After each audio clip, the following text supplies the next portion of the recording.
for such a historic night. I love you, Mr. President, President Donald Trump. I love you. I love you so much. I love you as much as I love Mount Rushmore. I'm your special guest, Mr. President.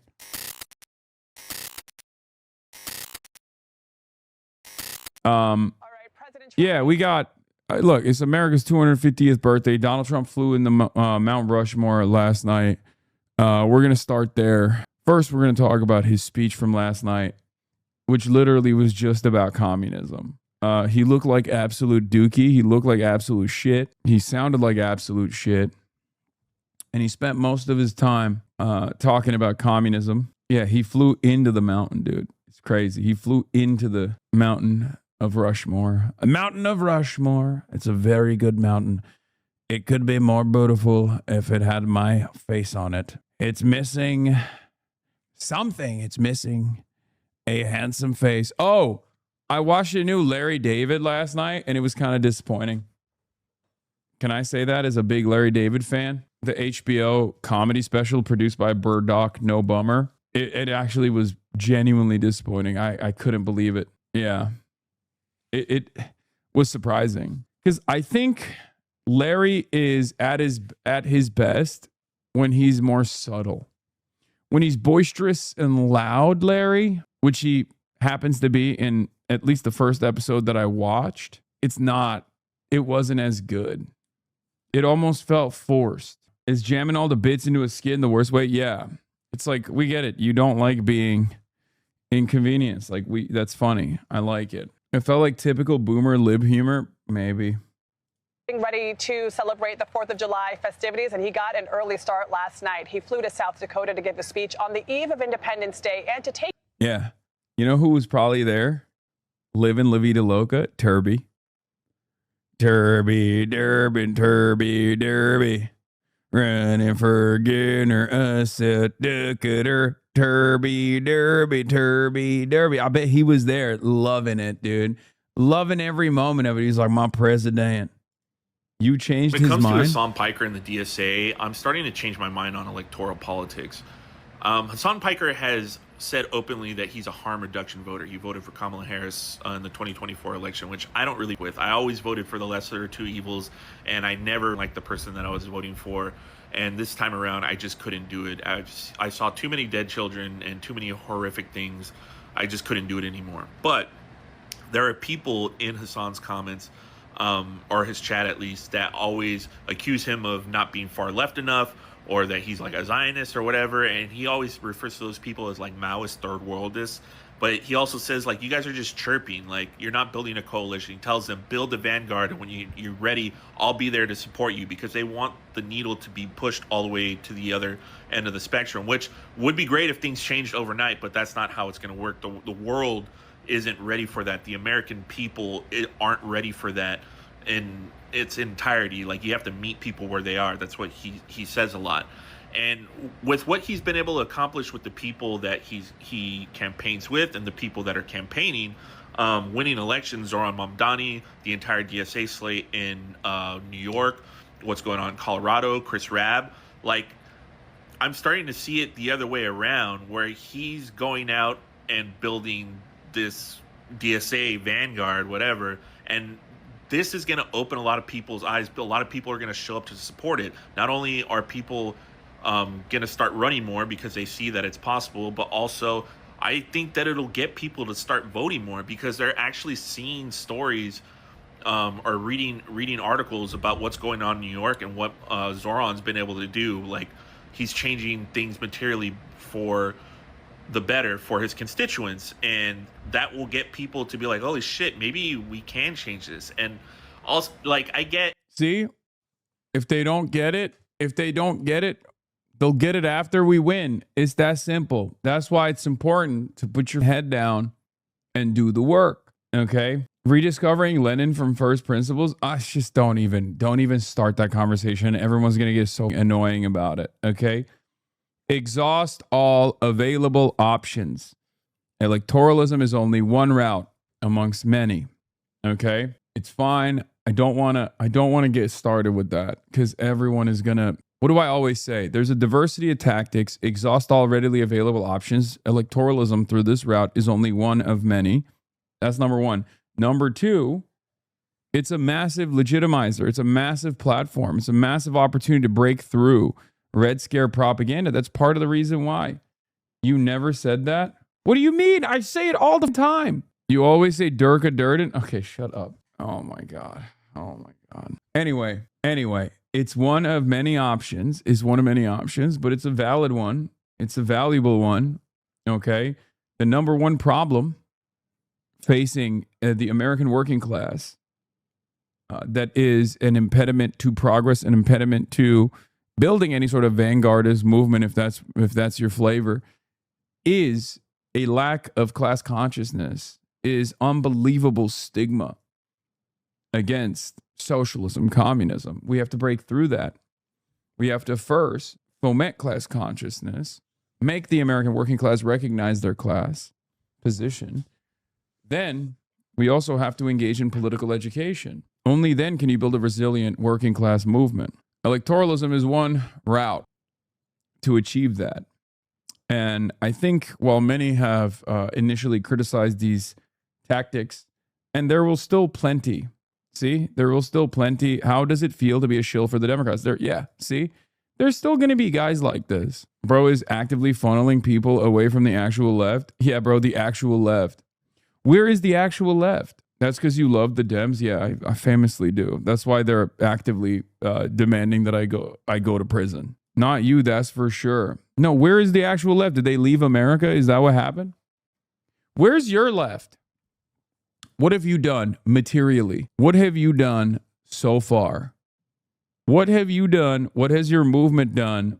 What have you guys done? Okay. No. Don't talk about MLK and stuff. Explain to me. What have you done materially in the direction of the anti-Zionist movement? Well, what about you? Well, you're criticizing my techniques. You're criticizing what I've done. I mean, I got at least enough numbers on the board at this point that I can point to. There's like, 8 people that have gotten elected that are out and about demanding an embargo on Israel, demanding accountability on Israel for its genocide. So what have you done? What have you done? What have you done? Exactly. I think we all know. We all know what you've done. You've done nothing. This is all you've done, okay? And this is all you got, baby. You got nothing. And it pains you. Every day of the week, you see day in, day out, how devastating things are, and you have no power, and you recognize your powerlessness, and you know that building a movement, building a vanguard, doing true anti-Zionism is just about posting about what other people are doing and how bad their methods are. That's it. Are you projecting? Really, between you and I think there's one guy who's ineffective. Go cry about it in your Splinter Discord. That's how you foment revolutionary sentiment. You have nothing. Okay? You got nothing. That's it. All you got is this. That's the most effective thing you can do for chirping. Like, what have you done? What have you done materially to advance the cause of anti-Zionism? All they will say is, well, I don't support the Democrats, at least, because they're stupid. That's it. What I'm saying, what have you done to move the needle other than crying in your Splinter Discord server? A lot of people's criticism, like, oh, they're not even socialists, they're democratic socialists. Like, yeah, but just look at it this way. Instead of voting these, like, the blue no matter who people will be like, oh, let's vote these run-of-the-mill Democrats in, and then we'll move the party left, which never happens. The DSA is already further left than establishment Democrats, so get them in there just from the get-go. You don't have to move them left. You can, which we should, but I think that's part of the process, and that's something that Hasan had, since I've been paying attention to him, has been advocating for, but we haven't seen that materially until the Zoran win. Things haven't really changed that abruptly, but now we're seeing all these different candidates win. And if you're still like, oh, but they're not far left enough, the one thing that I would say is, since this has happened, Zoran, the whole DSA slate in New York, Colorado, Chris Rabb, since all this has happened, both Democrats and Republicans, not only the candidates or the people that are already in office, but the news outlets, they all have the same talking points. And if that doesn't tell you something is changing and that they're afraid and that we're pushing things further left, then you can't see the forest through the trees. When it comes to Hasan Piker, Bro, millennial, MSNBC watching Hillary over Bernie voter. I didn't know further left was even a possibility. I'm now a member of the DSA and grateful for his activism on Palestine. He's one guy, though. We need more people like him. I don't understand why people aren't seeing that what the DSA is doing, the DNC, they can do to the DSA. DSA realized it was more effective to run the DNC infrastructure to pull them further left. I'm not a harm reduction voter either. However, I'll take small incremental progress over hyper-capitalism. Jamal Bowman was on CNN defending Zoran. Canada lost to Morocco 3-0. Jesus. AOC with Claire Valdez and Daria Liza last night in Jackson Heights. Okay. Look at that. As a relative layman, what policies is people hoping to see that would make the DSA candidates left enough? You got a dirty reformist in chat, but so is your buddy Kalinsky. Why do you even entertain MLs instead of going full reformist? For all the MLs, where would you rather live? Sweden, Ireland, Uruguay, Cuba, and China? Are you really sincerely asking me that question? I mean, China is a country that is run by a communist party that is objectively Marxist-Leninist. Like, you can't, why would you bring up China in this conversation? It's an automatic L. It's an automatic L qualifier, okay? It's just like, it's run by a Marxist-Leninist party. You know, we can have an argument on whether they are actually going to establish socialism by 2050 or not. But out of all those countries you mentioned, yes, China, absolutely, I would prefer to live there. What is this? America 250 going well? Yeah, this is really funny. They can't even put a fresh coat of paint on the shit, okay? It's still dookie and everyone can see it. It's so funny. Every part of America 250 has been like this. It's everything. Like, I mean, the stage falling apart during Freedom 250 rehearsal. Look at this. Look right here. Terrifying. Thank God no one got killed. Shit's so bad. You got Thomas Massey responding to Aaron Parnas. Oh, by the way, I saw something crazy in Kentucky that I think could be very interesting. Someone was posting a conspiracy theory about Thomas Massey and about Mitch McConnell. They were saying that Mitch McConnell is actually dead, but they're hiding that he's dead because they don't want Thomas Massey to run in a special election. Because if Thomas Massey ran in a special election, because Kentucky, you would have to have a special election in Kentucky if Mitch McConnell no longer occupied the seat. And in that situation, Thomas Massey could potentially upgrade to the Senate, which would be unbelievable. I'm straight up drinking the Kool-Aid on that. Yeah, I don't know if it's real, if it's a real theory or not, but I like it. I like it. A second angle is hit the Folsom Pro. Wait, that's the same one?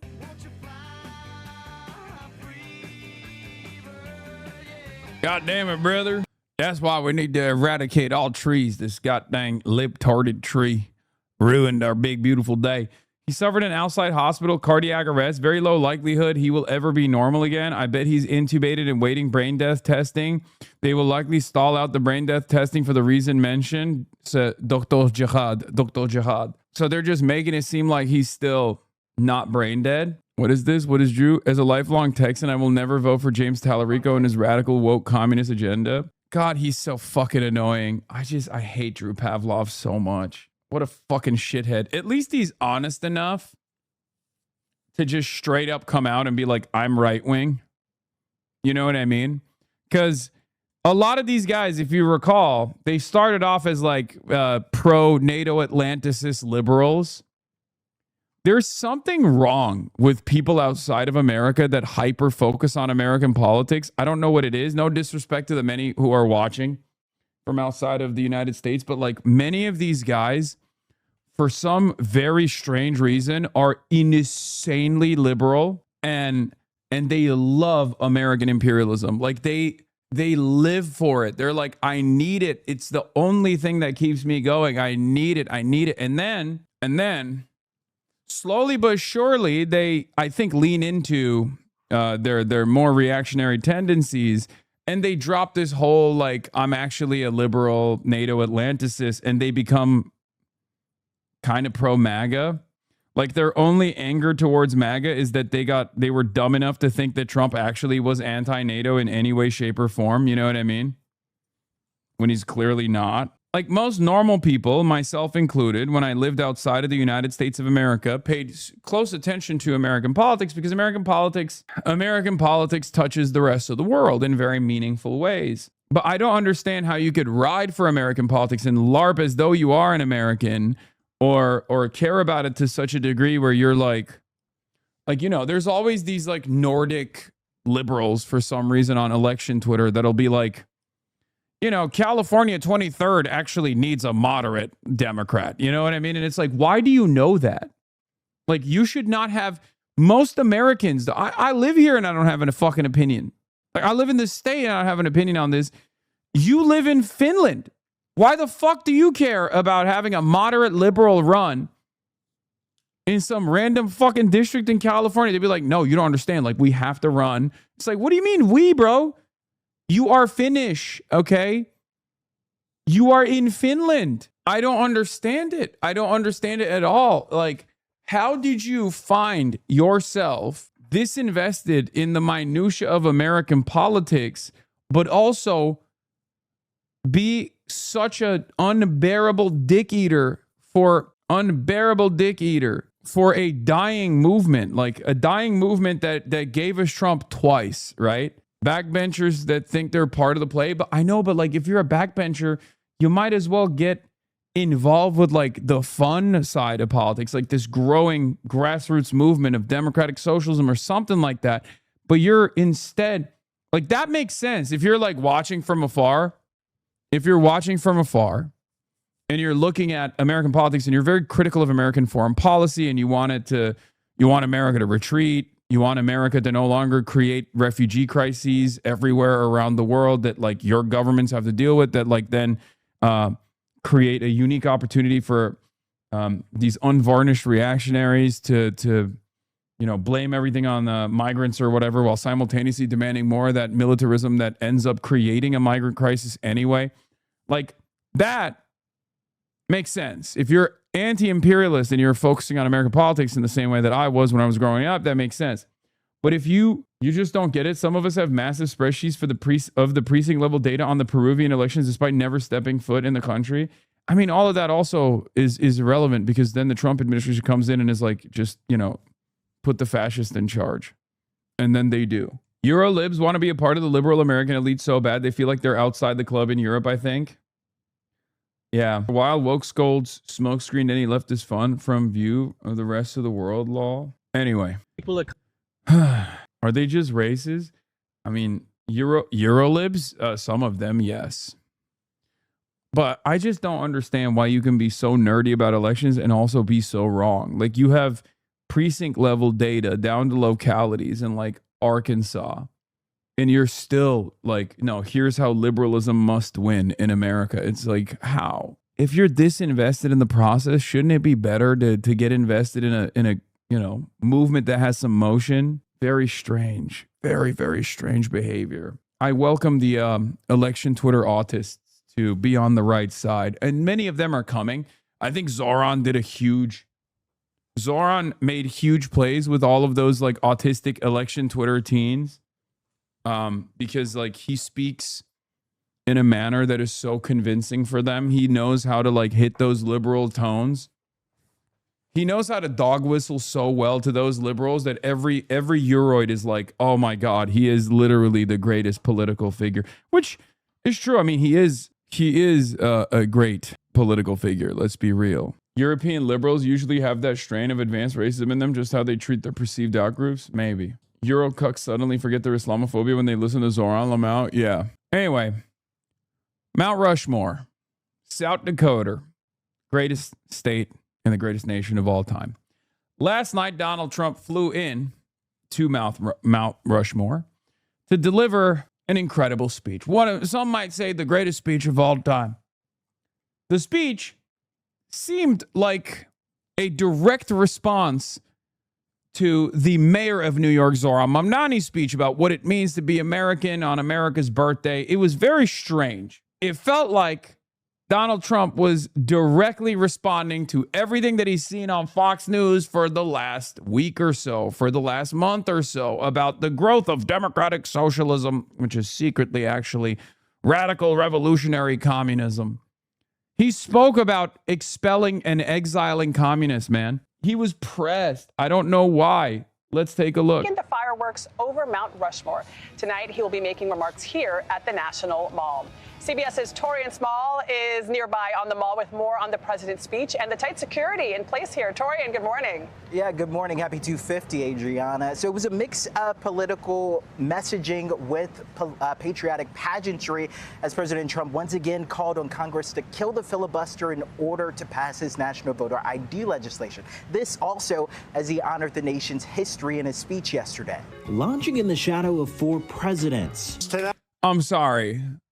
I don't think you can say that he was honoring the country in any way, shape, or form with this awful fucking speech. I mean, the speech was dookie. It was straight up dookie, man. It was dookie beans. It was bad. Tonight, we gather on the eve of one of the most extraordinary days in the history of the world. Tomorrow, we mark 250 years of glorious independence and 250 years of majestic American freedom. Nothing like it. President Trump kicked off America's 250th birthday at Mount Rushmore Friday, a preview of the pageantry in store for the weekend celebrations. In D.C., massive military flyovers. Just to see. Yeah, apparently the flowers are insanely annoying. They're so loud and they're happening nonstop. It's also a waste of resources, but what are you gonna do? Hell yeah, Turby Derby, brother. We got big old planes flying overhead. I love that shit. Very patriotic, just seeing the flyovers, and right now it's just really cool. Reagan National Airport shutting down for hours Saturday to clear the skies. The president predicts hundreds of thousands will pack the Great American State Fair, 50 states and 50 exhibits across the national. That's definitely not happening, I don't think.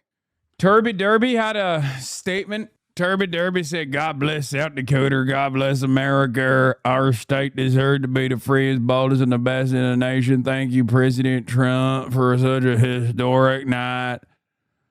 I love you, Mr. President, President Donald Trump. I love you. I love you so much. I love you as much as I love Mount Rushmore. I'm your special guest, Mr. President. All money ain't good money. What? But black people still put in positions to dance for their financial money. I wonder what these reporters really think when they report about our most indecent president. What does that have to do with anything? I don't know what's going on. Enfant Door, I got something for you. And another door, I'm going to trigger the fuck out of Enfant Door. Or maybe they're going to be like, yeah, no, I already told you so. So something that I always talk about is that nobody actually covers black people decently in this country. Obviously, our media is very white. Let's be real. One of the things that people always talk about when they reference black people is like, oh, they're kind of reactionary. They're moving away from the Democratic Party. Not only is that always overstated, it's bullshit, but also demographic reports show consistently that black people have the most progressive politics and are the most open-minded to socialism. So we have to do away with this ridiculous thing that we see on Twitter. Here are the facts. The Economist YouGov poll shows, here are some words that people might use to describe themselves. As far as socialist goes, okay, black people are at 13%, white people are 7%, Hispanic people at 8%. Okay, so with the racial breakdown of voters, black people have the highest percentage of self-described socialists. When you ask the American public for the racial breakdown of white, black, and Hispanic, Capitalism or socialism? Which is the better economic system? Black people say 17% of black people say capitalism is better. 25% say socialism is better. Same with the Hispanic voter population. Okay? Only 17% of white people say that. Socialism favorability ratings. Again, do you have a favorable or unfavorable opinion on socialism? When asked, do you have a favorable opinion on socialism? Black people say by 39% that they have a favorable view on socialism. The favorability percentage for white people is 30%, and for Hispanic people, it's at 34%. When was this poll taken? Literally last month. It says it right here, June 26, 29th, 2026. Ever vote for a Democratic Socialist? 44% of black people say yes, that they would vote for a Democratic Socialist. 23% of Hispanic voters say yes. Only 27% of all white voters say yes. Do you understand? So whenever people chirp about black people, oh, black people are not fucking with the DSA. DSA so white. Black people hate socialism. Wrong. Okay? Wrong. When you look at the numbers, when you look at a demographic breakdown of who is far more open-minded towards socialism, is always black people, number one, and then Hispanic voters, number two. Because of the partisan breakdown, I think this still suggests that socialism is more popular among white Democrats. Don't matter. Across the board, we're looking at the racial breakdown across the board. Okay? I wonder why the establishment Dem hacks conveniently failed to note that Daria Lisa decisively won black precincts. Yep. Daria Lisa won 55% of the plurality black precincts. She also won the plurality white districts. Why can't I talk today? What's happening? I've seen this before. The young, white, highly educated voters who recently moved into the black precincts have a very high voter turnout, which is consistent with their economic class. Prove me wrong. Prove yourself right first. Polls regularly find that black Americans view socialism more favorably and capitalism more unfavorably than any other racial group across the country. A bunch of elected socialists are in plurality black districts. Infant Dora. My point is that it's always a sanitized version of black people that make it on TV and they always speak about Trump in a neutral way. I'm 37 years old. Why do you expect me to be triggered? I was just kidding. Also, the joke was about how I know how you behave, Infant Dora, and that's, I mean, you're proving it. I was lightly ribbing you, okay? But it turns out I wasn't that wrong with the joke. Why are you wearing suits all the time now? Who's paying you? You are. All of you. I'm paid by you, the people, for you, the people. Piker Broadcasting Service, People's Broadcasting Services, sponsored by you, the people, and for you, the people. Support independent media by subscribing, which you can do for $6 or for free with a Twitch Prime, or by gifting a sub. If we get to level 10 on the hype train, we will carry the flame as we do every single day. Anyway, we talked about black socialism or black affinity towards socialism, and that will continue to grow. I'm upset you didn't wear this. Yes, Infant Dora is the GOAT. They're the best. All right. Mall, history, and a glimpse at the future with the model of Trump's. You don't have to do a suit every day. I know, but this is America's birthday. I had to wear my birthday suit. What Kami says? God damn. Thank you for the 50 bones. Play for fairgoers. I enjoy just being out here, going to all the states.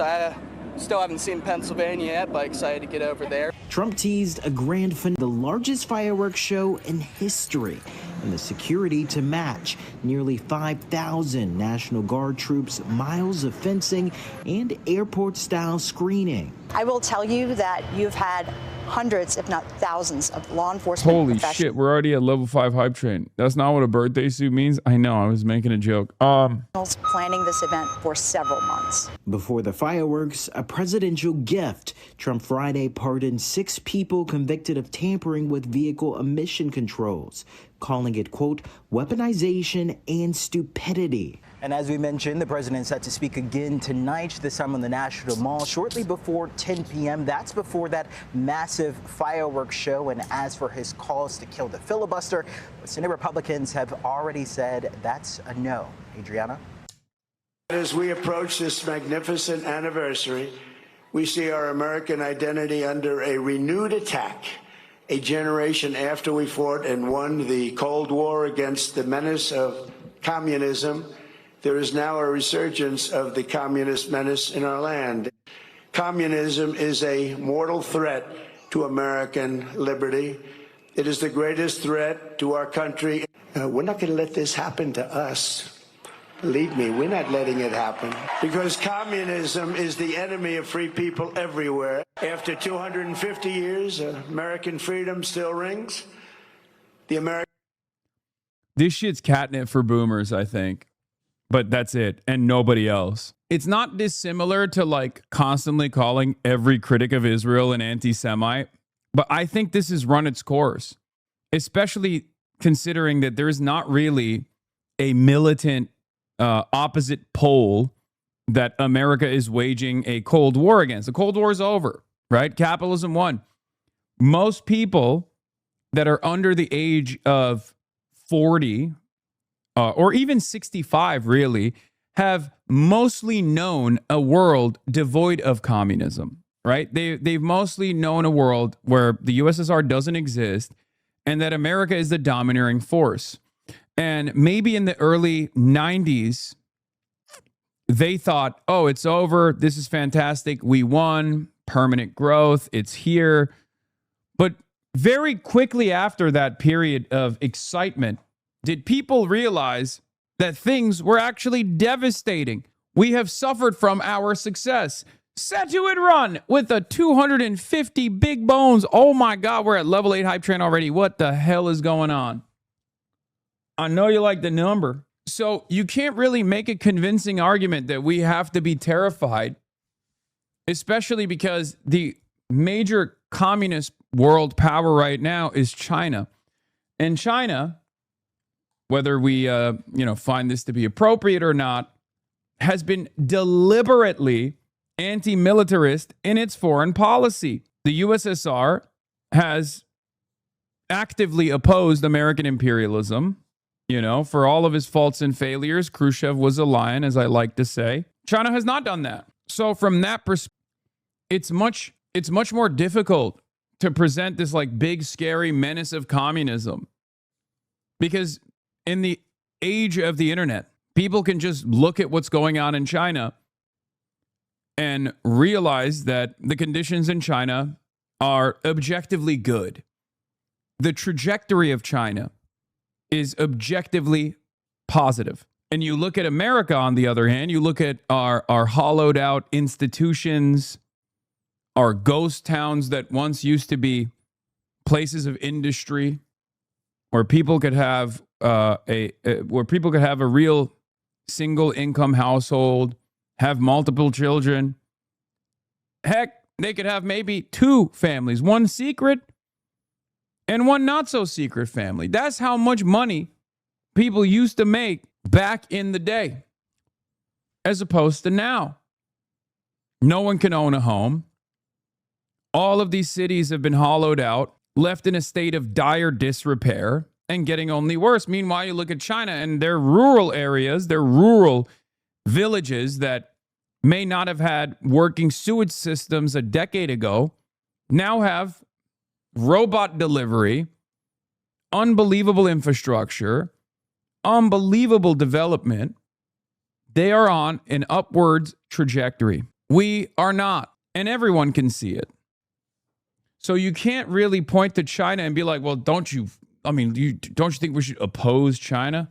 Don't you think we should be fearful of China? Most people are going to be like, I don't care, man. Just give me healthcare, please. What the fuck is going on? And I think a lot of people can feel it.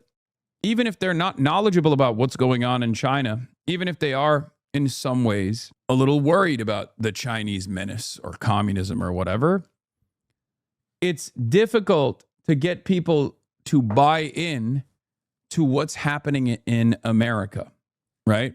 Yes, we're at level 9 hype train, 2 minutes remaining, almost level 10 to carry the motherfucking flame. Do you see what I mean? You can't get people to buy in to blind patriotism. You can't get most people, rather, to buy into blind patriotism if they're suffering, if they're struggling. It's much harder to create social cohesion of that sort. You can do it. Trump does it very well. You can do it through a cult-like understanding of the world. But the number of people that will buy in to this blind patriotism is always going to be smaller and smaller and smaller, especially when you are actively selling out your constituents, when you're building data centers in their backyards, when you're telling them, as Trump has, that they're probably never going to be able to own a home. And the reason for why is because, well, we can't hurt boomers and their nest egg. We can't actually diminish their property values for the ones that already own a home, the boomer class. So you will never get a house. When you say stuff like that, people hear it. When you say stuff like that, you are eradicating what confidence that remained in you and your governance for an entire generation of people. 30 seconds remaining at 83%. Will we lose the hype train or will we carry the flame, chat? Holy shit, 20 seconds remaining with 95%. Oh my God. Oh my God, 10 seconds remaining. Oh my God. Oh my God. Oh my God. Then there it is. Wild, wise, wit. My family's racist. Please, no more Bollywood. My family's racist. They're not going to talk to me again. It's July 4th. We're doing country. That was beautiful. And we did it. We did it. Anyway, let's get back to this guy who's not carrying the motherfucking flame. American dream still lives and the American flag still flies more proudly than ever before. After 2.5 centuries, we know that this is not an ending. This is only the beginning of the golden age of America. It was a great speech. President Trump with a stark warning against communism because we've been watching what's happening in these elections. And he mentioned it yesterday at Mount Rushmore. Well, here to discuss is New York Congressman Mike Lawler. He did a great job on the Hill the other day, standing up for Sheridan Gorman's family. Thank you so much. Thank you. What do you make of this? We heard the president last night saying communism will never happen, but you live in New York. You saw what happened last week when these 3 socialists were elected in the primary. And America hating and Israel hating. Yes. No question. And it wasn't just. Yeah, no, I can't believe they're America hating and Israel hating. Brother, y'all got to stop sneaking that into convos, okay? It's not going to work, okay? Just look, not to give you guys ideas on how to better message on this issue, but you got to drop this Israel shit because even your own families will be like, wait a minute, Israel hating? Why? They always have to sneak that in, okay? They always got to sneak that in. I'm Brian Kilmeade. You are not slick, my man. Oh, these guys are America haters. And also they hate Israel, which is the same. Which is the same, of course. You must not. The 3 congressional races, it was state legislative. They won over 6 state legislative seats. You know, I look right here with the Statue of Liberty in the background. That's where I proposed to my wife, an immigrant from Eastern Europe. She escaped the Soviet Union, communism, came here in search of a better life by herself. And I think of Zohran Mamdani, who I served with in the state assembly, a Ugandan-born immigrant who came to the United States of America and is now the mayor of the financial capital of the world. And instead of embracing the fact that only in America could that happen, that a Ugandan-born immigrant could become the mayor of the largest city in America, instead of embracing that, he talked down about America. He degraded America, sitting behind George Washington's desk and basically embracing socialism. And, you know, frankly, I think really desecrating America's 250th anniversary in a way that our founding fathers certainly would never have envisioned when engaging and embarking on this experiment. Can we of just play freedom and some democracy. of the sound, Congressman, real quickly, of what he said? He talked about us being a contradiction. Here he is. As we mark 250. I love that they got subtle. Okay, I'm sorry. I don't think these guys know what they're doing. I don't think these guys recognize what they're doing. Okay, forcing Zoran to be the figurehead of the entire Democratic Party is an unbelievable gift. Oh my God, these guys are so bad. Oh my God. I don't want to say anything at this point. I don't want to say anything at all. But they are aggressively placing Donald Trump on the one side and then Zoran Mamdani on the other side and being like, see, this is our guy. This is your guy. Look how bad your guy is. He's a communist. Not realizing that this is only going to benefit us. It's going to benefit the DSA. It's even going to benefit the Democratic Party. It's free ball. It's amazing. Oh my God. Yeah, stop talking. Okay, well, I talk. Do not correct your opponent while they're making a mistake. Listen, everything I say, these guys think is wrong. They oppose me every step of the way, so it's fine. It's great. Hopefully they keep doing this shit. It's also strange because Donald Trump does not even dislike Zoran Mamdani, right? I mean, this is phenomenal. This is so good because this, once again, gets even the liberals who despise Fox News to also come to terms with, liking Zoran if they hadn't liked him already or if they didn't know about him. This gets liberals on board with the program. This is basically the equivalent of Zoran Mamdani doing that kindergarten thing with Barack Obama times 10. Okay? Do you understand?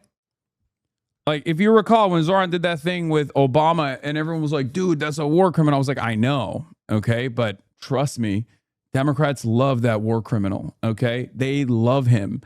And that kind of association is good for him. It's good for us. It's good to make democratic socialism palatable for some of the demographics that might not actually like or might be negatively polarized against it because of all the residual anti-Bernie hatred. It's a fucking fantastic thing because we need those people to vote, right? This is 10x that.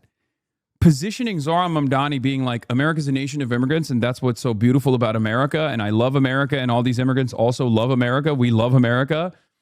And then on the other side, having ugly ass Donald Trump stumbling into this moment and being like, you know who I hate? Communism, like that fucking Zoran Mamdani, without actually mentioning him because they're lovers, right? You don't want a lovers to haters arc for Donald Trump and Zoran. It's clear. He's like, I have a special place in my heart for that one commie, but also at the same time, I just hate the movement, right? My 60-year-old mom who worked for Northrop Grumman supports literally every position of the DSA. Yeah. I mean, that's the point. That is the point. Because everybody loves the platform, but they think they hate the moniker. Everybody loves the platform. Everybody loves the agenda, but they've been negatively polarized. They've been conditioned into believing that this is scary, especially older people. Moments like this change their mentality. They change their mindset. They go, he can't be that bad. I heard his speech. I agree with it. America is a nation of immigrants. I heard his speech and I liked it. You know what I didn't like? Donald Trump's speech. I hate Donald Trump.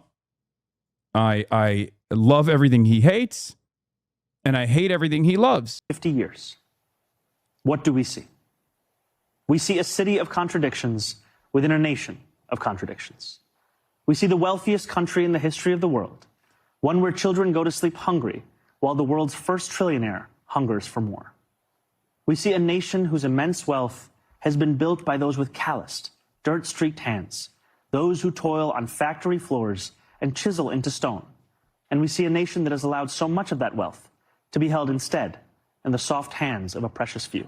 We're the most giving nation. What is he talking about? It's truly mind-boggling. America has done more to ensure freedom and opportunity and prosperity for everyone, not just here in our... Yeah, here's the problem. That argument rings hollow. Maybe for the boomers that watch Fox News, they'll be like, hell yeah, we are the most giving nation. I love Americans, love fucking putting that up. To be like, oh, we're the most charitable nation on the planet. Fuck you, brother. First of all, you literally killed U.S. aid, and you loved every moment of that. That was number one. That's been devastating for a lot of the countries that were built to rely on America's fake charitable contributions that actually eviscerated their domestic agricultural output while simultaneously making them reliant on our farm-subsidized agricultural output.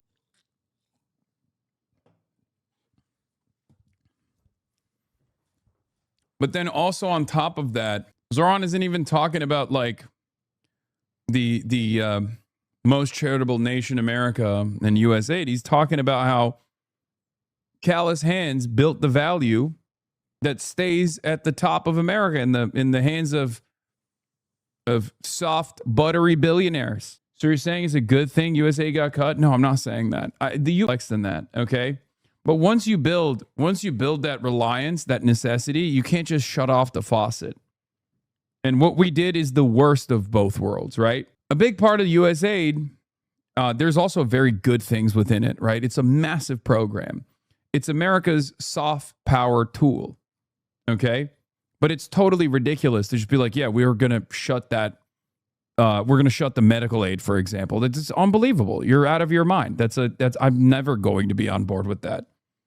I'm also never going to be on board with designing an over-reliance on U.S. Subsidized agriculture that has gutted the domestic agriculture programs that these countries might have had, only to just leave them astray. It's totally disastrous. It is barbaric what we have done. It's also bad for, domestic big ag anyway. It's not even great for the farmers who relied on that subsidy because they were sending a lot of their yields overseas by way of USAID. So in the short term, it benefits virtually no one. Country, but around the world. When you think back to the Revolutionary War.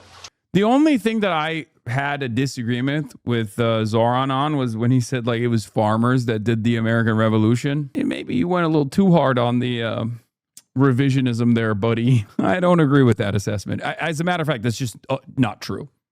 It's just not true. I think the appropriate way to angle that is to say that while a progressive revolution, okay, the American Revolution had idealism baked into it that we have never been able to fully achieve, but perhaps that is a part of the American experiment, is to constantly seek out the values enshrined in the Constitution, this high-minded ideal point that we have always struggled to achieve and have failed to achieve at times. But that struggle still continues. I mean, I think that's what it is. That's, at least historically, that's how people have framed it. That's how leftists have framed it. The values that we all align with, that are in that's in the Constitution, has been an ongoing experiment that we're constantly pushing towards that goal. I mean, we've never had a full-blown democracy until the Voting Rights Act, right? I mean, we did not have a real democratic process in this fucking country for the longest goddamn time. That's a part of the American project and a part of the American experiment. And we had like a good 60-year run with that. That was never fully realized. And now we're gutting it again. We're regressing. I skipped over the women's suffrage movement because I'm a misogynist. No, because black people couldn't vote, man. What are we talking about? Like, yeah, sure, women were allowed to vote, but then black people weren't allowed to vote. So what do you mean? Like that's still people that were not allowed to vote. Like, yes, you're right, but also that's just another chapter, The Civil War to World War II. And what American blood and treasure did to ensure freedom, it's truly mind-boggling to listen to that speech from the mayor of New York City, and especially 25 years after 9/11. You think of Rudy Giuliani at Ground Zero, America under attack. Zoran Mamdani embraces people like Hasan Piker, and what is going on, brother? Brother, why am I on Fox News every damn day, bro? Dude, I used to cherish these moments where I would catch a stray. You know what I mean? Where like randomly somebody would name drop me and I'd be like, whoa, that's sick. My ops. Nowadays, they bring me up. Nowadays, the Fox News brings me up every single day. Every damn day. They've developed HasanAbi derangement syndrome. These socialists that win election that are saying America is at fault for 9/11. It's crazy. Yeah. How about this? America, they will tell you, belongs only to those with the right accent or screw you. I mean, what kind of attitude is this? What kind of message? And he thinks that will resonate with the people that put him in office. Well, sadly, he might be right. For some, the politics of envy and jealousy are rising. But I fundamentally believe in the goodness of America and the American people, and they will reject this soundly in November in the midterms. But more broadly, as we move forward and embark on our next 250 years, this is the greatest country on the face of the earth. And no matter our differences, no matter the politics of the moment, the fact is we should all be grateful for living in the United States of America. Well said, Congressman, and good luck in your election. I know every time you run is tough. It is. It'll be a fight, but we'll win. All right. Congressman Mike Lawler. Great to see you. Thank you. Be sure to like and subscribe for all the Fox News latest on YouTube and catch full shows streaming now on Fox One. My fellow Americans. America, we need a new beginning. Interesting times with Ross Douthat. Oh my God. Oh my God. Here's a guy who agrees with Trump's communist sentiment through and through. Okay. Telling us about how we need to chart a more moderate path forward. Also, happy birthday, America, to Pennsylvania. One thing that I found very interesting, July 4th, 1776, birthday of America. In Pennsylvania, it was 76 degrees. Let's take a look at how, in the 250 years, let's take a look at what the Pennsylvania climate has changed.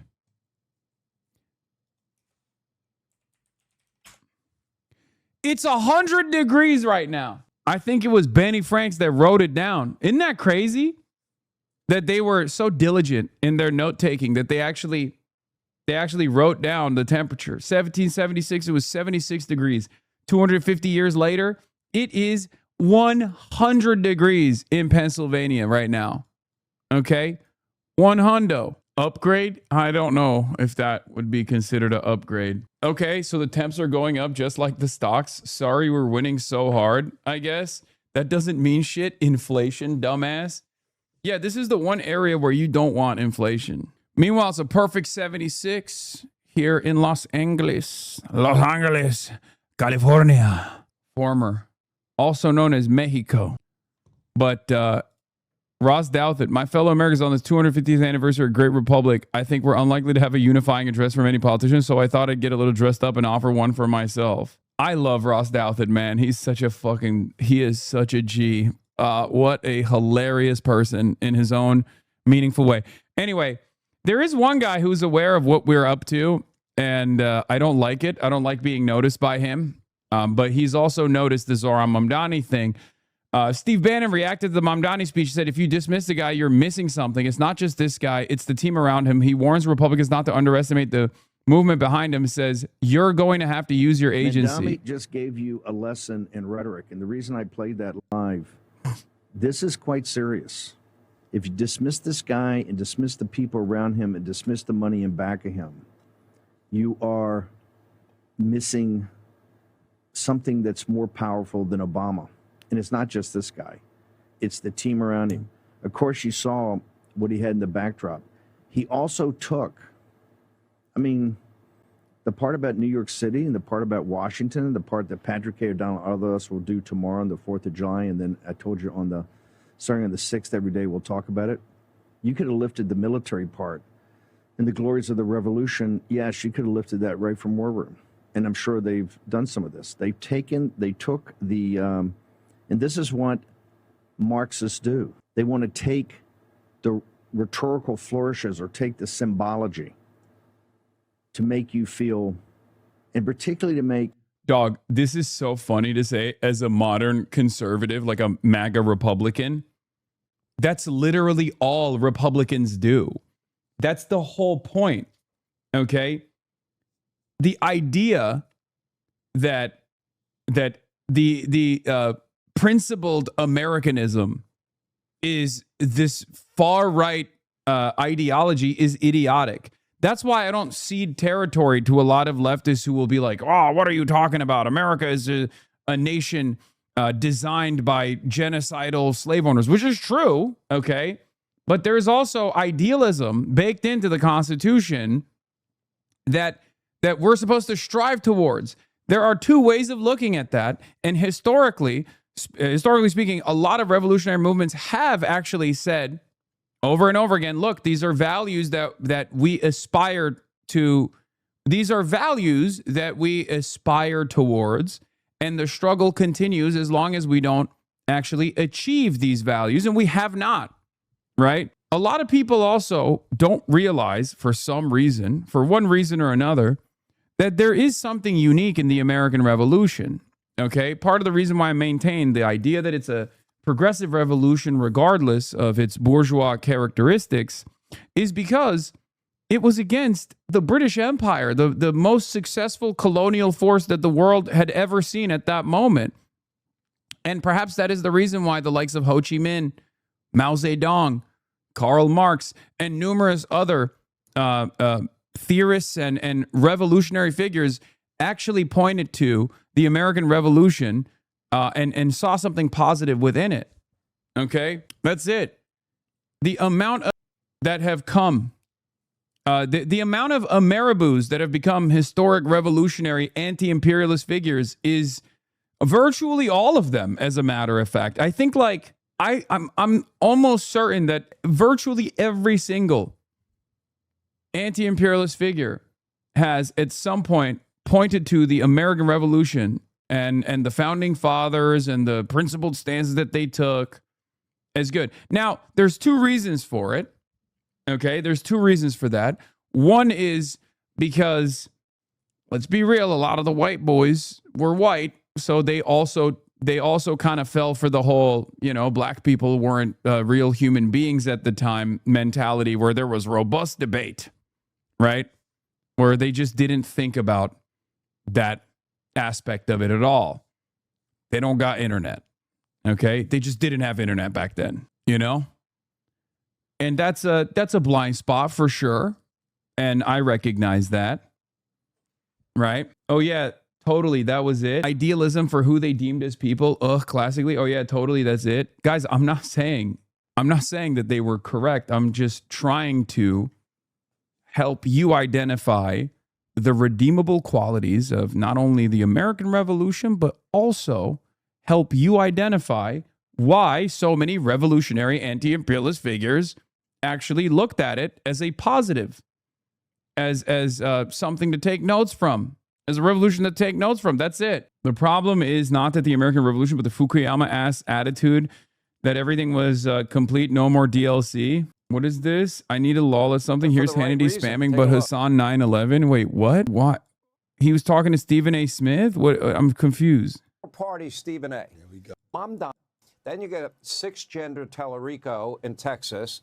But then you got Bernie Sanders, Pocahontas, Mamdani, the Squad, AOC, all of these candidates. I want to read. There's something so funny about constantly putting Elizabeth Warren in the brigade. Stephen A. Smith knows the song. That's crazy. Oh no, you're being nuanced. They're gonna get you for this, fam. Sure, whatever. I don't really care about Sean Hannity spamming the Hasan 9/11 moment. Lower information voters, lower information people. It's what I said about what he offers. They offer free rent. They offer, cheap food. They offer this. When you're sitting... Marx wouldn't have idealized the American Revolution if he knew more. He lived in 1940s in Germany. It's literally because he didn't have internet. I think that's part of it. But to say that Marx wasn't an Ameribu or heavily invested in what's going on in America is crazy. He wrote letters to Abe Lincoln. Did I say 1940s? I'm sorry, 1840s. Yeah, Karl Marx. And no, they did not sext one another. Abe Lincoln actually never replied to him, unfortunately, as far as we know. Yeah, Karl Marx. There, and you're going through these economic times, and you read every day about guys taking companies public and becoming trillionaires, or you see that 400 millionaires have been.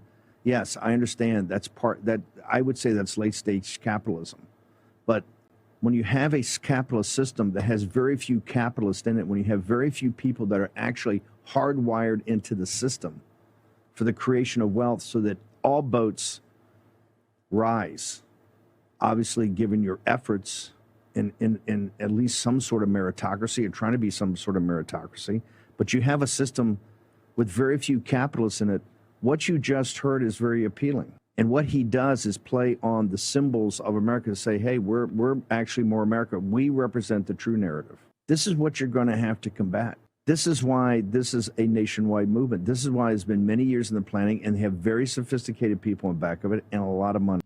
Yeah, in the Marxist understanding of history, liberal revolutionary movements like the American Revolution, the French Revolution, and later revolutions of 1848 were movements of historical progress away from a feudal and aristocratic society. Yes, that's why I say it was a progressive revolution. It's true. It was objectively a successful revolution against one of the most powerful colonial powers on the planet. Okay? A colony fighting back, a settler colony fighting back against the British Empire and winning. Important. And it did move the needle. In any case, Steve Bannon understands what Zoran is doing here and is very frustrated with it, very worried about it, it seems. But Donald Trump positioning himself against Zoran Mamdani in this way is good for us. It's very good for us, especially because Zoran is very charismatic. He's very nice with it, right? He's very nice with it. It's a good thing. So, you know, shouts out to Donald Trump talking about communism in this way. I don't think this is actually going to win him any favors with a lot of liberals and a lot of people in the margins who despise him. He is a repulsive figure, and he is an odious figure. He is everything that's wrong with late stage capitalism, everything that's wrong with America right now. He is so perfectly representative with everything that he does, with every breath he takes, which is precisely the reason why when he actually places the crosshairs on a political movement that he calls communism, I don't think this is going to be bad for the Democratic Socialists of America. I think it's going to be very good for us. Okay, very good for the left broadly. Because this, in my opinion, will separate the boys from the men. This will, once again, cause a lot of the establishment right-wing Democrats to chirp and say, see, you're the reason why we're going to lose. See, this odious, repulsive man is now calling all of us communist. Right? Because they're right-wing. Objectively, they're right-wing. The only thing that those people care about is maintaining their power within the Democratic Party. The appropriate measure here is to say, they call all of us communists. Who cares? There is no Cold War any longer. This kind of posturing doesn't matter. We just want insert policies. Okay? We want healthcare. We want healthcare for all, housing for all, free college education for all. And we have the money to do this. And the way to do this is through redistributive policies that are going to redesign society. We're going to take ownership over our productive output, labor, and the calloused hands of labor are the ones that create the value. So why should that value remain in the hands of the select few, the trillionaires and the billionaires? Right? You said odorous wrong? No, odious is the correct term that I'm using here. But I guess he does poop in his diapers. So, loyal to Karl Marx, or you can be loyal to America. You can be a communist. Or again, Karl Marx, again, massive Ameribu, loved the first Republican president. Famously. Well, not so famously in America, but he did, right? So that's real. That's a real thing. Yeah, you can only be loyal to Karl Marx or you can be loyal to America. Okay, well. You can be a patriot. You cannot be both. As for those who peddle Marxist lies about our heritage, tell our children that we live on stolen land or that our heroes were oppressors, they're doing something much worse than slandering our past. They are slandering and attacking our future. Not going to let that happen. They're trying to tear down the great American character, to destroy the people who declared independence, who crossed the Delaware, who settled the West, and conquered the skies. You know who those people are.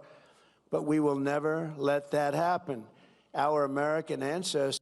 It's so funny to see people on Fox talk to normie Democrats and be like, you guys don't believe in open borders. You guys don't believe it. Sure, despite spending the last 30 years saying those same things about people from Bill Clinton to Kamala Harris. Yes. But that's good. That means that the conversation is shifting to a place of normalcy. We are forcibly ratcheting back the Overton window to the left, piece by piece. Every single victory does this. Because that puts the Republicans in a defensive posture. This is what I'm trying to explain. This is what I've been trying to explain. This is part of the method, right? This was part of the theory of change that I have been defending for a decade plus, and now I'm actually seeing it in action, and it's a wonderful experience, okay? It's a wonderful thing to observe. I never really thought that we would see it. I never really thought that the seeds that I was planting would grow in my lifetime, but I'm seeing it, okay? And what's interesting about this is you are seeing Republicans for the first time ever retreat. For the first time ever, you are seeing Republicans take a defensive posture because the Democrats have not had a vision in the affirmative, right? Democrats, for the last 3-4 decades, since the Reagan era especially, have decided to play the defensive role. They are always telling you who they are not, who they oppose. They're never telling you who they are and what they stand for. Now that we have a different crop of Democrats, democratic socialists, who are coming out and saying, this is what we are for. This is the idealism that we want to represent. These are the policies that we want to implement. We are fighting for the working class, and that's precisely what we're going to do. That's the agenda that we have. That's our focus. All of a sudden, the Republicans have to play defense against that.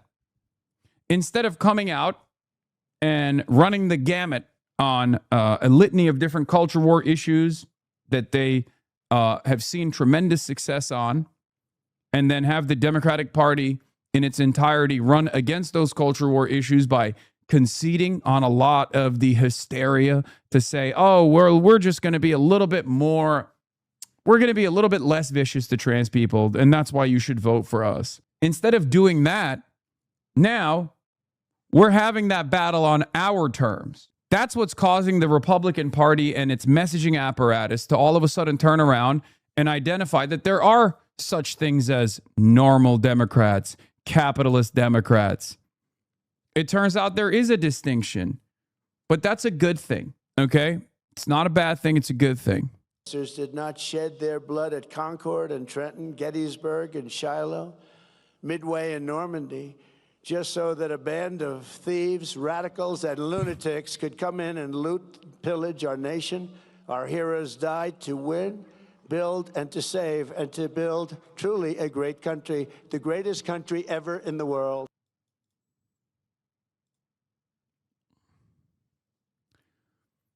This is really funny, but Republicans have been getting really ass mad about Francesca Hong. This guy, Kangmin Lee, is a Korean reactionary. I don't even know if he lives in America or not, but he's saying this is why foreigners and their children should not hold public office. Hasan Piker raised $54,000 for Francesca Hong. It was $57,000, I think. A non-citizen running as a socialist for Wisconsin governor. Most do not assimilate into America founding or love the country. They bring subversive ideologies that cater to foreigners rather than native citizens. Both myself and Francesca Hong are American born. I would go so far as to say that in a lineup where, you know, white patriots were going to decide who's more American, me or this fucking guy, I suspect that the ones that haven't seen me on Fox News would probably point to me and say, well, that's the real American, right? So it's really strange. Okay, last thing we're talking about is Hasan Piker. So Hasan Piker, he just raised $54,000 for Francesca Hong, the Democratic Socialists of America candidate for Wisconsin governor. The Wisconsin Democratic primary is August 11th. So, yeah. Like, who do you think white nativists would think is like a real American? You can put that cross behind you all day, baby boy. In a lineup between you and I, who do you think these irrational reactionary forces that you are so desperately caping for, who do you think they're going to look at and be like, well, we got to pick one of the two? No hat, of course. It's so funny.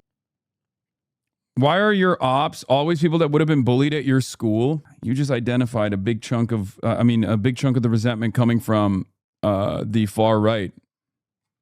They've always been fucking nerds. Bros, accent at points is indistinguishable from more Pegasus. I know, they got that internet accent. Yeah, failed theater kids. Representative Mike Lawler says that if Democratic House candidate Dr. Adam Hamawi is elected in November, he will demand a full congressional investigation into his connections and any links to terrorist organizations. Great. Why are you showing me this right now? This is from June. Fuck Mike Lawler. Anyway, here's what AOC said. Kind of struggling with patriotism right now. What do you have to say to those folks? I have to say that no one can take America away from us. America is not, whoever is in charge right now. I think that, to me, my understanding of our country is all of the great people and movements that are a part of it. To me, America is, yes, our founders and our abolitionists. They are our labor movements. They are our women's movements. It's everything that makes up our country. And I think that America is such I don't think it's far-fetched to say that America both represents the slaver, but also John Brown. Okay? Am I being too idealistic when I say this? It represents the continuation of chattel slavery, but it also represents the abolition of it. Because it was Americans that did that, It represents there is a dialectic. It represents the liberationists, and it represents those who need to be liberated. And it also represents those who chose to keep people enslaved. That's it. America represents the slaver and the slave. And it's up to us to take accountability over the dark chapters, but then also recognize the periods of struggle to overcome said dark chapters, right? And the struggle, of course, continues. But that's not what they're talking about. They're specifically talking about defending racism. And no, those people absolutely did nothing good for American society. I don't think that those people did anything good for American society. My point is, we shouldn't cede ground on this concept. I'm not saying, oh, well, let's be patriotic socialists. That's not a real thing, right? It's not going to happen. Because patriotism is a made-up concept that it demands blind loyalty to the most reactionary sentiment, right? I'm not saying that at all, but I think it's important to recognize the good and the bad. Just be honest. Seek truth from facts and always say the truth, And I think it's good to cast aside some of these anti-American tendencies that people represent as the most American tendency. The idea that being an American is about pushing out the newcomers and acting as though they're not assimilating. That's unironically un-American. I mean, I hate Ronald Reagan, but the one thing that he actually nailed was that. He said, look, you can come from all around the world and be American. That's the whole beauty of this fucking project, which is true. That is the beauty of this project. That is the most redeemable quality. That's the reason why this is the most diverse country on the fucking planet. Think about our food. Think about our sports. Think about our cultural output. None of those things would exist if America wasn't this mosaic, this tapestry, this beautiful, diverse country, okay? Meaningful place. Burger. Think burger, okay? To the world because of precisely the kinds of struggles that we feel sometimes, right? It's about, yes, the history of our lowest lows in what sometimes our lowest nature, and it's also about the triumph of our highest nature. Yeah. Called it a melting pot, big ass fondue. No, the reason why I didn't call it a melting pot is because fondue is un-American, okay? Burger, on the other hand, has numerous parts and is the most American invention that you can point to. Derek Thompson, Abundus are shitting on Elon Musk. Trillionaire celebrates America's 250 by saying poor people shouldn't vote. Sounds like tawdry satire of plutocracy, and yet, yeah. We are living through a Dickensian nightmare, but also it's weirdly enough, not as dark and more filled to the brim with burger and AI art, and it's lamer than ever before. Okay? This is ridiculous. The world's wealthiest guy turning around and being like, yeah, poor people should not be allowed to vote. If you let takers vote, Mamdani has built nothing. He's a taker. Never a maker, says Elon Musk, the biggest taker of all time. A person whose entire net worth revolves around government subsidies, okay? I cannot begin to explain to you. Like, everything that he has done is literally because he just has money. He just has money. That's it. And with that money, he's been able to sit on top of other corporations and make other people work and take credit for it. And a big chunk of his revenue unironically revolves around government subsidies and also privatizing pre-existing government initiatives like NASA. Elon, this is the moment where you're supposed to wise up and abandon classical liberalism. If you let takers vote, they will not only take more and more, they will take more and more, rewarding to be a taker, and they will convert more and more makers into takers forever until the makers cannot carry the takers anymore. Universal suffrage leads to universal suffering. I have wised up. Yeah, you literally pay for the shit his company makes through the taxes. His job is to unironically tweet and be shitty at video games all day until the engineers and scientists he pays come up with something he can take credit for allowing to take place. Yes. I mean, I cannot think of a bigger taker than Elon Musk. That's what parasitic capital does. All they do is take. They take your productive output, they take your ingenuity, and they slap their name on it. What did you make? You didn't make anything. Someone else did. He is an unbelievable parasitic leech and also a racist of the highest order. It's mind-boggling that more people don't recognize it for what it is. Caroline Leavitt perfectly represents our government because she hates you. I am never going to afford a house. Have you considered dying in a war? Anyway, we'll talk about Patriot Prayer in a second. But yeah, America 250 doing fantastic. Oh, this is really funny. Every waking moment, making unbelievably racist memes, crying over this. The fact that Hasan could treat people he was once on good terms with like this proves he's a complete degenerate freak with no morals.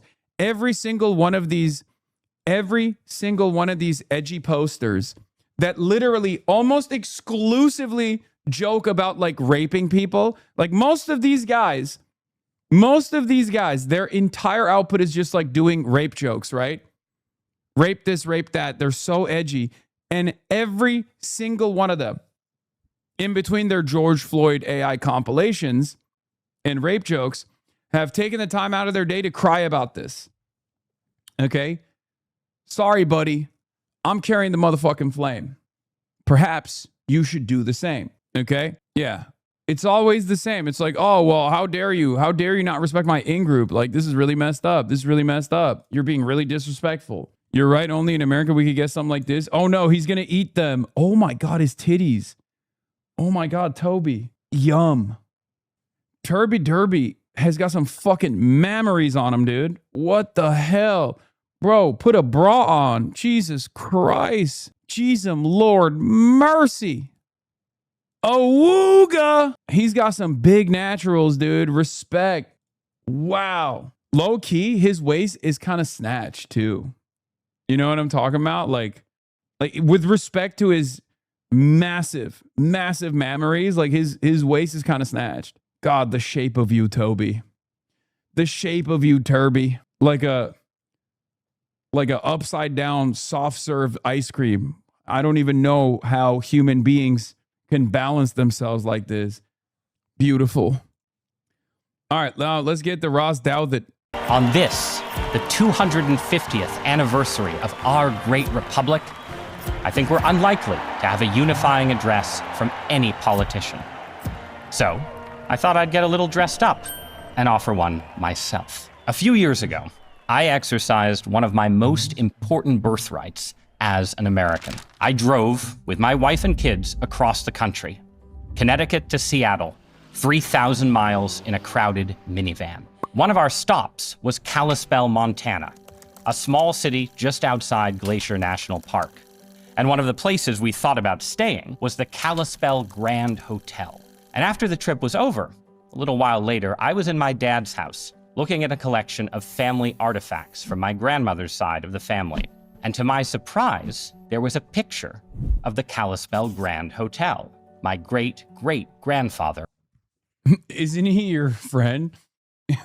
Dog, he not so subtly tried to get me prosecuted by the federal government. Okay? My friend, Ross Douthat, straight up spent the entire time on that New York Times podcast that we did together being like, well, you know, Jimmy Kimmel is not really a radical, but you, on the other hand, are. You are a violent revolutionary radical, don't you think? Don't you think you should be imprisoned for your statements? Straight up, that was literally what he said over and over again. It was crazy. Built it. His name was Blair Bryce Gilliland, and he built all kinds of things around Kalispell. We had driven past monuments to my own ancestors without even realizing it. And the reason we didn't realize Yeah, so less of a friend, more of a 40-month subscriber. Yeah, exactly. Exactly the type of timing you guys are on. Was that after B.B. Gilliland helped build Kalispell, his son didn't stay there. He left and started over in Southern California. And then my own father, his grandson, married a woman who had come west from New England, and they started over back in the Northeast. That's a lot of fresh starts in 100 years. Right now, America is arguing about our national identity again. Whether the truest American is the new arriving immigrant who swears an oath, or the multi-generational American whose ancestors bled at Saratoga or Gettysburg or in Vietnam.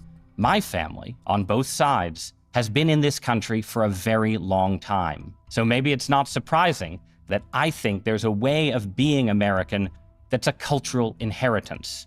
But part of that American culture is also the very thing that brings immigrants to our shore. The knowledge that here you can begin again.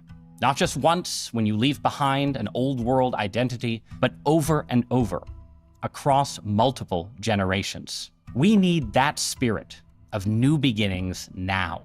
I'm an optimist about America. And for most of our history, that was a normal thing to be.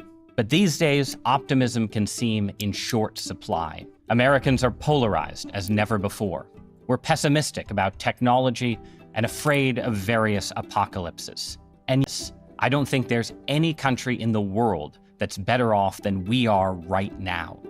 Many of our problems are problems all over the globe. And here in America, we still have unique resources to overcome them. Comfort with ethnic and religious pluralism, powerful protections for free speech, an unusual spirit of patriotism, an enduring faith in God's providential care, and a spirit of why the F not that still has the power to amaze the world.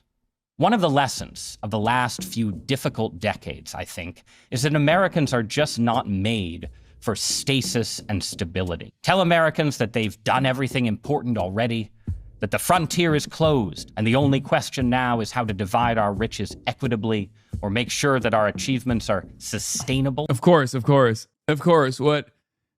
Let's not talk about equity and dividing our riches equitably. That's bad. How about that be the next frontier, man? Why can't that be the next frontier?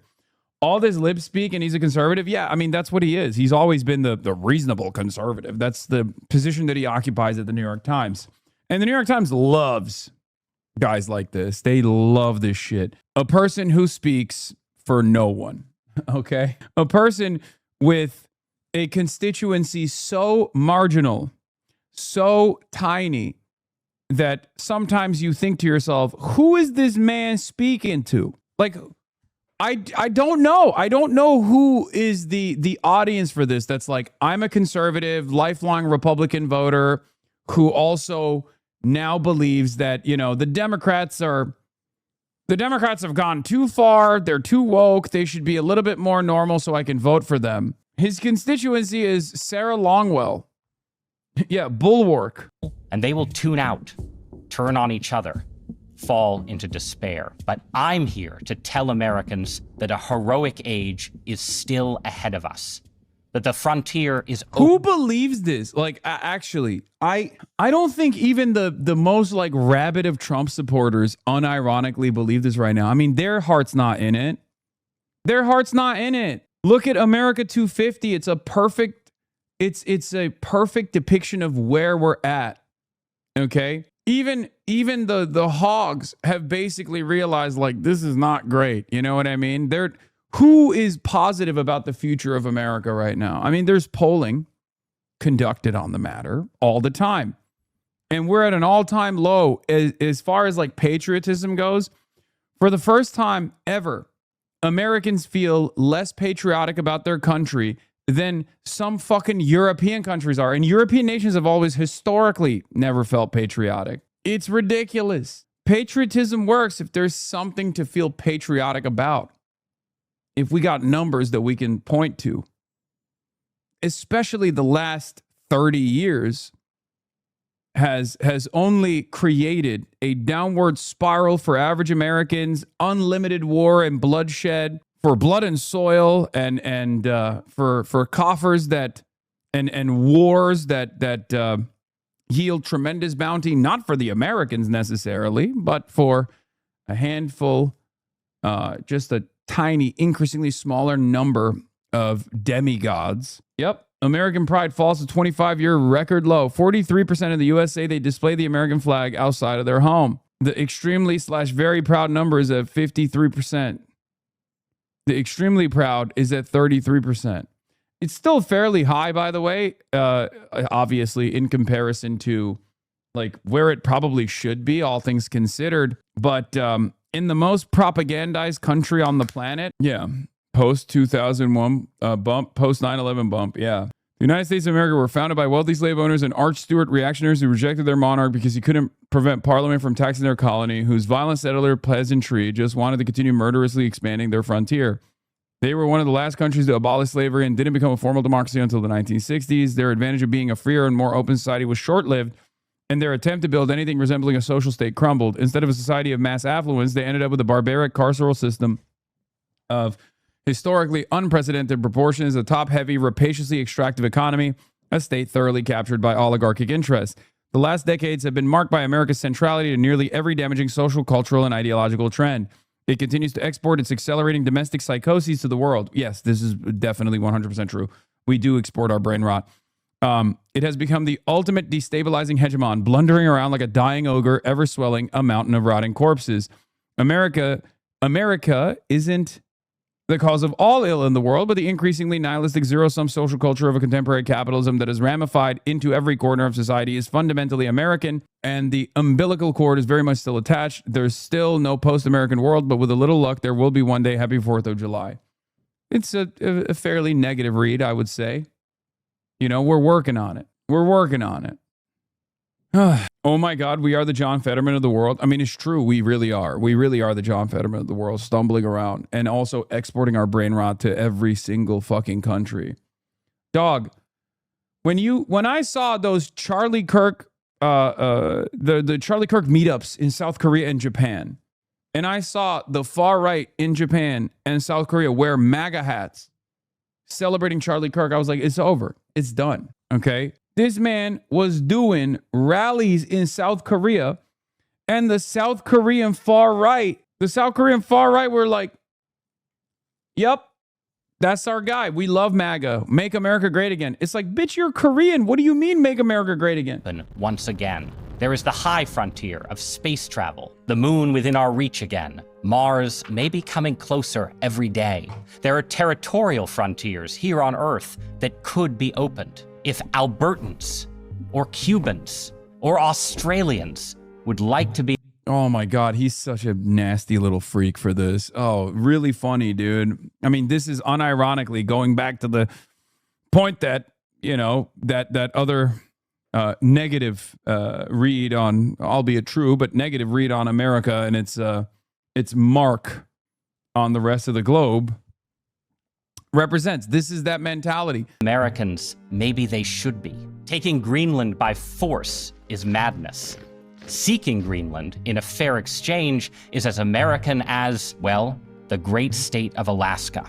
Then there are also internal frontiers, ways to transform our own country that technological progress might make possible, bringing more water to the arid West, planting forests in the southern plains, making cities grow and deserts bloom. The age of monuments should come again. We should complete the great statue of Crazy Horse that my children on our cross-country trip saw looming unfinished near Mount Rushmore. And we should build statues of Lewis and Clark on bluffs over the Mississippi or Missouri, like the statues of the kings of Gondor that greet the Fellowship of the Ring. And the Oh my God, brother, you are fucking, oh my God. This is all aesthetics, bro. It's all aesthetics. He literally turned around and was like, America should do more imperialism, but this time gently. And then we should build big ass statues. This is also the exact kind of thing that liberals like Ross Douthat would regularly criticize if China was doing it. Okay? And China does do it. And I do think that that's kind of a cool thing. I do like big statues. You guys know this. And many of you call me an L nerd for it and say it's a bad take. But I think like massive statues are kind of dope. But having said that, don't you feel like this is kind of the problem? How is this in any way, shape, or form different than like what Donald Trump tries to fucking point to? Right? The idea that like things are great because I said they're great. Here, I'm doing a beautification initiative. Is the problem with Donald Trump that on America's 250th birthday that he's like focusing on beautification initiatives that are failing? If he actually succeeded in the beautification initiatives, the reflective pool was actually blue, would you be fine with that? Or do you feel like we have other structural problems that need to be identified and solved and resolved? Now, this is the extent of liberalism. A conservative liberal, a classical liberal, whatever you want to call Ross, okay, will look to the situation and say, oh, yeah, well, the issue is we haven't done enough beautification. The optics are bad. Let's fix the optics, and that's how we fix America. The real problem is there are significant structural hurdles that we must climb. Hurdles because of the system's design, because of capitalism's design, right? Of our Tolkien-loving technologists should beautify our cities as the wealth of our industrialists once did. Finally, there is the frontier that every American can reach out toward.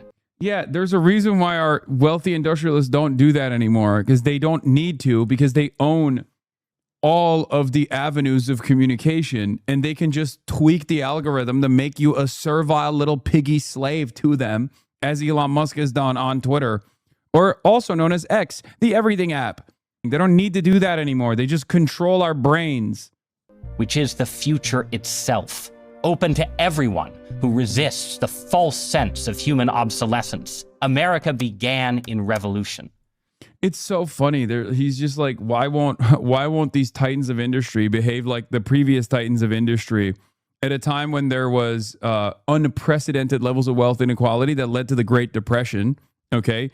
Deregulation and hyper-capitalism and an endless profit-seeking mentality from oligarchs literally led to the Great Depression. Ironically, why won't they do that again, this time with techno-feudalism? I don't get it. Perhaps it's because the mechanisms of control have become more sophisticated. Perhaps they don't even feel the need to do that. Perhaps everything is just held together by ticker tape right now, a hope and a dream that the stock market will endlessly grow and people will continue making money hand over fist. But it is really funny to be like, well, do capitalism better, please. If only our super wealthy were to build these beautiful cities and engage in beautification initiatives where we would not harbor resentment against them. We would know them for the demigods that they are, as though that's the problem. The problem is we have a system where we continue with this unprecedented level of wealth and power gap that exists between the regular folks that generate the value and those who actually retain all of that value at the tippy top. That's the real problem. Not that they're not like giving back aesthetically. The robber barons had to spend their physical money because they were worried about it getting stolen. Not really a problem now. Yeah, there's also that. And today, the most basic human actions can be revolutionary. Everyone who builds, who plants, who marries, who has a child, who makes a new beginning, reaches for the next American frontier. Since the 1600s, my own ancestors have begun again as Mainers, as Virginian. There's something really funny about Ross Douthat trying to do this thing where he's like, well, you know what's our new frontier? Having children and getting married. Dog, if China can't do that with the level of social cohesion they have and the level of social control that they have, what makes you think you at the New York Times are going to be able to achieve this with, 17,000 people watching? Well, now you got 27,000 people watching in real time, but, we doubled your viewership almost. All of these problems that he is presenting could be identified by the economic organization of society that we exist under that makes it virtually impossible to have a child, makes it impossible to dream for a better future. Everyone's working, okay? Everyone's working tirelessly, barely making ends meet. As Arkansans, as Montanans, as Californians. They have begun again as pig farmers and bicycle salesmen, as lobster fishermen and lawyers, as artists and poets, and now, God help us, as newspaper columnists. And I hope that my own children, all 5 of them, and their children, unto generations in the distant future, will always have the same chance to start afresh. This is the promise of America. And it's the reason that the future is still ours. The next 250 years and more than that, if God so wills it. And so, my fellow Americans, let us. All right. Let's talk. Let's hear from the real president, okay? What would Ross think of this? Trump stood at the 6th Grandfather's Day Mount Rushmore last night and told America that anyone who says it was built on stolen land is spreading Marx's lies about our heritage. He said, the people who tell our children that we live on stolen land are doing something much worse than slandering our past. They're attacking our future. He called them a band of thieves, radicals, and lunatics. No, Trump, you're wrong. Yeah, it's kind of ironic to do that. Saying that these are lunatics, a band of thieves, radicals, and lunatics. Like, oh, you mean the settlers? Like, that's kind of, you're literally standing atop the stolen goods, if you will. So let's be direct about it since you weren't. Yes, the United States of America is stolen land. It was founded through genocide, oppression, and dispossession of the people who are already here. That's not a Marxist talking point. That's the historical record. Moments when history speaks to us. This is one of them. My dear friends, President Trump and the people of America. Today, the United States celebrates 250 years of independence, 250 years of freedom, 250 years of defending freedom. On behalf of the people of Israel, I wish you all a happy and joyful Independence Day. My friends, this 4th of July carries a special meaning for me personally. Exactly 50 years ago, as America celebrated its bicentennial, Israel carried out one of the greatest hostage rescue missions in history, Operation Jonathan in Entebbe, Uganda. More than 100 innocent hostages were brought home alive by our courageous soldiers. Oh, bro, everything has to be about you, huh? Me. Look, you guys also are fighting the same villains. They say you are built on stolen land. Well, we stole our land too, just like you did. One commander did not, my brother Yoni. He gave his life so that others could live. This is what the brave soldiers of Israel and America Oh my done. God, brother. I mean, this is the other side of the story, right? This is the other side of the story. This is like Brian Kilmeade being like, these guys hate America and Israel. And this is the other side of it where it's like, you know, we're just like you in many ways. Remember, we're fighting for you. Really? That's crazy. Doesn't feel like it. Again and again in these 50 years. And 50 years later, we are still defending freedom. We may live in different continents, but there's a strong yeah, when that ugly person calls you twin. Bond between us because we have one destiny. We know that freedom is never cheap. It must be continually purchased. It must be continually defended. America has been the greatest force for liberty the modern world has known. Israel is proud to stand beside her. Israel is proud to stand beside all of you. Because our Please keep giving us billions of dollars of tax money. Please keep giving us all the weapons we use to melt children in our neighborhoods. This is very good. And if you don't give it to us, I will call you an anti-Semite. And I will demand that you no longer have your freedom. And guess what? The American government will give me that gift as well. Our alliance is built not only on shared interest, it's built on shared values. Today, those values are under attack. The tyrants we face chant, death to America, death to Israel. They think freedom is weak. They think democracies are weak. They're wrong about our two democracies. Because when America and Israel stand together, freedom stands stronger. Together we defend freedom. Together we defend our common civilization. Together, with God's help, freedom will triumph over tyranny. May God bless the United States of America. May God bless Israel. And may God Bro, it's July 4th. Why would God bless Israel? Why are we like God? He has to make everything about himself, bro. This is classic Israel. It's like, remember when we, on that faithful morning on July 4th, 1776, invented Israel? It was great.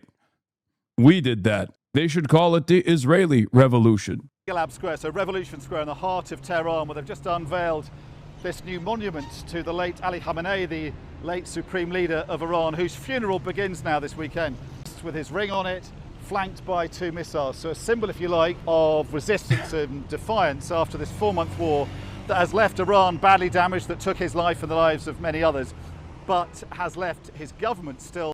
I mean, if I'm the guy who invented the Shahed drone, I'm a little bit bitter. Like, they put the missiles on there, but not the Shahed drone. I feel like that's the most significant image, right? Standing. So they are preparing now for what is going to be the mother of all funerals. Going to go on for 7 days. On Monday, we're going to see millions of Iranians lining the streets here of the capital. His coffin will go past here, we understand, past any number of landmarks through the city. And Iranians will come out in numbers we've not seen So much since AI art. the funeral of the first Ayatollah, the first supreme leader. Canceling the Islamic Republic for its heavy utilization of AI art instead of relying on domestic artists. Back in 1989. It's then going to go to Qom, south of here, big religious city in Iran. It's then going to go to 2 other religious cities in Iraq, to Kerbala and to Najaf, before he's buried in Mashhad. Now, a lot of people we've been speaking to here are coming out and will come out to send him off, pay their respects. Some of the faithful we've spoken to say they're doing so because they want to honour a great leader, but also they say they want to see revenge. Shahid Khamenei, Imam Khomeini, Imam Khamenei, Mojtaba Khamenei, We're all sad. He was a great and noble man and has caused a lot of sorrow for us. Was he a good leader for Iran? Yes, excellent, and we'll miss him a lot. Tomorrow you will see the funeral. Millions will be in the streets. It was a great... Bro, for a second, I thought it wasn't the Hezbollah flag, and I thought it was their standing with Ukraine pin. Just the one Iranian unk that's like, yep, this is a united struggle. He was a great leader. He was a father to all of us. He's like, I support the IRGC and NATO. I mean, somebody just there said, no, he was a bad leader. I'm not going to go to his funeral. Another person said that she didn't like him. Do you understand that? Well, he probably liked Trump. Someone who likes Trump and Netanyahu and Pahlavi doesn't like Ali Khamenei. We all are sad. We are very sad. But the fight is still going on, you know? We can't just be sad. We have to fight. Who's winning? Of course, us. He was very strong, and we will miss him a lot. We're mournful, but we thank God that his son is the new leader, and that now we have another strong leader. Ali Khamenei was supreme leader of Iran for 37 years, so the authorities want to give him the send-off that they believe he deserves, but also you get the impression they want to project a sense of unity and public show of strength after this bruising 4-month conflict. Having said that, a lot of the younger people we've spoken to weren't happy to be interviewed about how they feel about him. One of them said he was a bad leader, and I think some of them said they won't come to the funeral. So there is a sense that this is a divided country, and a lot of the younger generation don't believe that... Yeah, no shit. I mean, this is classic. It's the same in Cuba. It's like if all you've known is economic struggle, okay? If all you know is economic struggle, of course you're going to be like, yeah, it's the fault of the leadership. Yeah, that makes perfect sense. And then on top of that, if you get a college education, if you go to school, and then you have, liberal values, which many people do, right? I'm talking about like social liberalism. Then yeah, you're going to be very frustrated with any kind of repression that you experience, paired up with the economic hardships that you understandably attribute to the administration. He represents a form of Yeah, I leadership mean, that they low want key, to identify. Iran does have a gerontocracy, just like we do. Okay, there is, like, I know I talk about no, like, generational politics. It's reactionary. It's like only class politics, but low key, there is somewhat of an internationalist perspective where no matter where you go, the boomers are ruining everything. Like, anti-boomerism could be an interesting international unifying form of politics. Yeah, they were the gerontocracy. I say were because, you know, America and Israel loquentially eradicated the gerontocracy to a significant degree. And then look what Iran did in the aftermath of that. It turns out eradicating the boomer class of the Iranian leadership generated tremendous results, just not for America and Israel, but for Iran. Having said that, we are undoubtedly going to see millions of Iranians coming out in what is going to be an extraordinary spectacle of religious and political support for this Iranian leader. Revenge, revenge, or revenge, they chant. In the baking heat, here to honour Ayatollah Ali Khamenei, they came in their thousands. Above them, the coffins of the Supreme Leader and his family members killed by US-Israeli bombardment on the first day of the war. Mourners arriving from across Iran to pay their respects and vow vengeance on their enemies. God willing, they will receive the punishment for what they did in this world and will make them feel a humiliation that is unprecedented in history. American boomers went to Iran for American imperialism. Iranian boomers literally fought off an Iraqi invasion. It's true. But they're still boomers is what my point, right? My point is they're still boomers. And there's a boomer universality. A reluctance to cede power to anybody else when you're calcified in your ways, right? Boomers do that no matter where they live. You know what I mean? It's obviously adjustations of each individual state and their culture. But yeah, I'm not shy about saying it. I think Ayatollah Ali Khamenei demonstrated boomer mindset with the anti-nuclear arms fatwa and their investment into social modes of repression as a way to try and galvanize the base that they had. Again, it's a boomer relic. It's boomer behavior. The world has no place for these Epstein followers, and the people of the world are finding out more and more what is the best way forward.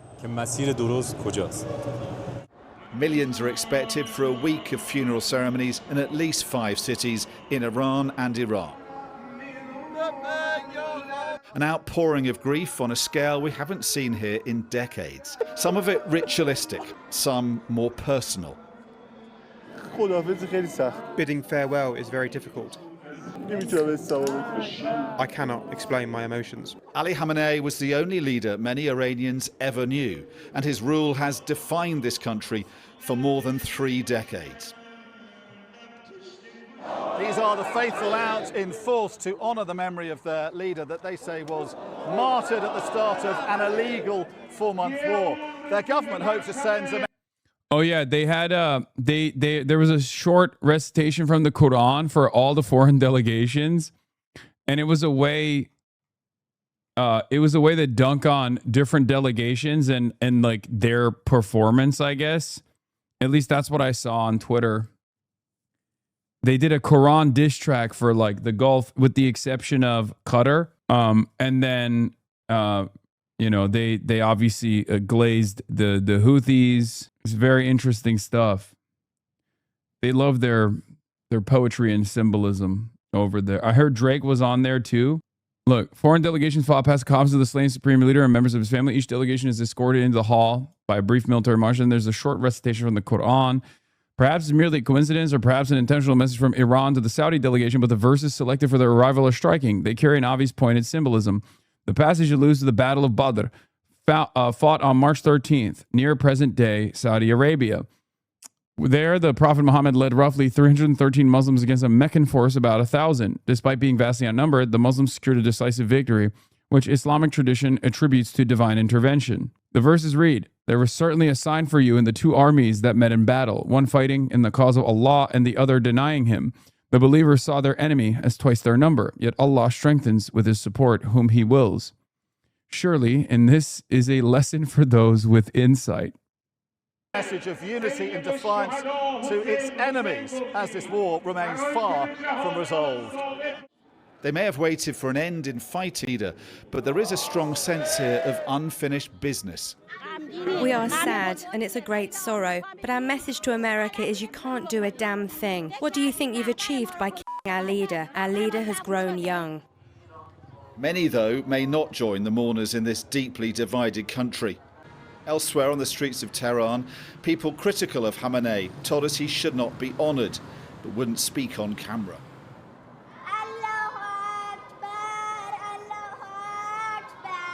But in ceremonies and prayers across Iran, millions will be paying their respects to only the second supreme leader to be buried in almost 4 decades, who his supporters believe has only strengthened their country.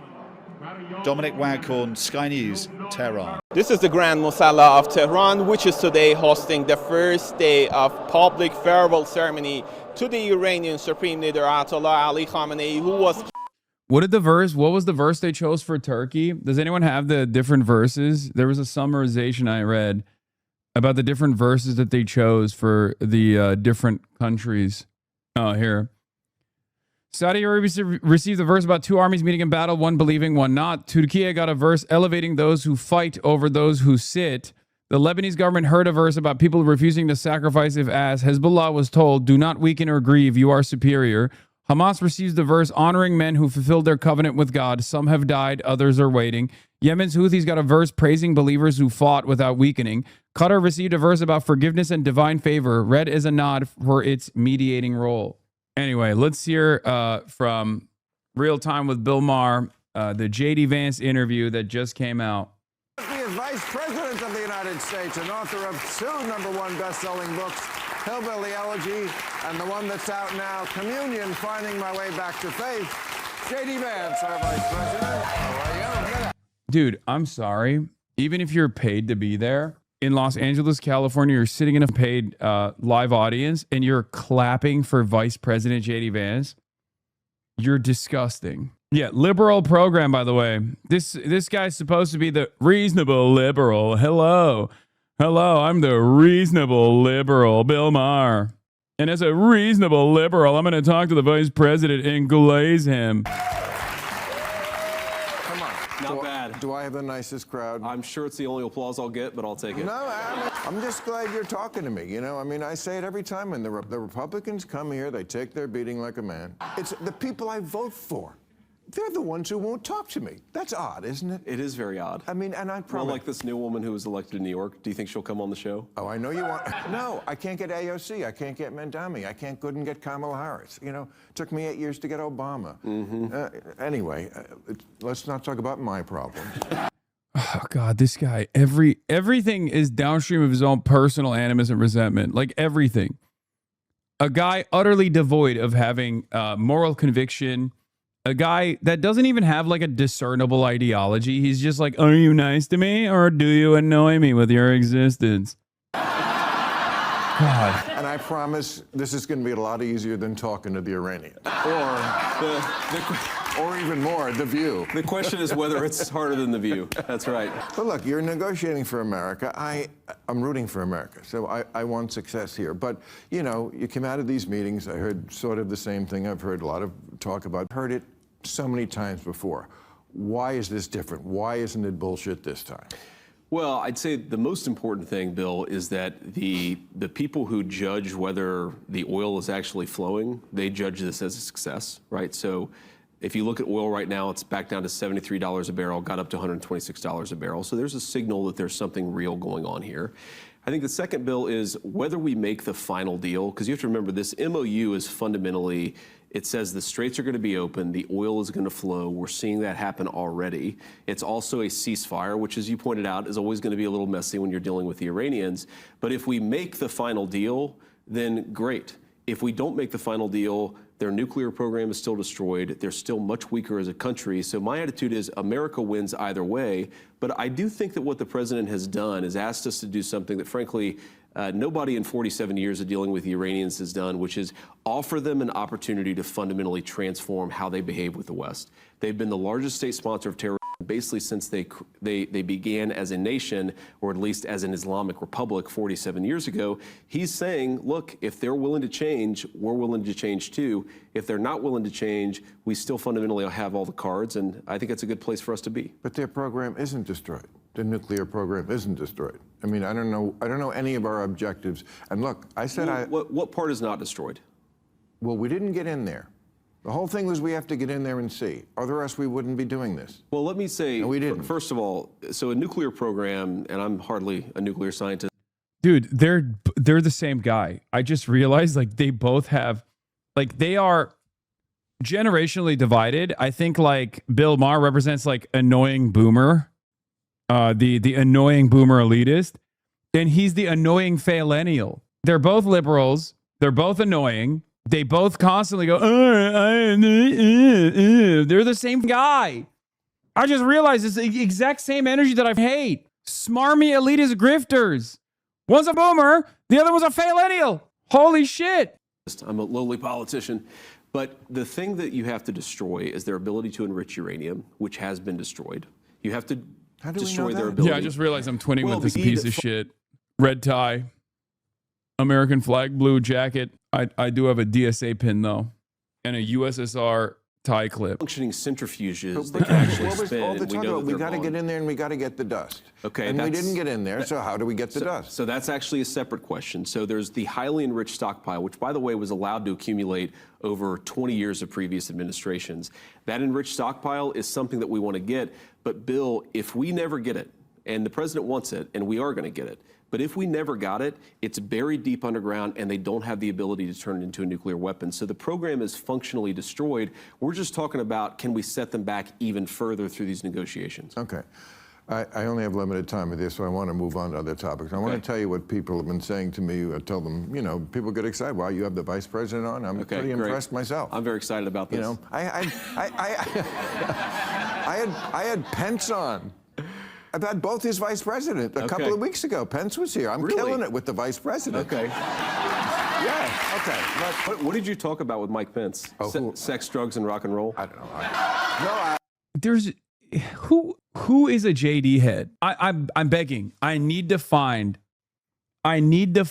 someone who is a JD Vance fan.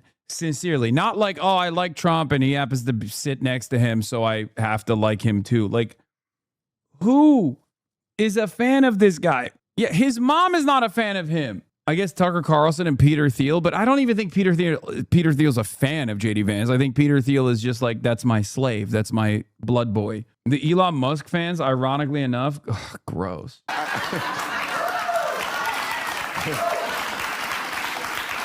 He was a lot more human than I thought than I'd ever seen him. I even asked him to come on my podcast where I get stoned, and he was like, maybe. So it was good. But here's what people, when I say you, here's what sticks in their craw. Okay. The number one issue, immigration. Not immigration. We like it that you closed the border. Thank you. Dog, you live in California. You are a Californian.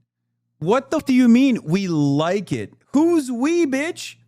You speaking French? You mean we? Us liberals are so agreeable. We also love a reactionary white nativist approach to migration in this country. Oh, that's so good. Like, what do you mean we like what has an undocumented immigrant done to you that is in any way, shape, or form negative? Also, why does he even maintain this idea that he's a liberal? I don't get it. To be done. The people who you treated, I'm talking about your administration. Okay. You weren't out there yourself. But ICE, all that shit, too rough, too mean, too unnecessary. I think you've got, I'm not telling you what to do, okay? I'm just giving you some advice as a friend. Okay. And I am. And I'm not saying, I'm not asking you to apologize if I don't like when people do that. I'm just saying you go a long way toward getting people who are just completely shut the door to you and your ministry if you would just own that you guys went too far. You went too far, and you should own it like you did childless cat ladies. Well, I mean, again, Bill Maher giving the game away. His ideology is, you know, a murderous, unaccountable Gestapo force that's mass deporting black and brown people for no reason other than to satisfy the needs of like a 20% base of support that is white supremacist. And then childless cat ladies that annoy him. These are the two extremes that are on the opposing sides of the American political spectrum for Bill Maher, and he hates both of them evenly. Hello? Do you hear yourself? Like, this can't be a real political worldview. I don't hate Republicanism and Trumpism because it annoys me because they're stupid. Okay? I hate it because it's violent. I hate it because of the impact that it has on regular folks. You can't put nuisance and your own personal distaste for a political movement on the same moral playing field of, you know, the Fourth American Reich. Okay, so here's the basic problem with that bill is you cannot do any deportations without law enforcement. And you can't do a law enforcement operation like that without having some situations that don't look good when they're recorded like that. I mean, let me give you like just one obvious example. Let's just set aside the immigration element of this, okay? If you take a guy who's committed murder and you go in and arrest that guy, sometimes that person's going to resist arrest. Sometimes if you take a video of it and it's out of context and you... This is a lie. If Bill Maher had working brain cells, he'd be like, yeah, when a guy commits a murder, law enforcement comes in and puts him in prison. And then they make a determination on whether or not he actually committed the murder. Okay? And then if a jury of his peers convict him of doing this murder, he goes to prison.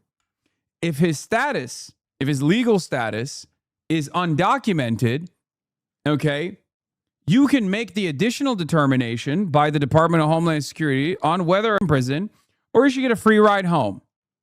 Okay? That's how this works. At no point is it that like you have ICE agents coming in and being like, well, we're doing regular law enforcement now. That's not how it works at all. That's not how it works in any way, shape, or form.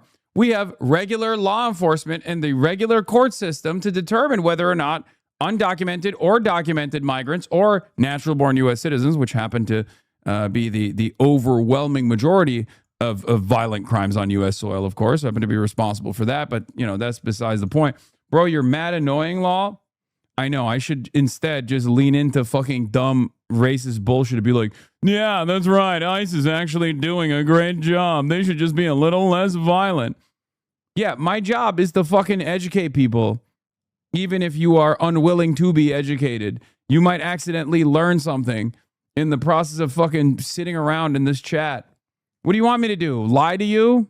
I mean, yeah, that's what you want me to do. You want me to lie to you. That's why if I just sat here and was like, well, they're right, actually. A new rule. ICE is now doing regular law enforcement.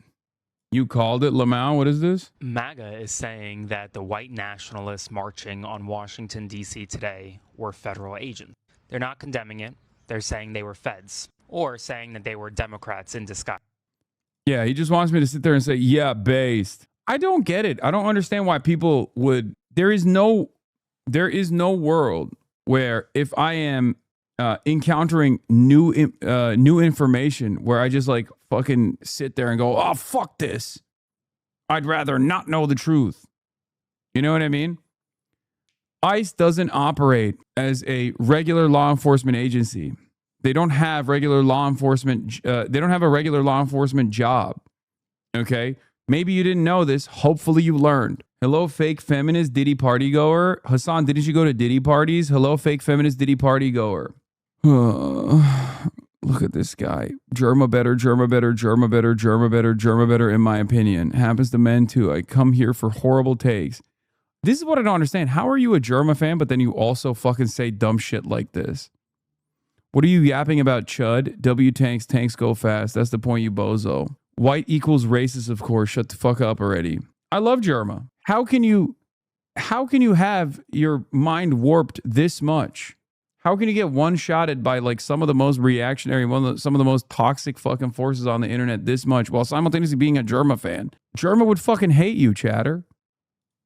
Anyway, as I was saying, Bill Maher unfortunately doesn't care and is far too racist to care. But all of these ICE activities are completely unnecessary, and they're designed to soothe the appetites of the 20% of some of the dumbest Americans, right? The type of Americans that Bill Maher shits on all the time, the evangelical Christians, the rabid right-wingers, the Trump cult.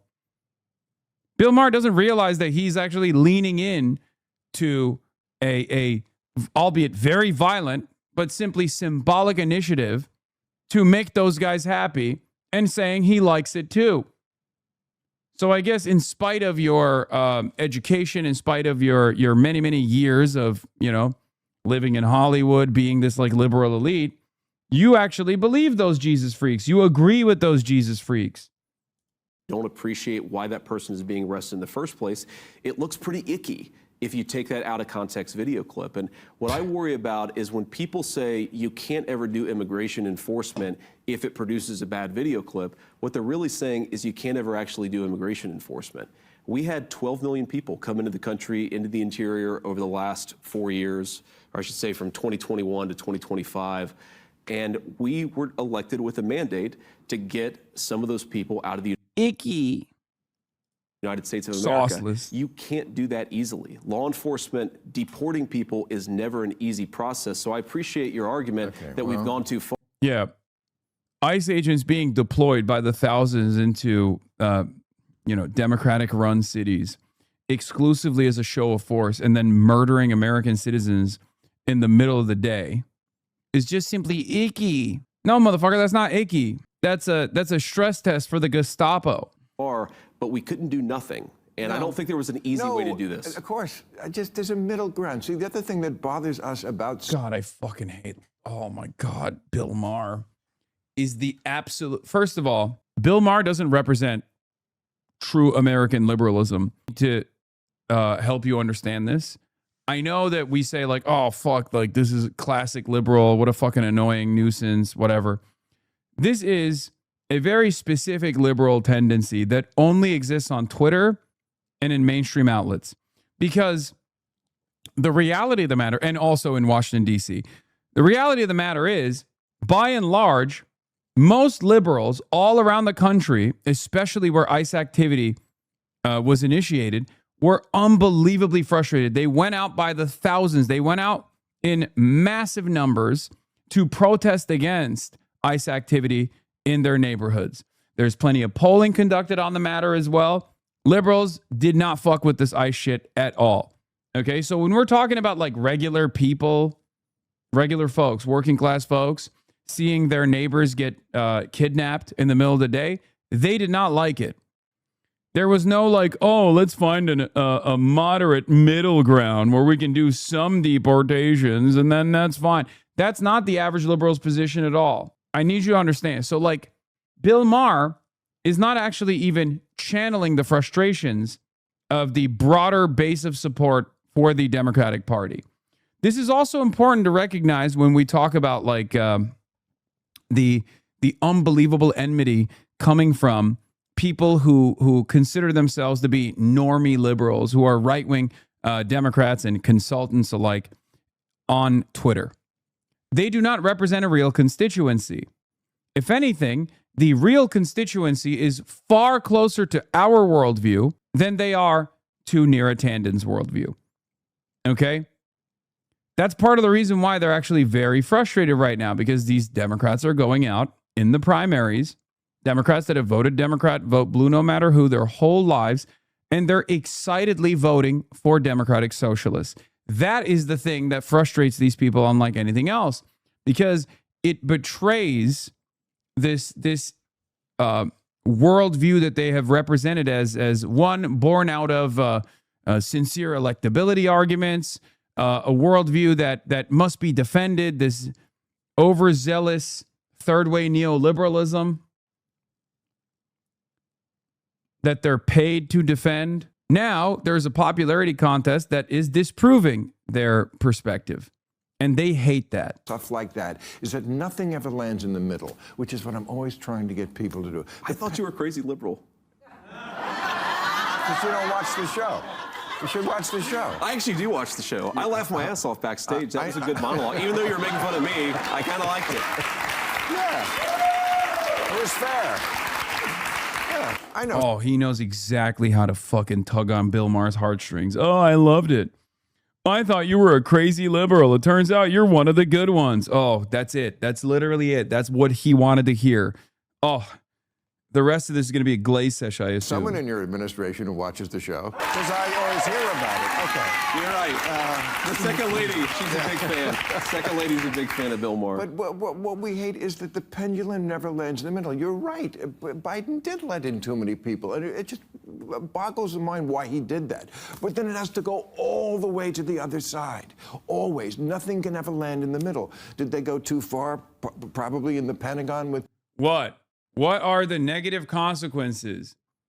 What was the negative consequence for Biden, quote unquote, letting in too many people? Why are you conceding on this idiotic right-wing nonsense for no fucking reason? It's exceptionally stupid to say this in Los Angeles as a lifelong Californian, okay?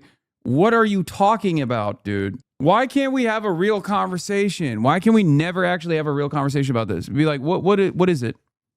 Like, what was ruined about America? Okay.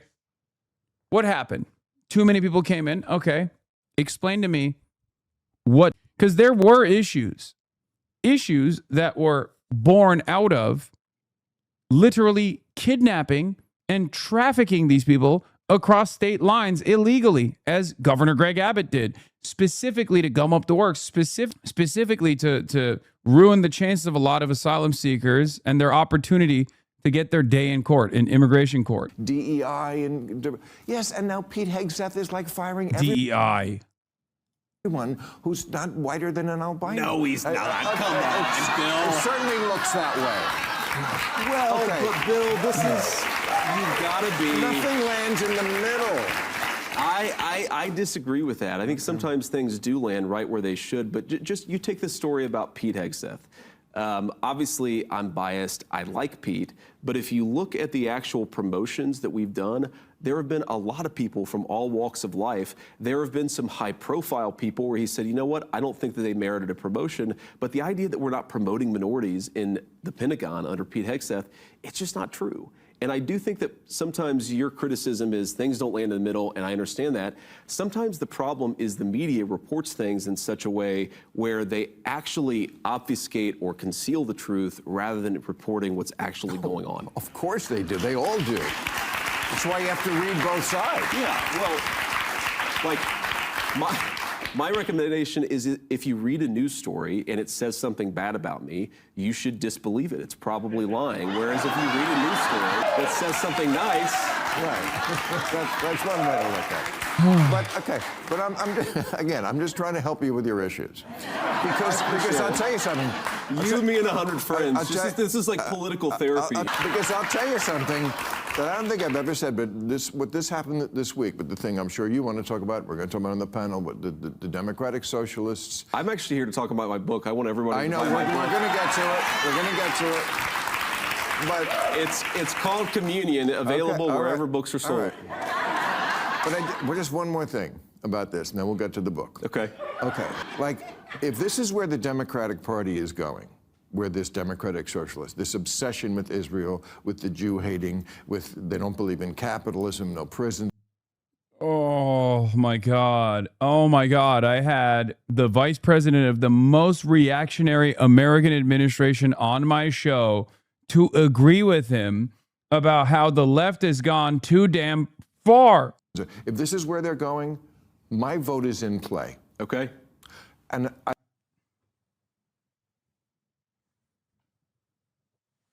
Oh my God. Oh my God. Oh my God. We know, Bill. We know. Bill, we know. We've known for a decade. Holy shit, just reading Hasan's chat shows how mindless and brain dead your followers are, says the Mad Flasher. Not enough flashing for you? Is that what's going on? Is that what's popping?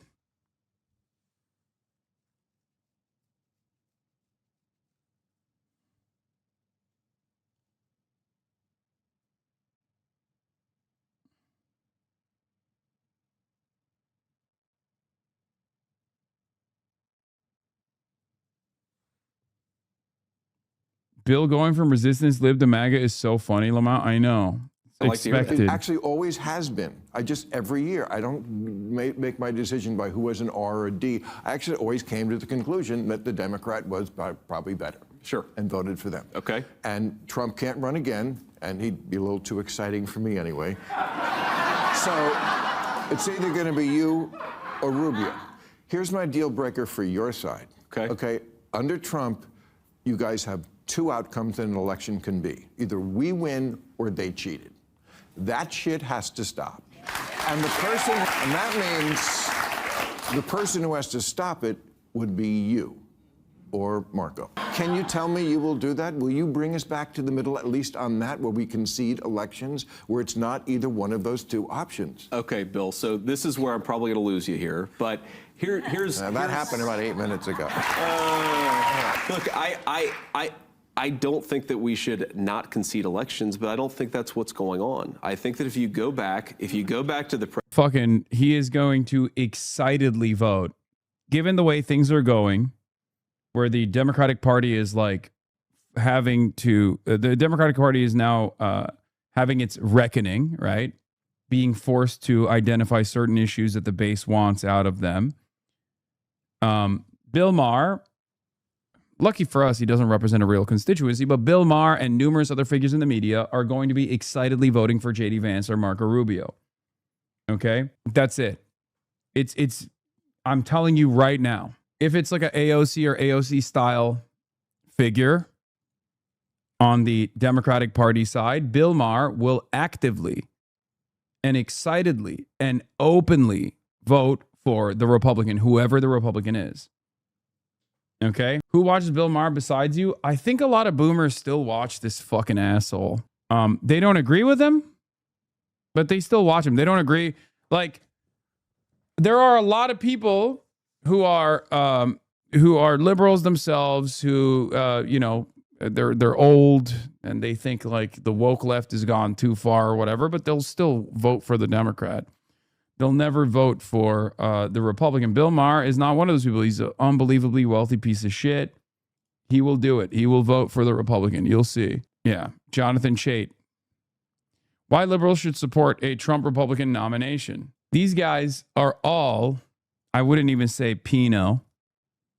They're Dinos. Democrat in name only. They're racist. They're Islamophobic. They're transphobic. They believe in a lot of the culture war things that the Republican side presents.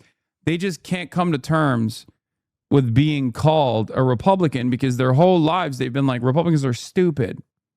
And it's true. The Republicans are by and large stupid. But that means Bill Maher is also just as stupid. This kind of bigotry is... And if you demonstrate the same kind of bigotry, then yeah, you're just as stupid. You're just as low IQ. You just don't want to be associated with that because you think it's yucky.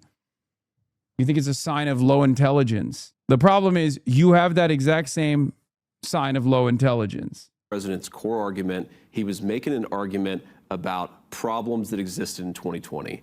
And here's the problem that I'm most focused on. The president and I have talked a lot about this, and I think we share a perspective here, but set to the side the stuff that really gets you and your audience very angry about whether the count was legitimate in Georgia or Pennsylvania or any of these other states.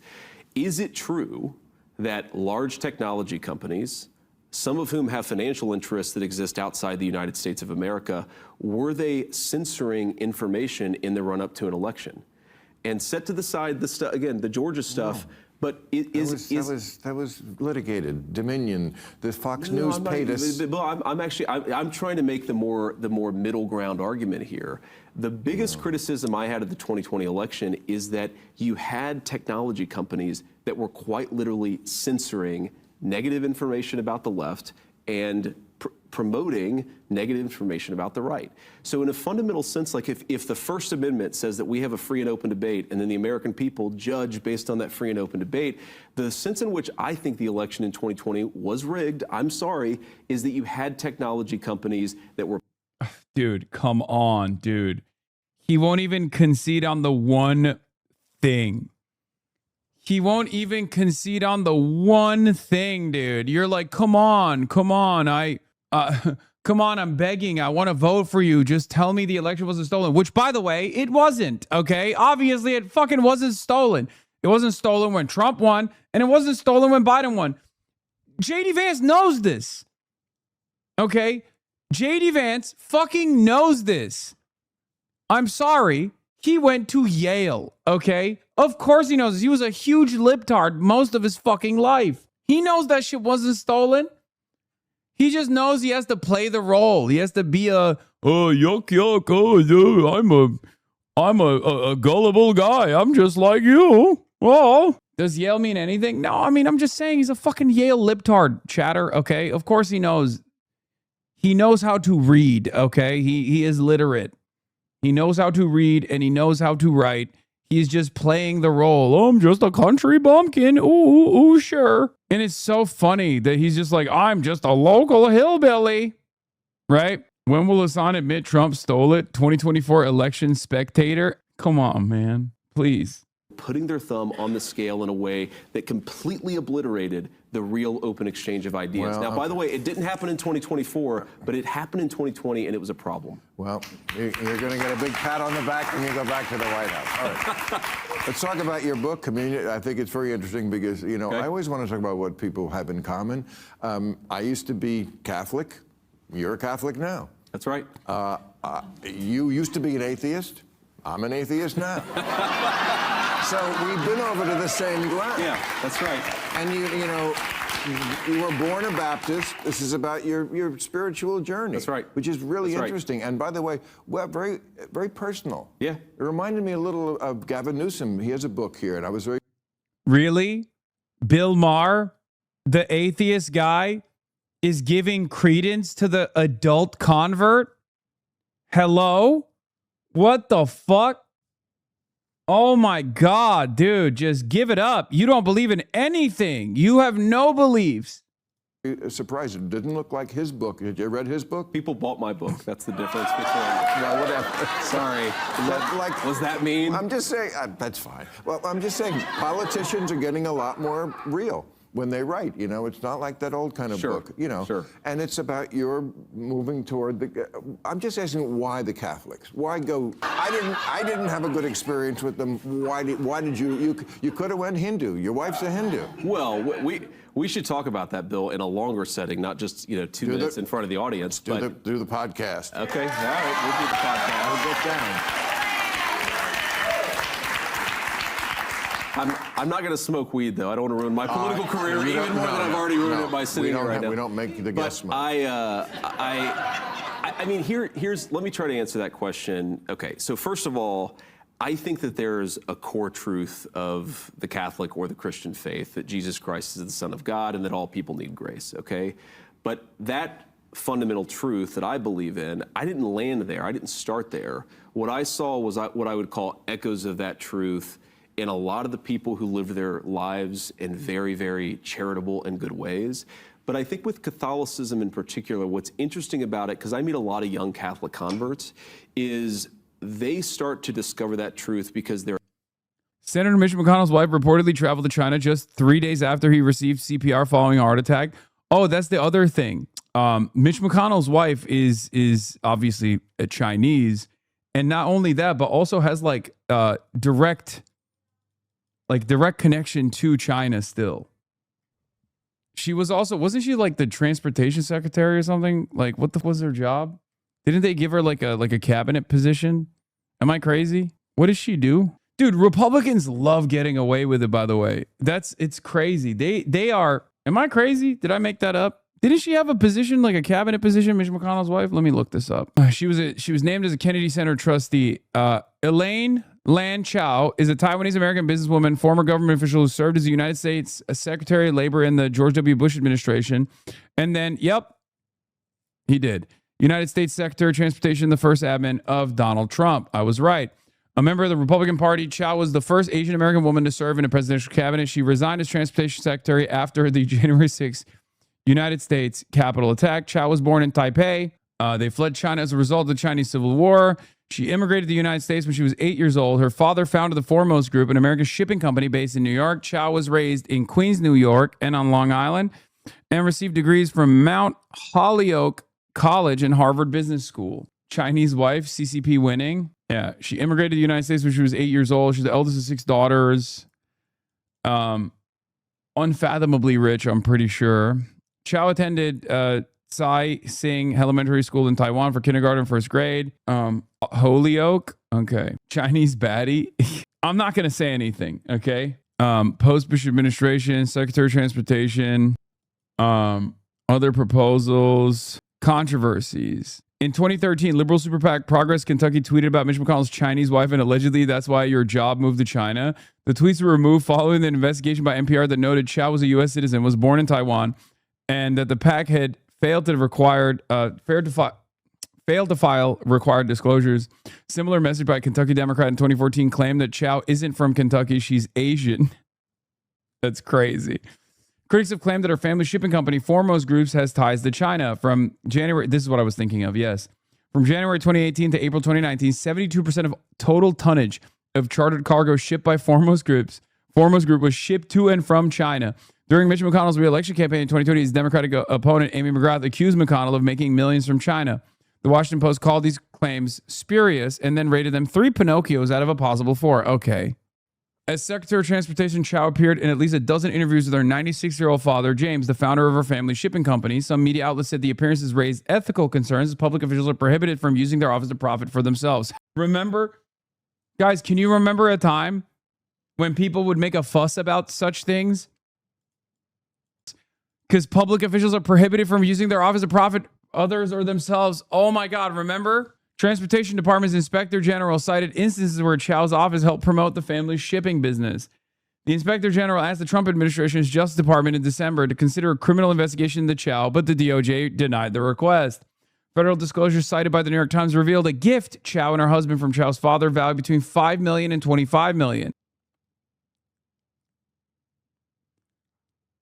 Anyway, laundry list of controversies, but yeah, Mitch McConnell's Asian baddie wife, Mitch McConnell's ABG wife, flew to China 3 days after Mitch McConnell was hospitalized. Oh no. Yeah. Elaine Chao, who's married to 84-year-old Republican lawmaker since 1993 and formerly served as transportation secretary in the first Trump administration, traveled to Beijing and met with Chinese Vice President Han Zheng just days after McConnell's hospitalization. What? Hey, yo! Hey, yo! She said, we're moving on to bigger and better things. That's crazy. Photos circulating in Chinese media show Chao sitting across from Zheng on June 17th, reportedly discussing efforts to strengthen. Hey, she's with us. She's with us. She's with us. The timing of the visit adds further questions to a growing list of McConnell's aides. To a growing list of McConnell's aides have declined to answer since an EMS call made public this week revealed he had been hospitalized after suffering a heart attack on June 14th, with an emergency dispatch sent to his Washington, D.C. residence. Audio of the call was first revealed by journalist Desiree Townsend. The Republican senator's team has confirmed he's in the hospital, but has offered no further details about his condition, including whether he's conscious or who is currently running his office. Senator McConnell appreciates the outpouring of support he's received while he continues his recovery in the hospital. He's dead, bro. He's dead. Jeremy Foss, an emergency physician at Brigham and Women's Hospital and assistant professor at Harvard, has warned that McConnell's condition could be more serious than his team is letting on, noting that most patients who survive CPR after a heart attack are not able to take care of their bodily needs. If it does work, we can restart their heart and their heart is beating spontaneously. That begins a long road to recovery, even for the healthiest of patients. So when you have a person who's elderly, who has other underlying medical conditions, it's really concerning. McConnell has faced several health scares during his 7 Senate terms, having first been elected to the Senate in 1985 and serving the longest tenure of any Kentucky senator, though concerns about his health have become more frequent and more serious in recent years. In February, he spent 8 days in the hospital after checking himself in an abundance of caution following flu-like symptoms. He noted that on June 22nd, when McConnell was already in the hospital, his spokesperson, David Popp, said only that he would not be voting without addressing his medical condition. Democrat Charles Booker, who's seeking to replace McConnell, has questioned whether his team is trying to conceal the extent of his condition, suggesting he may no longer be fit to serve office. Obviously, Booker is my first pick for McConnell's replacement, but I'll take Thomas Massie as a second pick if necessary. You know what I mean? Kyle Kulinski on a level of dark woke most people couldn't even imagine. Breaking: Mitch McConnell found alive. Dude, what the... Dude, that is crazy. I did not know. I thought people were being maybe a little racist, that she just like flew to China right after. I mean, it's suspicious that you would fly to China right after your husband is most likely dead. But she went beast mode. She beasted on him. She did a public appearance with the vice president, bro. Dude, can you imagine a Democrat? I have traveled to China. I'm a Turkish American citizen. Okay. I have no connection to Chinese heritage or to the nation state of the People's Republic of China. When I went to China, everybody said, I'm a Chinese agent. I'm being paid by the Chinese government. Meanwhile, we paid so much money for that China trip. It's unbelievable. I wish the Chinese government funded that trip. God damn it. That was all fear and funds. Anyway, that's besides the point. Okay. That shit was expensive as hell. Meanwhile, the Chinese wife of Mitch McConnell flew to China 3 days after Mitch McConnell most likely died, okay, and met with the vice president publicly. Dog, Republicans get away with everything. Republicans get away with everything. What do you think they talked about? I don't know. Normalizing China-U.S. relations, which I don't have an issue with. This is the most Erica Kirk moment I have seen. Dude, I swear to God, Republican wives are also Republican operatives themselves, and they're straight demonic. Okay? They're so goddamn cutthroat. It's kind of crazy. Wow, not beating the misogyny allegations by being this mad at a woman of color having upward social mobility? Yeah. I mean, straight up, dude. This is some real ass Erica Kirk ass moves right here. She's making Erica Kirk look like a grieving widow with these moves. She started at the top and now she's still there. I mean, good on her. Good on her. Al Jazeera did a whole what led to the war in Iran. Too, haven't you? We've been exposed to controversies and warnings and just nonstop bad. This hits different. Beneath all of these chaotic headlines that we see every single day, it just feels like something bigger is happening. Do me a favor. Try and think of just one general thing in your life that has improved in the last 10 years. Has your quality of healthcare improved? How about your quality of education, your cost of living, your insurance coverage, your privacy, your freedom? Do you have more time to do what you want to do today than you did in 2016? On this day, 1 decade ago, the Dow Jones closed at around 18,000 points. Since then, it has skyrocketed, closing today at 51,000 points. So congratulations, unless of course your quality of life is not 2.83 times better. In that case, I made a video for you to watch. But this video isn't about evil CEOs or how capitalism and wealth inequality are out of control. You probably already knew those things. This is a theory, maybe a conspiracy theory, but a theory nonetheless that I've been sharing and discussing and refining for years. For you, it's merely some lenses that you can try on when reading your newsfeed. It's an introduction to what comes after capitalism, something I can only call leveragism. All my life I was looking for a sign, wasn't sure where to find a peace of mind. Sometimes you can see things when it ain't time. Well, for you I'll be putting it all aside. Capitalism on paper is dependent on economic and technological growth. On paper, the idea is that everybody gets a slice of the pie, and if we make a really, really, really big pie that keeps growing, then everybody can get fat. And not only is that example kind of a literal one when we look at the American obesity epidemic, but capitalism also led to agricultural innovation and global supply chains and wealth creation in developing countries that played a huge part in decreasing global hunger. It's worth recognizing that in 1970, 1/3 of the people on this planet were starving, and now that number is down to about 8.2%. How much of that achievement can be awarded to capitalism can be... I mean, I wouldn't even say 1970s onward, but I would say that, and this is Marxist analysis as well, capitalism is a progressive force as opposed to feudalism. So it's true. It's just that we have evolved past the need for capitalism. To say that capitalism didn't do that industrialism did, which could be under any system, is both correct and incorrect. It doesn't matter. That's what did it. Okay. Especially, obviously, the abolition of extreme poverty, the destruction of extreme poverty directly comes from the development and redistributive policies of China. But debated, but ignoring that this drop in...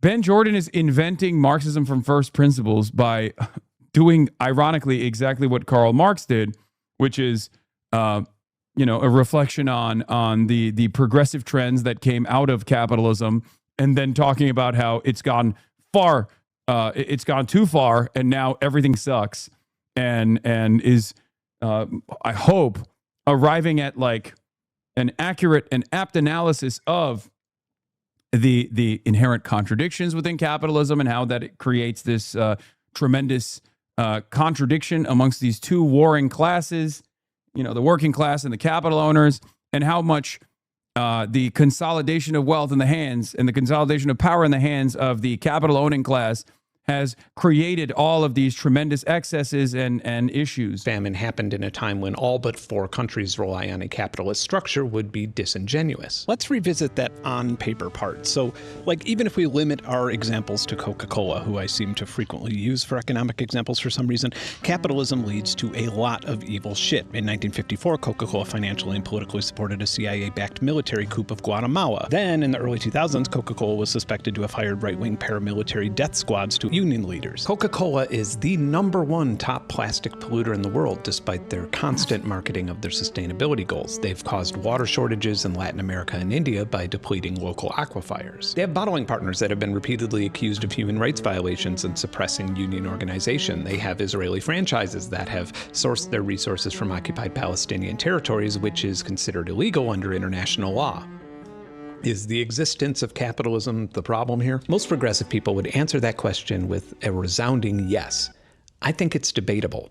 I would argue that most of these things that Coke did violate the rules written by capitalist governments. And the problem is oh no, don't tell me real capitalism hasn't been tried. No. Which is a byproduct of jealousy. Since capitalism is frequently associated with hoarding more resources than your neighbors, we tend to associate capitalism with being a douchebag. And that's totally fair. So much so that we even get popular memes and fake Karl Marx quotes like, "There is no ethical consumption under capitalism," which is a completely sane and reasonable thing to shout at lemonade stands and farmers markets. The reason I'm discussing this to begin with is to highlight what American capitalism means on paper and how apparently nobody has seen that paper in decades. You need to react to Louis Rossmann. Louis Rossmann hates me. He's like a Epstein writer, isn't he? Maybe he's changed his position. My last video was what happened between the Great Depression.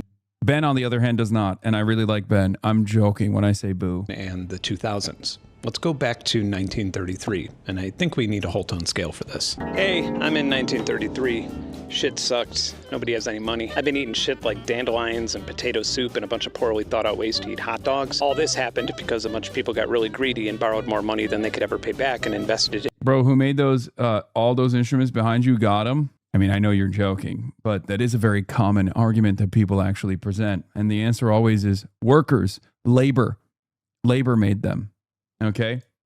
In wheat? What is the deal with that? Franklin D. Roosevelt's administration was both aware of capitalism's potential to increase the American quality of life, but also its potential to cannibalize itself. And it is truly remarkable to me that nearly 100 years ago, they saw the exact same mechanism that's playing out today. And this was at a time when some of your baseball-watching and apple pie-eating Americans were still on the fence about communism, and they had solid representation via the CPUSA. A lot of American citizens believed that the Soviet Union was a rising egalitarian society that was immune to the Western economic crisis. New Deal took this into serious consideration and ultimately wasn't about social services or directly addressing wealth inequality like the Soviet Union, but instead about sticking to the whole freedom thing and redefining capitalism in a way that would allow Americans to organically solve these problems using their own capitalist motivations. All of this kicked off with the Glass-Steagall Act of 1933. No longer would a commercial bank that provided consumer and business loans be allowed to deal with, underwrite, or invest in private securities, and investment banks would no longer be able to take consumer deposits. So to give you an example, JP Morgan was forced to start a separate business for all the risky stuff, and that eventually became Morgan Stanley.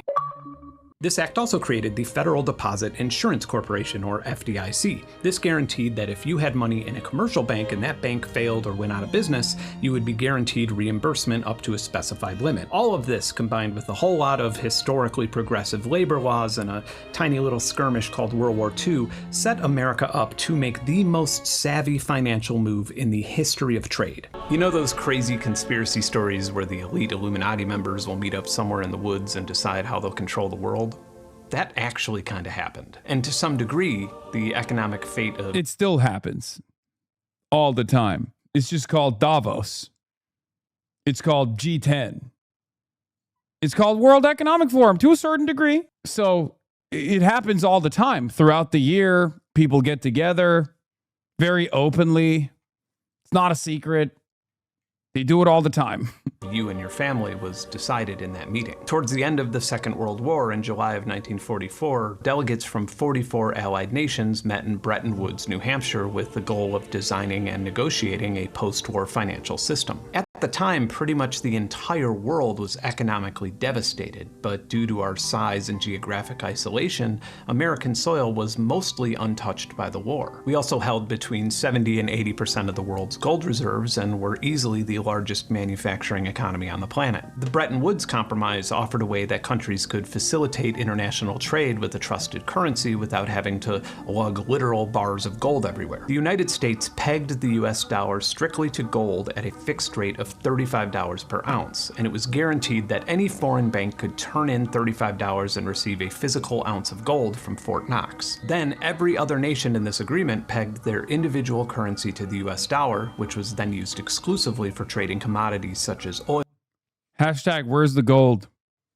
Hashtag investigate Fort Knox.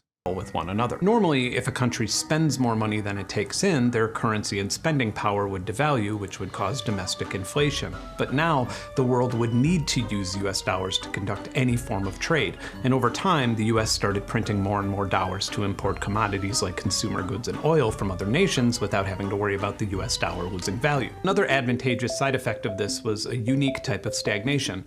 While watching America go on a shopping spree, other nations realized that their US dollars would lose value just sitting in a vault somewhere, so their safest option at the time was to buy US Treasury bonds. This created and inflated a secret camp in the woods still does exist called the Bohemian Grove. Yeah, it's such a secret that you know about it. Not a secret. The Bohemian Grove is not a secret. It's just where it's basically a country club where Republicans and Democrats can get together and do gay shit.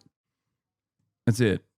Extraordinary global demand for US government debt, allowing us to borrow money for absurdly low interest rates to fund our infrastructure and become the most powerful military in the history of the world. By the late 1960s, the world started losing confidence in this system. Economists like Milton Friedman and Robert Triffin saw this as a flawed and dangerous economic rule set. One of the US gold standard's sharpest critics was French President Charles de Gaulle, who frequently publicly condemned the monetary system, calling it an exorbitant privilege. And de Gaulle called the US out on their bluff and demanded to trade massive amounts of US dollars for American gold. Between 1963 and 1966, 24 secret boat trips supervised by the French Navy and several flights crossed the Atlantic Ocean, carrying back a total of 3,313 tons of gold from America. They stole our gold, the goddamn French. Investigate Fort Knox. be worth nearly $500 billion today. After printing and spending incredibly reckless amounts of money on the Vietnam War, the American government knew that the jig was up. The wild conspiracy theory that the American dollar wasn't actually in parity with American gold was now a frequent public discussion by international leaders. Nobody knows how far out of parity gold and US dollar was, but it wouldn't exactly be a stretch of the imagination to think that if England or Japan or any other large nation decided to cash in their currency like France did, there'd be no more gold left to give them. So instead, on August 15th, 1971, President Nixon addressed the nation and told Americans that they were, in fact, the victims of the Bretton Woods Agreement. The speculators have been waging an all-out war on the American dollar. Does that sound similar to another grand design that America put forward in this era, ironically enough, that we now claim that we were the ultimate victims of? Interesting. I have directed the Secretary of the Treasury to take the action necessary to defend the dollar against the speculators. He ambiguously villainized and referred to West Germany and Japan as and accused them of creating economic crises to rob money from Americans. He drew vague parallels between himself and Franklin D. Roosevelt, and he announced a New Deal of his own. In order to protect Americans from these international speculators, the US dollar, the currency in which... Elaborate, please. What the fuck do you think Donald Trump is saying and doing right now? That's literally what Trump is doing currently. The notion that America has been fucked over is complete nonsense.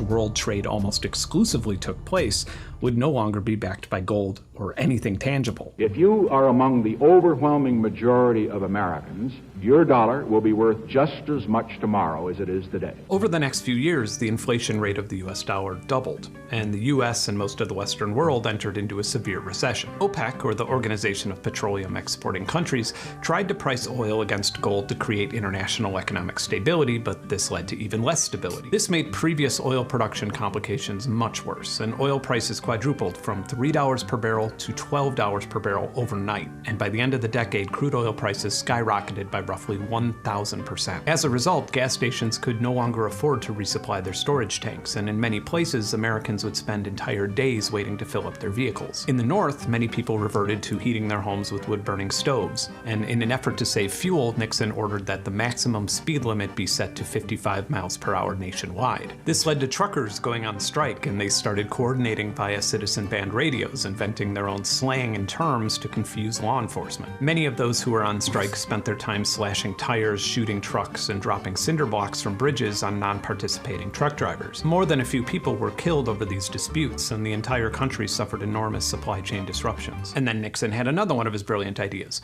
In 1973, he signed a bill extending daylight savings time to last the entire year. As violent crime rates rose to the highest point in recorded American history, and children walked to school in total darkness because there was not enough fuel for their school bus, Americans rightfully started wondering if the people in charge had no fucking idea what they were doing.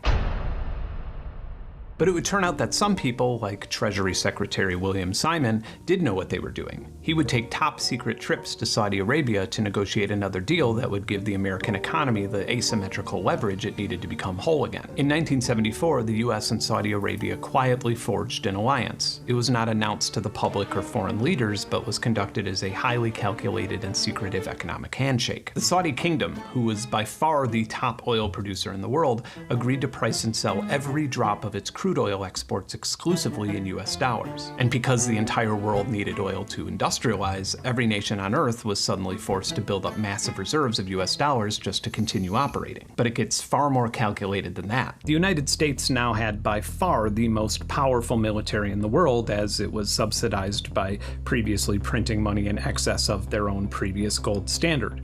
And the US agreed to give the Saudi monarchy an ironclad security guarantee. The US would provide cutting-edge military hardware, training, and an implicit promise that the American military would intervene and protect the Saudi royal family and their oil fields from any... With one exception. There's only one country. There is one country that has overturned this ironclad guarantee. threat. And in return, the Saudis agreed to recycle their excess oil profits directly back into the US economy by purchasing billions upon billions of dollars in US Treasury bonds. And in this same decade, between 1970 and 1980, Saudi Arabia's GDP went from $4 billion to $164 billion. That's like earning $15 an hour at McDonald's, and within the next decade. Yes, Estonia. That's the country that America places the interests above all others. It's Estonia. Earning $615 an hour at McDonald's. The GDP per capita in Saudi Arabia, Qatar, and the UAE eclipsed the earnings of even the wealthy class of people in America and Europe. If you've ever watched footage showcasing insane, tacky levels of wealth in Dubai, now you know where that wealth originated. But for the context of this video, this creation of what is now called the petrodollar put America back on their chariot of asymmetrical leverage, while the rest of the world would have to, cut down forests and mine materials and make shit to sell. If you're on the side of bringing manufacturing back to the U.S., this may be the most important argument I'll ever have to give you. The aforementioned insane amounts of privilege from the gold standard and petrodollar allowed America to outsource most of the things that we don't feel like doing. Mining, drilling, refining, working long hours in a factory. Instead of pilfering our natural resources and letting it degrade our citizens' quality of life, we instead adjusted our ties and thought about... Well, we low-key kind of still do that. We still do that. It's just more invisible, but we still do it nonetheless. Is an intellectual property that other countries could make for us to consume. Like, try and conceptualize this. I live on land that has a whole lot of iron and pyrite on it, and then we have a small river with virtually unlimited water just down there. But I live in an economic reality with so much privilege that not once have I ever considered digging up these resources and selling them. I literally live on a farm. I don't grow plants to sell, and I literally give my chicken eggs away to friends and neighbors, and if I have a big surplus, tree, and then the chickens eat them. Let's just use copper production as an example, as it's pretty much available everywhere on Earth.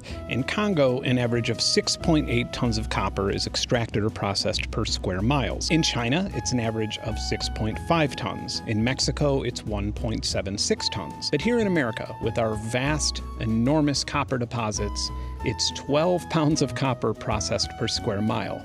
Instead, we import the majority of the copper we use from other places so we can keep our land looking pretty and our air smelling clean. So when I hear billionaires squawking about bringing manufacturing and mining jobs back to the US and then advocating for the removal of immigrants who are willing to do those jobs, I think to myself, did they somehow miss the last 80 years of economic prosperity? Is it fucking possible that they don't understand how any of this works? Or is it entirely possible that they do understand how this works, and the problem is actually that too many Americans are too comfortable? And that probably sounds crazy, but stick with me, because first we need to philosophically understand leverage. Leverage is a term frequently used by economists, although maybe not frequently enough. Studying leverage on an investment is about as fun as writing down thousands of metrics and using logistic regression to predict a fight instead of just betting against Jake Paul and then watching him get knocked unconscious and you winning $100 in the process. So you decide to rent a home in a small town where every house costs exactly $100,000 and you're saving up to buy one. I decided to move to the same town as well, but not just to live there. I'm going to try and make as much money as possible. I happen to have $100,000 in cash, so I buy a house. A year goes by, property value increases by 10%, and I sell the same house for $110,000, making 10% profit on my equity. But then I get a better idea. I take $100,000 from the sale of my house and use it as 5 $20,000 down payments on 5 houses. Another year of 10% value increase will earn me 50% return on investment. So why don't I do this in real life? Why don't I own dozens of properties? Well, because this isn't some sort of infinite money glitch, it's a high-risk maneuver. In fact, it's asymmetrical against me, because if those properties would lose 20% of their value before I sell them, then I would lose 100% of my investment. Well, good thing that is functionally illegal in the United States of America.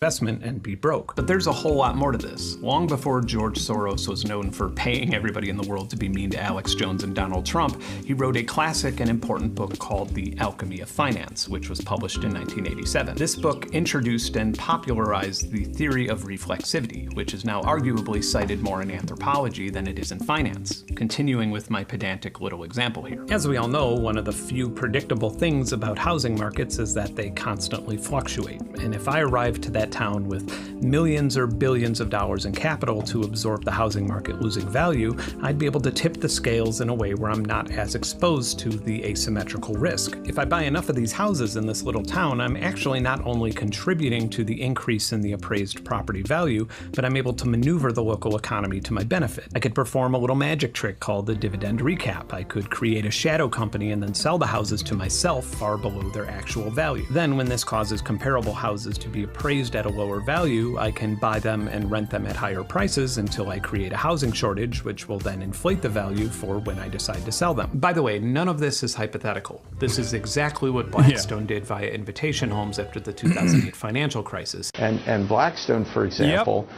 is now the largest owner of individual houses in the United States. And then we're renting them to people as opposed to selling them. It's a good business for us. It's a new thing, but it's also good for America. And it's good to be able to provide housing for those people. So nice. Thank you for providing housing. They built a highly sophisticated algorithm to scan real estate markets and intentionally overpaid for houses to price out families who wanted to live in them. Over the years, plenty of white papers commissioned by private equity firms openly detail these theories. They describe housing as a supply-constrained asset with inelastic demand that can systematically block the working class from building generational wealth through homeownership. Instead, this guarantees that workers' income can be siphoned back into Wall Street equity. In 2026, this is now commonplace in nearly every industry. Nearly every price tag you see is partially hypothetical, obfuscating the objective value that the commodity holds. The consumer sees a product, service, company, or rental property. Private equity sees a debt service. Let's visit another painful real-world example that you'll probably remember. In 2004, Toys R Us and Babies R Us were profitable and, due to the real estate holdings, considered stable with a B+ rating by Standard & Poor. Their financial flexibility was rated as adequate, but due to big box stores like Walmart and Target, they needed to make some changes to remain that way. But then, KKR, Bain Capital, and Vornado Realty Trust smelled their favorite type of blood and took the company private. It didn't exactly take a clairvoyant to see that Amazon was going to be another big threat to Toys R Us, as they had just launched a dedicated toy warehouse, but Toys R Us had about $100 million per year to reinvest into growing an e-commerce platform that could compete against or integrate with Amazon. But instead, they used that money to leverage more debt. So much debt that nobody with a calculator could ever imagine them being able to carry it. So much debt, in fact, that the interest rates were 4 times higher than the $100 million they would otherwise be using to reinvest in growth. This massive pile of borrowed money would pay for over $470 million in management fees and dividend recapitalizations, not revitalizing the business. That's because this private equity buyout was never about making Toys R Us more profitable or selling more toys. It was about using the company as a debt service. For a long 12 years, the store downsized. Employees were underpaid and eventually terminated. Buildings once associated with children's Christmas gifts, acting as anchor stores for entire malls, now rotted as they sat vacant. And it's worth noting that these same vampiric shitbags did the exact same thing to KB Toys, Gymboree, and Sports Authority. It's almost as if they have a fetish for suffocating our child retail nostalgia. The transition from a growth-based economy to an authoritarian one is difficult when your life is part of it, but this clears up when you zoom out over a period of years to examine the business models. It's a play that's not dissimilar to private equity's manipulation of the housing market, but instead of robbing your family of an opportunity to build generational wealth, it robs you of the opportunity to consume information freely. And of course, an incredible example of this would be AI, but I need to make an important disclaimer here. I'm not really big on anti-AI rants. AI is a broad term covering technology that has, for example, legitimately transformed medicine and healthcare research. It's also transformed how effectively insurance companies can deny claims for people who need life-saving treatment. And in a way, I'm not even talking about AI, but about the mechanism. Those are, by the way, on the polar opposites of AI having to actually work versus AI deliberately not working.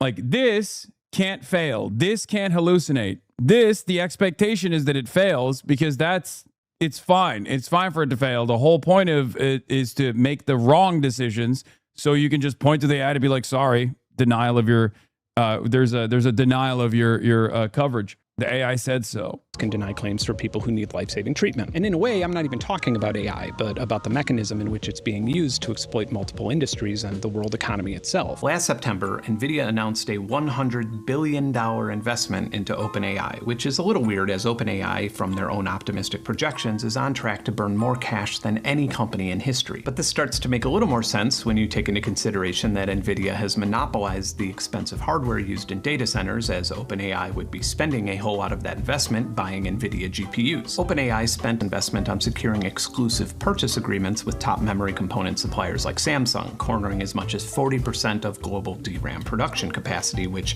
has now made it effectively impossible for consumers and small businesses to buy or build computers that could use AI locally. And it's nearly impossible to even buy new high-speed drives to store large amounts of data. This has caused major problems in the video game industry, as even titans like Sony and Microsoft are considering delaying console launches due to unreasonable production costs and limitations, which then gets even more absurd when you consider that Microsoft holds a 27% equity stake in OpenAI's for-profit arm valued at $135 billion.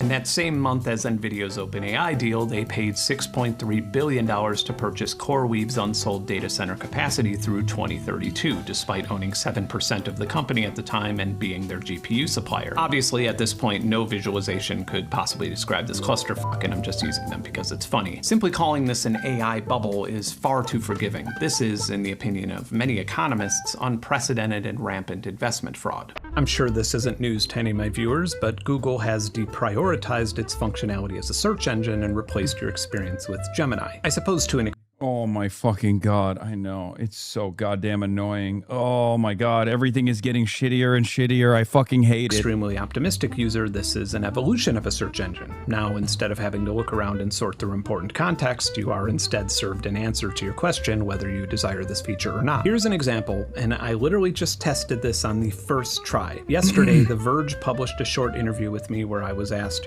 "What is your happy place online?" So let's just skip the chore of reading an article and ask Google. It turns out that my happy place online is a VR game for MetaQuest called Walkabout Mini Golf, which is weird because I have no idea what the fuck that is. This is because Gemini has confused me with Roger Lynn, the creator of the MPC drum machine. My actual answer to this question was a free music programming language called Strudel, and this information is literally in the metadata of the first link in the actual Google search. There are some differences between my actual life and my Gemini life. Gemini claims that I married some lady named Jackie in 2021. And approximately 7 years ago, I started bleaching my eyebrows platinum blonde to match my hair. Then I switched to shaving after reading about the chemicals in the dye. But I now really like having no eyebrows because it allows my eyes and lips to stand out more. This is all innocent and amusing until it's not. In 2025, Hasan Piker was viewing one of my videos on a stream, and someone in the chat speculated on my stance on Israel. Stop.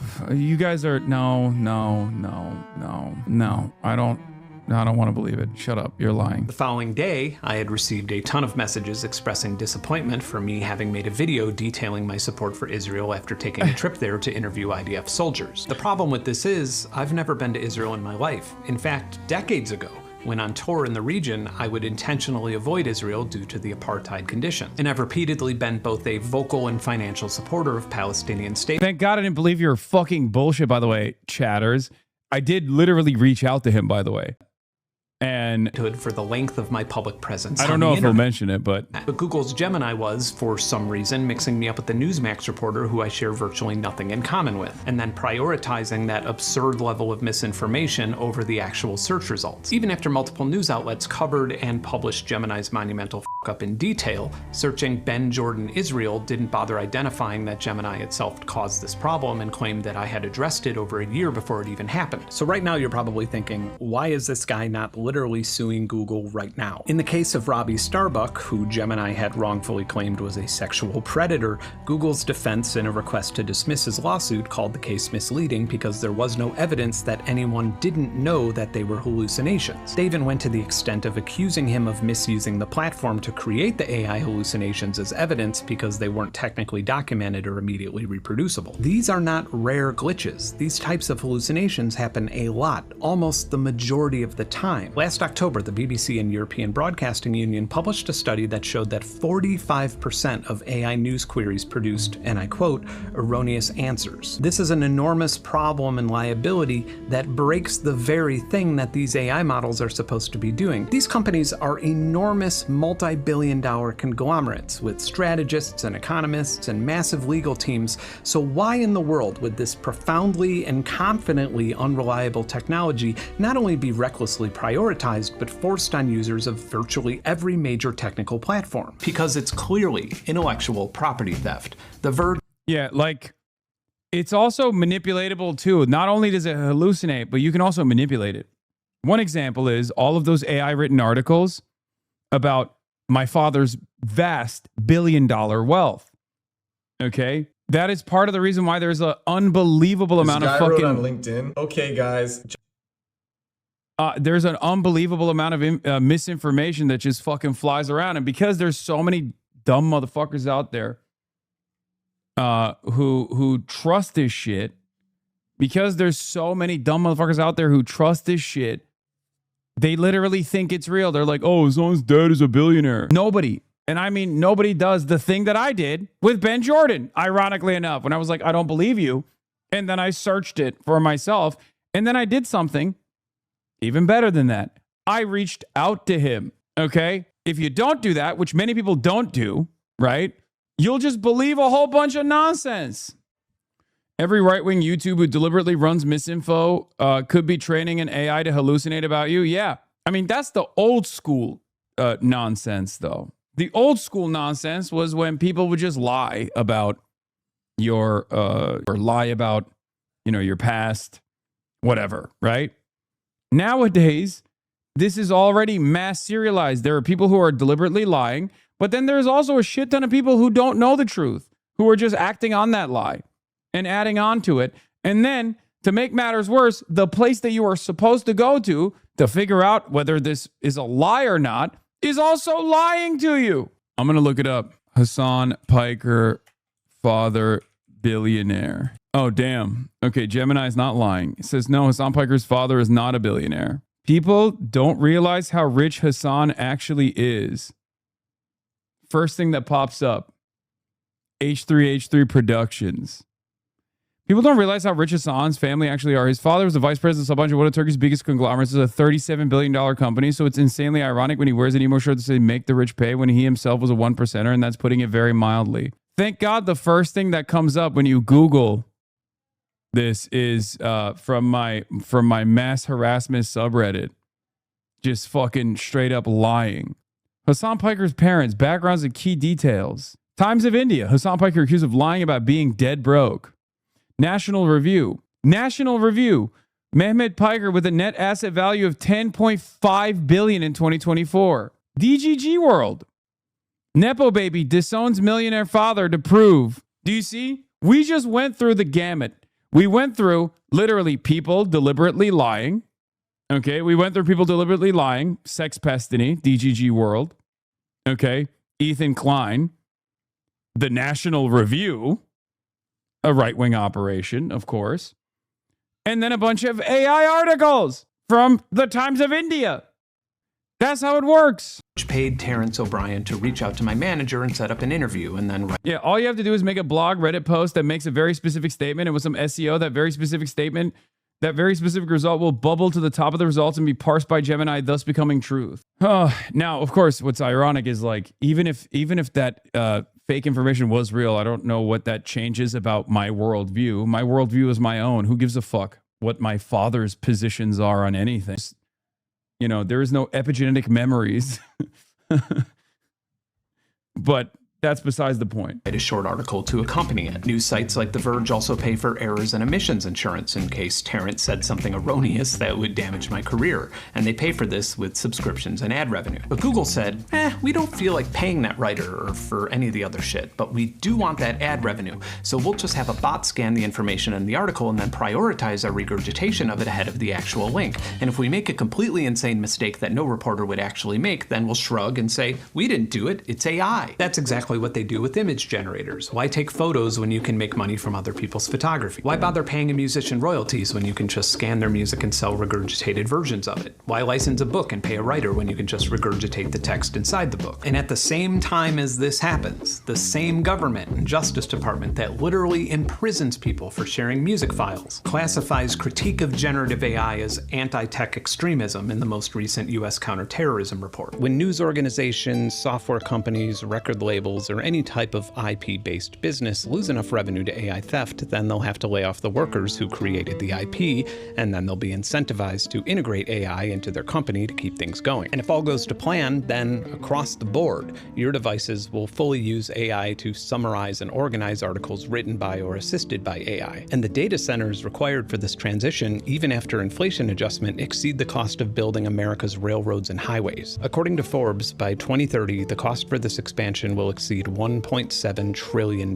This is an amount of burned cash and investment unlike anything any economy has ever experienced. It's far more than the estimated cost to permanently end world hunger. It is then, on the other end of this transition, when you cannot access media or information without their infrastructure, that you will be required to chip in and pay the debts. It is then when tech will have done to intellectual property what private equity firms had done to Toys R Us. This isn't my wild theory. That's literally the pitch. These companies are openly scaling AI to 100% adoption. That's why the investment keeps coming and the largest bubble in history hasn't popped. Believe it or not, part of me supports and is even excited about this nuclear bomb going off. I have faith that those fighting for the exploitation of intellectual property will make people increasingly consider the absurdity of treating ones and zeros as if they were a tangible commodity. Oh no, please don't jeopardize Spotify and major labels. They've been so good to us musicians. Oh my gosh, please don't force society to reinvent how news is shared. It's been working so well for democracy. Please don't encourage us to create a completely free and open decentralized internet. What the hell are we gonna do without this system you provided?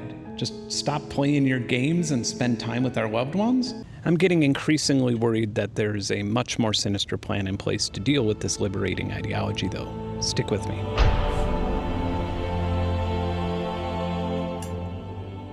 If Elon Musk and his entourage of private security pulled up my driveway right now and he rolled down his window and said, "Hey, I love your channel style. I'll give you $10 million to make a video about the dangers of transgender culture," I'd tell him to get the fuck off my property. This isn't some edgy precedent either. This same situation plays out with nearly every brand that emails this channel. I know what I want in life, and I know that I'll be happier not making a video I don't want to make than I would be with $10 million.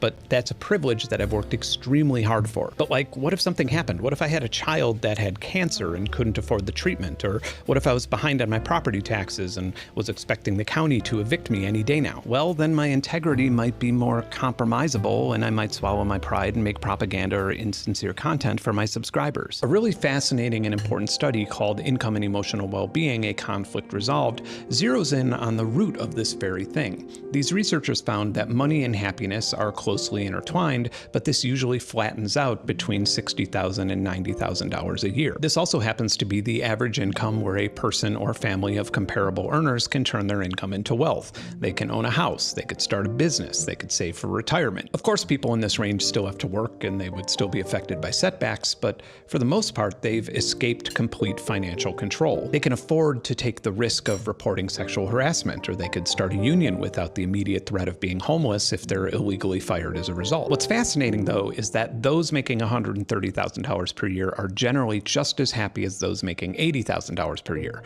They don't need to be wealthy. They can live in a small suburban home and have to keep the AC off on a warm day to keep the power bill down. They can drive a mid-range vehicle and eat generic cereal, and they're just as happy as the people who don't have to make those compromises. It's almost as if economic happiness is defined solely by having just enough income to say "f you" when you're mistreated. Each little marble here represents $1 billion, and depending on how the SpaceX IPO goes, Elon Musk's net worth will land somewhere between $800 billion and $1 trillion, so let's just say $900 billion. And this is the total purchasing power of the city of Austin, Texas, and every person who lives there, $268 billion.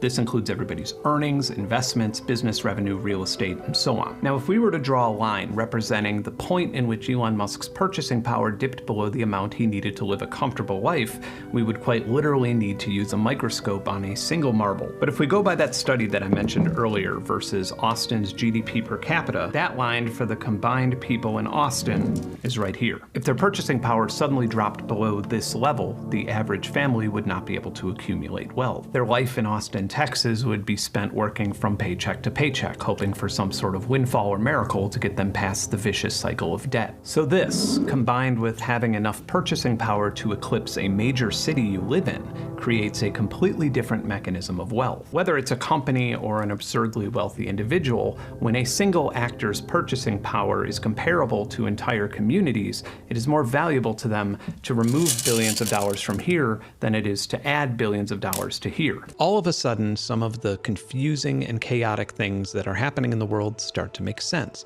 Capitalism doesn't work without growth. That is in its core definition, whether it's the Industrial Revolution or agrarianism or a crack dealer. Here's a question that I've been screaming for years and have not once seen it asked on any debates or news channels. Why the f*** would so many capitalists support closed borders and contribute to political campaigns that lowered the population? Even if they were evil Mr. Burns-style capitalists, wouldn't they want underpaid Latin Americans mining steel and aluminum and then going home and buying more groceries and prescription drugs without insurance and renting their private equity-owned apartments? I really want to believe that so many conservatives and fake libertarian billionaires are so weirdly racist that it's... I'm going to ban you for 1 second. Can we pin the video when the video is already pinned?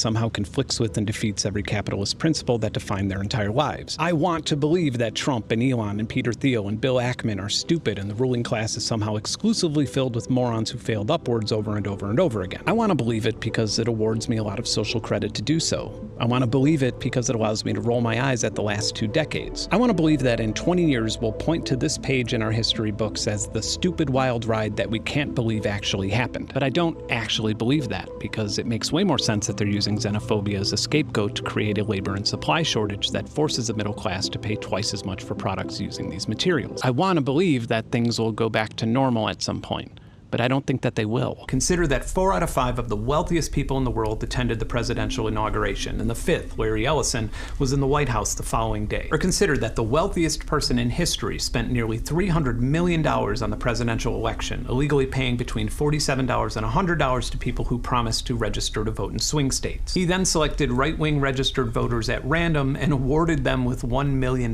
checks. Then the wealthiest person in history, equipped with 0 minutes of government managerial experience, Doge. Perhaps you've heard of it. Perhaps.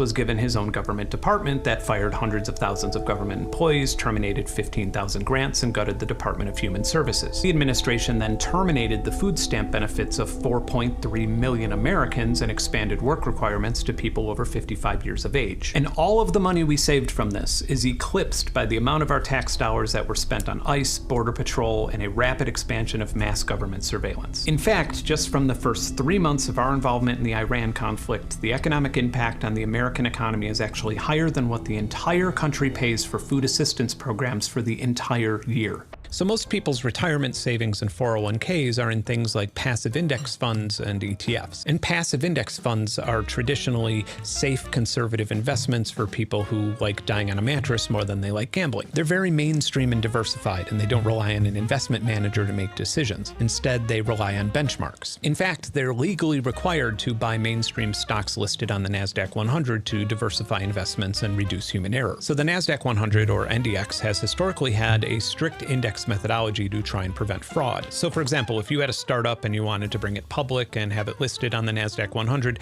you would have to go through a mandatory 3-month seasoning period so your stock could shake out early speculators and get closer to its actual value on the market. And if you're like most people and you don't know how the ins and outs of how an initial public offering or IPO works, let's just dig into that for 1 second for some context. So before a company launches an IPO on an index like the NASDAQ, they have an underwriter, which is usually a large investment bank like Goldman Sachs or Morgan Stanley. IPOs tend to be a bit volatile and chaotic, and so if that stock launches and things aren't going so well, an underwriter will buy shares at a higher value to create an artificial floor to keep it from crashing. Doing this is really company's entire public market cap for a period of 3 months or more could be extremely detrimental to the underwriter. Well, with the SpaceX IPO launching at an unheard of $2 trillion valuation, Last month, the NASDAQ 100 changed this 3-month safety period to 15 days. This means literally that on July 6th, 2026, your passive index funds will be contractually required to start spending your savings on buying up massive blocks of SpaceX stock to track the index. And then when your 401k is forced to buy up this brand new stock that may be artificially propped up by underwriters,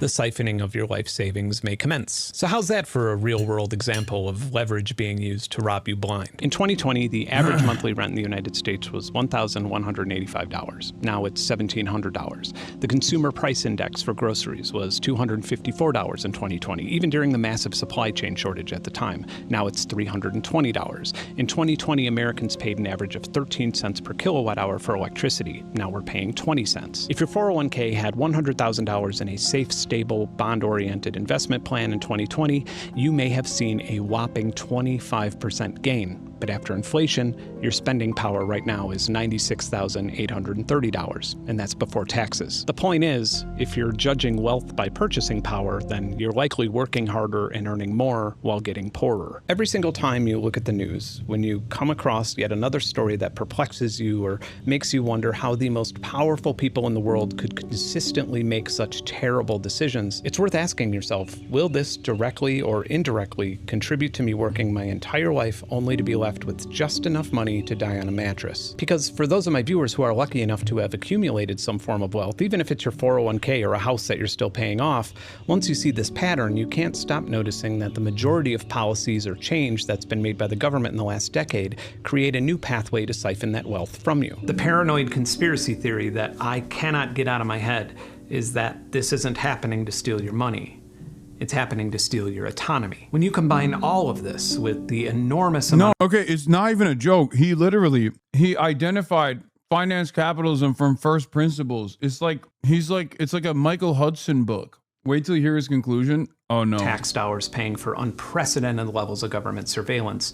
How much more will it take to make you too vulnerable to fight back when you're mistreated? How much more will it take to make you feel like your family's survival is at risk when you attend a protest? At what point will you feel weary to attend a city hall meeting to voice opposition to a proposed data center? Or to make you scared to tell a joke about the president? Or even comment on videos like this one or share it on your social media? How far are we right now from the point in time when you will feel like you can't afford the risk or potential punishment for voting to replace your elected leaders? I once read a book that I expected to be really corny, The Top 5 Regrets of the Dying. It was written by Bronnie Ware, who was a hospice nurse who spent years talking to people at the end of their lives. The most common regret from people who knew that their lives were about to end and they were about to leave this world. I wish I'd had the courage to live a life— Shit, I thought the answer was grind harder, tip my landlord bigger sums of money, increase shareholder value further. True to myself, not the life others expected of me. To put it more bluntly, when you are at your wisest, equipped with the most memories and the most context, looking back at every single thing that you've experienced in your entire life,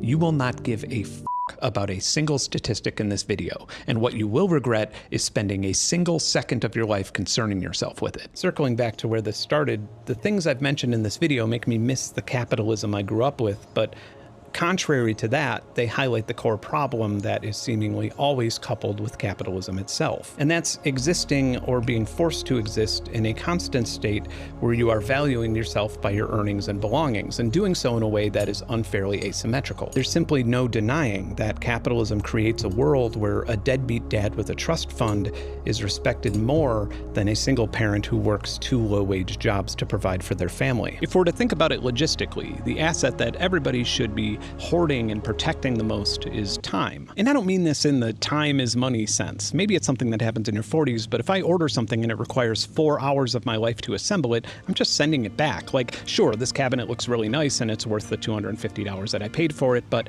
I want to play guitar or look at stuff under more than I want a nice looking cabinet. And then you just realize that it's all ironically coming back full circle. Like 30 years ago, if my grandfather ordered a new coffee table and a little thin, heavy box showed up with a 22-page assembly manual, he would absolutely lose his shit. That kind of thing would be absolutely unacceptable to consumers in the 1980s. In fact, it would be seen as such an egregious scam that it would be on the evening news. This time theft isn't just some annoyance that old men bitch about in their yards. In economics and sociology, its clinical name is shadow work. It describes the uncompensated and unpaid labor that the ruling class have quietly outsourced to the consumer under the guise of convenience or innovation. In a classic market, you've exchanged money so somebody else could spend their time processing a service for you. The post-capitalist mechanism works by charging you the full price and forcing you to act as an unpaid employee. Also, at some point we have to admit that this is our own fault. We drove to IKEA and picked out the bedroom set and then searched the warehouse for the parcel number and then lifted the boxes and rented the truck to transport them and then assembled the furniture in our own homes with our own tools. Instead of laughing at the very proposal of being expected to do all these things on our own free time without compensation,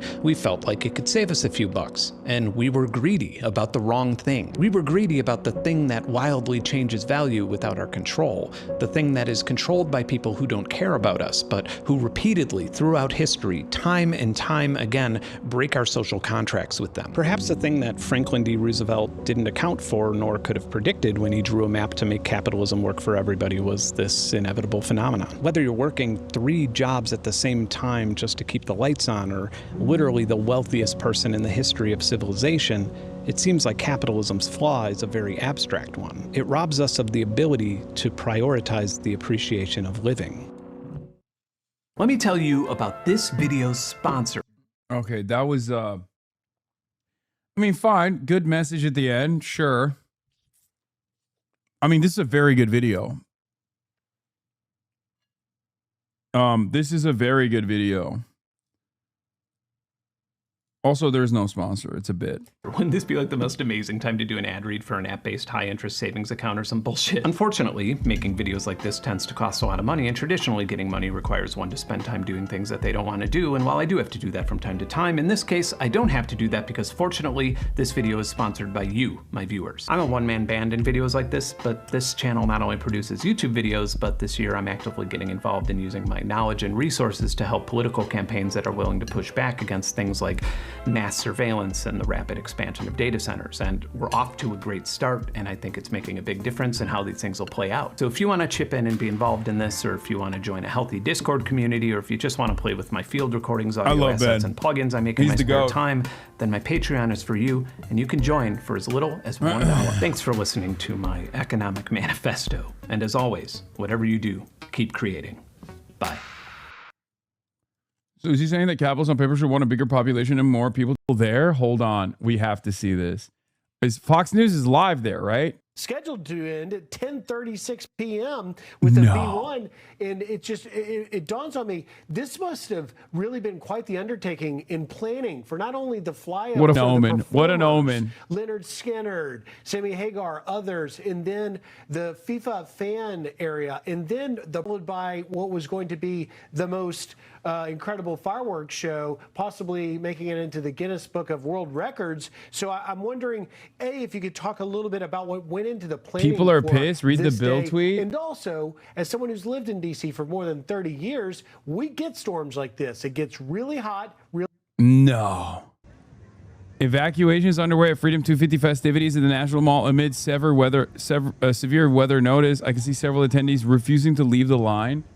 Antifa, baby. It's woke left sabotage. That's right. We put the weather machine up. We put the goddamn weather machine up, baby. Let's go. For your safety, please back away from the stage. No. Breaking. For your safety, please back away from the stage. Announcement. A storm approaches Great American State Fair in Washington, D.C. No! It's some ghost town now. He's going to be pissed.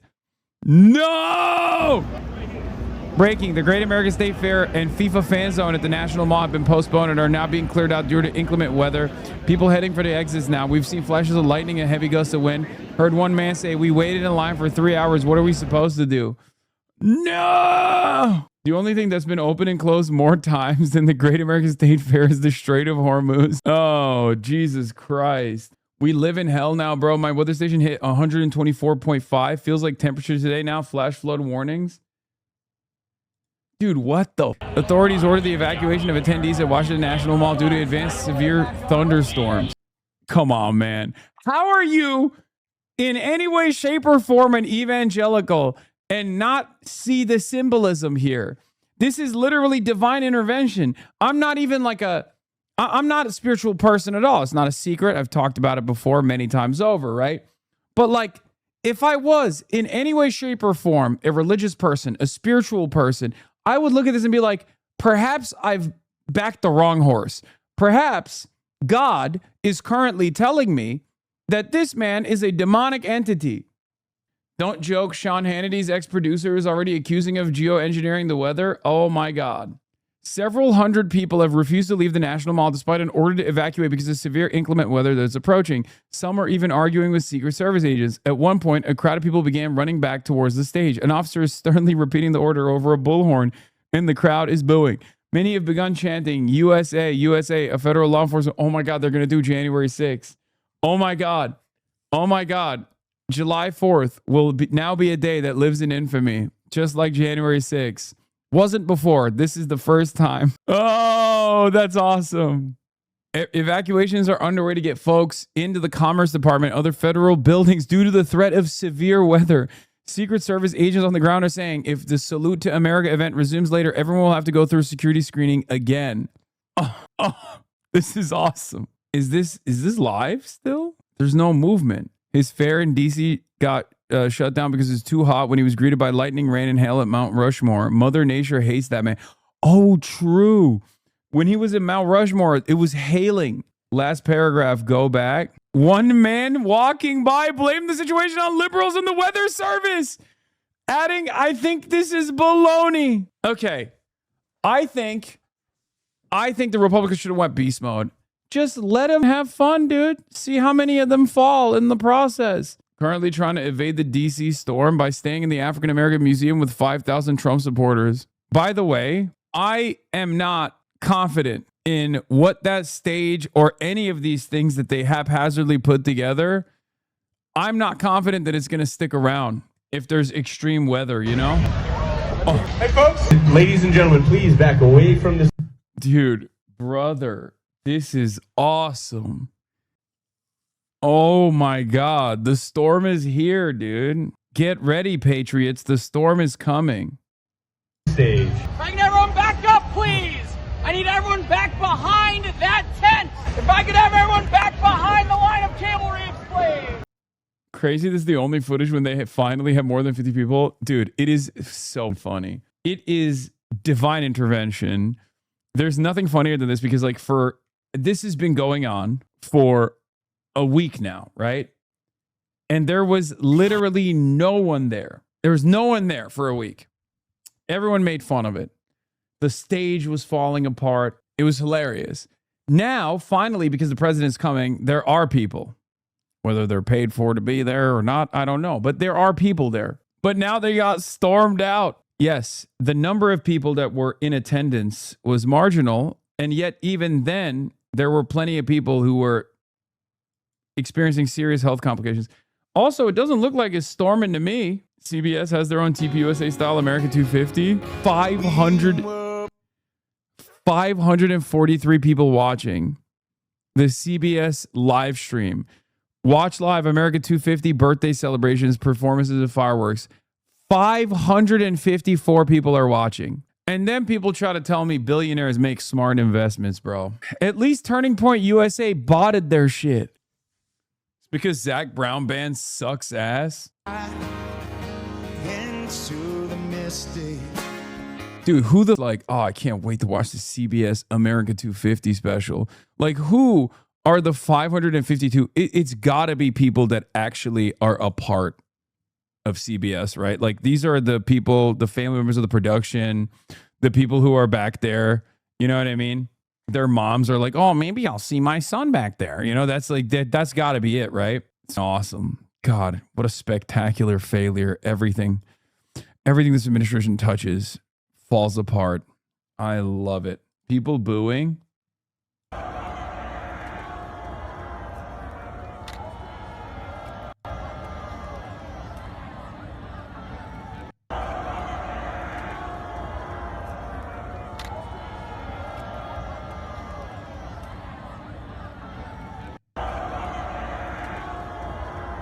The one L here is that I was looking forward to see Donald Trump. deliver a 2-hour speech in 120 degrees weather because I wanted to see what would happen. Like in my mind, I thought for sure, like that's not going to be good for him. He's too old, too fat, too sweaty. There's just not, I wanted to see like an experiment. Like an experiment. What could happen to someone who's that old, who's trying to deliver a speech in that weather, in that climate? Made an incorrect announcement over the loudspeaker. The correct announcement is that everybody needs to evacuate out to the African American Museum and the other safe venues outside the event space. Now. There's no left. Severe one here.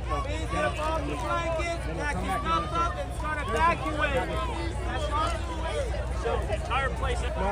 Crusade Hasan, you are the experiment. What ends up happening to a terrorist supporter in the USA? These got to be bots, right? Like he heard one word and he like tried to tie it back in his comment. Yeah, what an amazing point for irony that they have to go to the African American Museum, which Trump has been deliberately trying to gut. Yeah, $50 sized hail at Mount Rushmore ahead of Trump's speech tonight.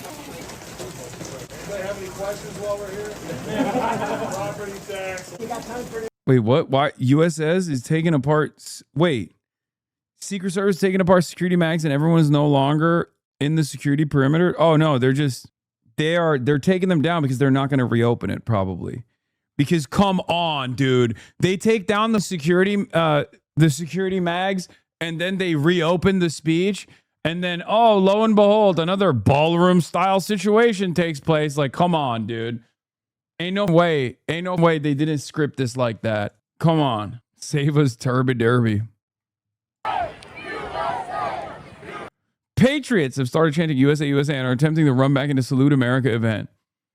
Dude, it's so funny. This is not because they're unbelievably patriotic. It's because they've never been told no their whole lives. They just like cannot comprehend being told no for anything. What is this? I call fake looks more like Antifa in costume. No one should be allowed to cover their faces. It's not Antifa. We have the holiday off. True.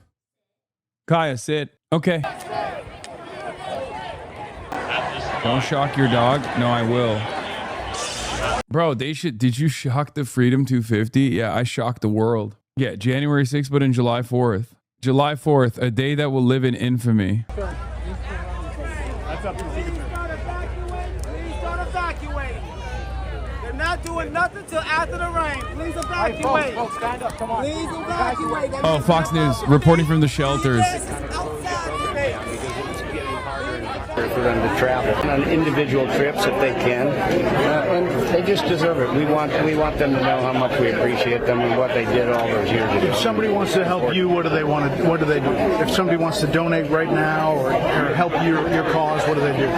They would go to GarySineWsFoundation.org. We have multiple programs on multiple fronts, doing all kinds of things there. There's many different ways that you can support the men and women that serve our country, the families, our first responders, all of that. Just go to GarySineWsFoundation.org. You can see a lot of great videos and look at the program page.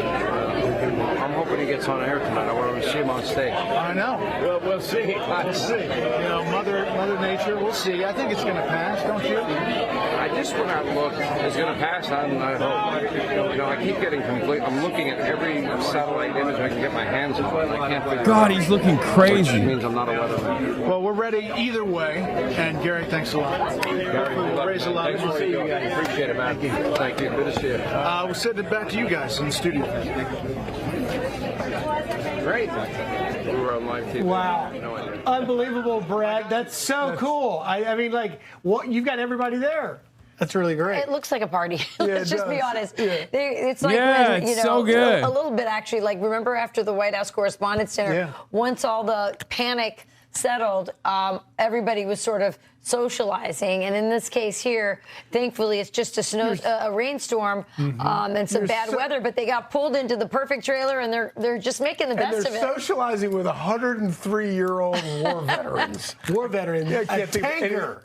Where were you? It's like I was in France and Germany and all over the place. And really. Brett asking him, "What's the secret to your longevity?" And he said, It's my parents. I had the best parents, and they taught me how to live, which was a great answer. A beautiful moment. We have a lot more America 250 when we come back. How? Like, what more do you have? You have nothing. What do you mean you have more America 250? You don't have America 250. It's gone. What could they possibly do now that it's like... You know, not really, because I did foresee that there was going to be thunderstorms earlier today, but I'm hoping it's just temporary and they'll be able to continue with festivities later. Do you think you'll be able to come back, or? Yeah, my family will, so we'll You just will? we'll find shelter and probably Try to come back. All right. And where are you visiting from? Actually, this is our hometown. Okay. So we're Virginians, but I'm a Washingtonian. I was born here. So. All right. Well, good luck. Thank you. Your favorite reporters on the ground at National Mall? How's it going, everyone? I'm enjoying my 4th of July dinner and party. I just can't even enjoy a nice dinner without these Trump-hating losers ruining it for me. They're flying the Palestine flag, anti-Trump.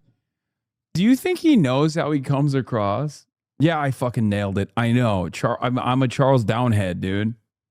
I'm a Charles Debbie Downer. Like, I'm a down-ass bitch. That's what we like to call ourselves. I think he's intellectually disabled, so no. Trump rhetoric, literally right outside the fireworks. So let's ask him why they hate America, and then I'm going to get back to my 4th of July festivities. Hey, why do you guys hate America?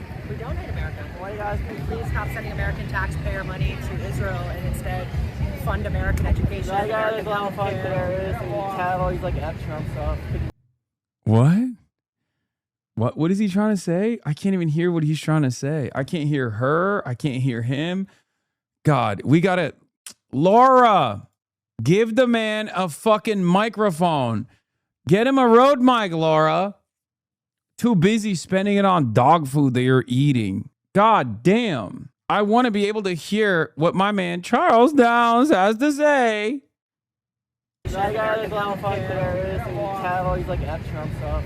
That's not what that says. It says And you're Israel. flying a foreign flag on the for not being able to American read. Independence It's Day. pretty funny that you All would you guys call do that is an talk about anti-Trump Israel song. and stuff, but like you guys fly foreign flags. So So you know that's that the end of Congress it people- because I want to get. Oh, they dunked on him, so he's running away. No! Charles! Charles! Get the fuck back there and debate them.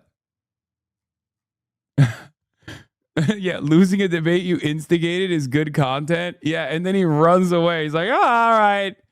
All right. That's the last I want to hear from these guys. Back to the 4th of July. Have a fun 4th of July. Six up for Tyrannus! See, these people are losers.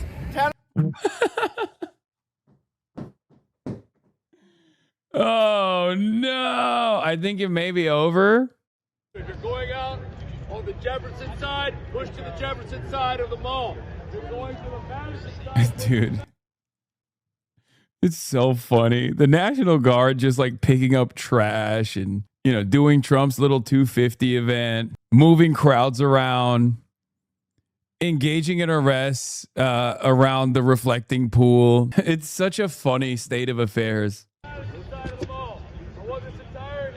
Thank you for your service, sir. Bro fell. Oh, wait, what? Jefferson side of the mall. You're going to the mall. No, you don't understand. He didn't fall. That's a professional, dude. He's trying to get the right angle. You don't understand. That's a consummate professional. Look at that beautiful American flag blue lawn. Time now. If you have not started making movements and preparations to do so, you need to do it now. You're going to want to... Mark's call for the creation of industrial armies that could be deployed where labor shortages occurred. MAGA communism, baby. Yeah, except Donald Trump destroyed MAGA communist dreams last night when he said you can either be a communist or a patriot. You can't be both. So, ACP on suicide watch after last night's events. Remember these guys love talking about MAGA communism? There was a brief moment where, you know, Donald Trump was doing JD Pond Don shit. And we happened to know one of their songs, and so Rachel was like, "We should sing for them." Yeah, How could we not? And do you think, because everybody that is watching at home right now is starving for the show, and so do you think that you could sing for the room again and just let us? Okay, so let's see. We'd be honored. If I could get everybody's attention in here, everybody in the lightning shelter, we are going to have a little bit of music here, and we've got the conductor here. Your name was? I'm David Hamilton. David Hamilton. So we have a conductor. This is very. This is a. Bro, they can't even make this. They can't even act like this is fun. Like, it's so funny. They're just like, yeah. I think this God, is a good this is shot. so All right. bad. Here we go. One, two, three. He was a famous trumpet man from out Chicago way. He had a boogie style that no one else could play. He was a top man at his craft. But then his number came up and he was gone with the draft. Oh my God, this guy's loving it. Never mind. He's the boogie woogie bugle boy of Company B. They made him blow a bugle for his Uncle Sam. It really brought him down because he couldn't jam. The captain seemed to understand. Because the next day the cap went out and drafted a band. And now the company jumps when he plays Beverly. He's the boogie woogie bugle boy of Company B. A toot, a toot, a toot-toot attitude. He blows an A to the bar. In boogie rhythm, he can't blow a note unless the bass and guitar. I'm back in the good old days. When I could just leer and touch the sugar tits without anybody getting mad. Come on, honey, give me a kiss right on the lips. And what is your name, sir? Oh, yes. What is your name? Joe Schott. And what are you doing in here in the lightning shelter I tonight? wanted to meet these nice ladies. Andrew's sisters. Joe, tell them how old you are. 104 years. You are 104 Okay, years okay, old. that's Wow. crazy. And where did you serve, sir? World War II? World War II, U.S. Navy. Major part of it was at Londonderry, Northern Ireland, at a naval operating base. We maintained the escort ships to the convoys, New York to Great Britain, Halifax to Great Britain. And Bro, he's in better shape than Joe Biden. I'm not even going to lie with you. I'm not going to front. He is in better shape than Joe Biden. Upgrade the ships that were to be in the invasion. Extra radio equipment. Men were. We worked. We had to work 10 hours a day, 7 days a week, and we had to have our lunch standing up to expedite eating fast. But all in all, I was a lucky guy, and I'm a lucky guy now. Well, you and the rest of the greatest generation saved the world, and all the generations that follow are so grateful. So thank you so much. Thank you very much. 104 years old. That's something. Goals, really are lucky. Yes. And so here we are. You know what? While we're in here, I think we want to thank you guys so much. Let's see who else we can talk to. I never have access to so many Fox personalities at once. Yeah, because they evade you. Because they evade you, douchey. To meet you. We are live on Fox right now. I hate to do this to you. Your remarks are a little bit delayed, but can you share with our audience who are looking forward to hearing from you what you're going to talk about? Me? Just, I don't know, maybe Top Gun, Hollywood stuff. You know, how Hollywood has made a big impact in the military, and Thin Red Line a little bit, the film I did. Yep. Yes. Well, I will let you get back to waiting out the weather. Yes. And we will be watching on stage in a little pleasure. Thank you. Right, thank you, Jim. All right. Nice to meet you. This is crazy in this more excitement than in the Laura Ingram. Hi, do you have a minute? Peter Ducey from Fox really? News. Wait, I've always wanted to meet you. Oh my goodness. What's going on in here? Well, the odd thing about moments like this, it's like a crisis, sort of, but it's not.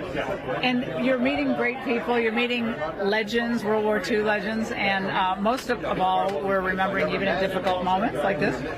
We love our country, and it's America 250, and it's just it's a blessing to see you all over Fox. We're finding out that I'm a better IRL streamer than Steve Douchey. That's what we're finding out. He's trying to do a literal fucking IRL stream right now. Yeah, Douchey, you're fucking up, dude.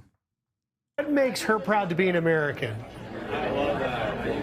Laura, Griff Jenkins wants to know what makes you proud to be an American. I think what makes me most proud is the sacrifice of everyone that came before me. And in speaking again with these veterans here today who are 104, 102, have, you know, clarity of mind and thought, they're so optimistic about the country. Like, if you think these people don't think America is stronger than it's ever been, what happened to her face? She just always looks like that, I guess. Grit, it's the optimism, it's the love of freedom. Are they using the same backpack as you? Yes, they are. Before, so that's it, I think. 100%. Otherwise, they would have no coverage down there. Tonight is 98 years old. Yeah, and looks fabulous. Sharper than, you know, I am, for sure. Definitely. We're getting wrapped here. We are getting wrapped. It's this constantly. Well, we probably, maybe the weather is getting better, but we'll send it back to the studio for now. Yeah, thanks, guys. All right. Happy 4th. Great stuff indeed. It has been. How about that? I just love seeing them make the most out of a, you know, not great situation. We're still getting updates. It still is saying that we're delayed. The show will go on. Just going to be a little bit delayed. We're going to have that amazing fireworks show. No, it's even better if Donald Trump gets to speak to nobody. Oh my God. New angles? We already seen this angle. I already watched this angle. Oh no, I didn't see this angle. Never mind. Dude, he just fucking face planted. Wait, what is this? What is this ball drop? What?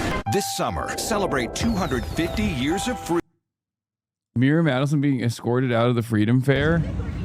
Israeli mega donor Miriam Adelson was given VIP treatment, escorted out by security and golf cart during Freedom 250 weather evacuations after ordinary citizens waited and walked for hours to get in and out of the events. You know that motherfucker's IDF. Okay? Get down, Madam President. Yeah, that's Madam President. They're calling Fear and the most useless podcast. What? Also, when are we getting Austin to play? Well, let it be fucking known that I literally said that Fear Ann should play Mecha Chameleon. I have been...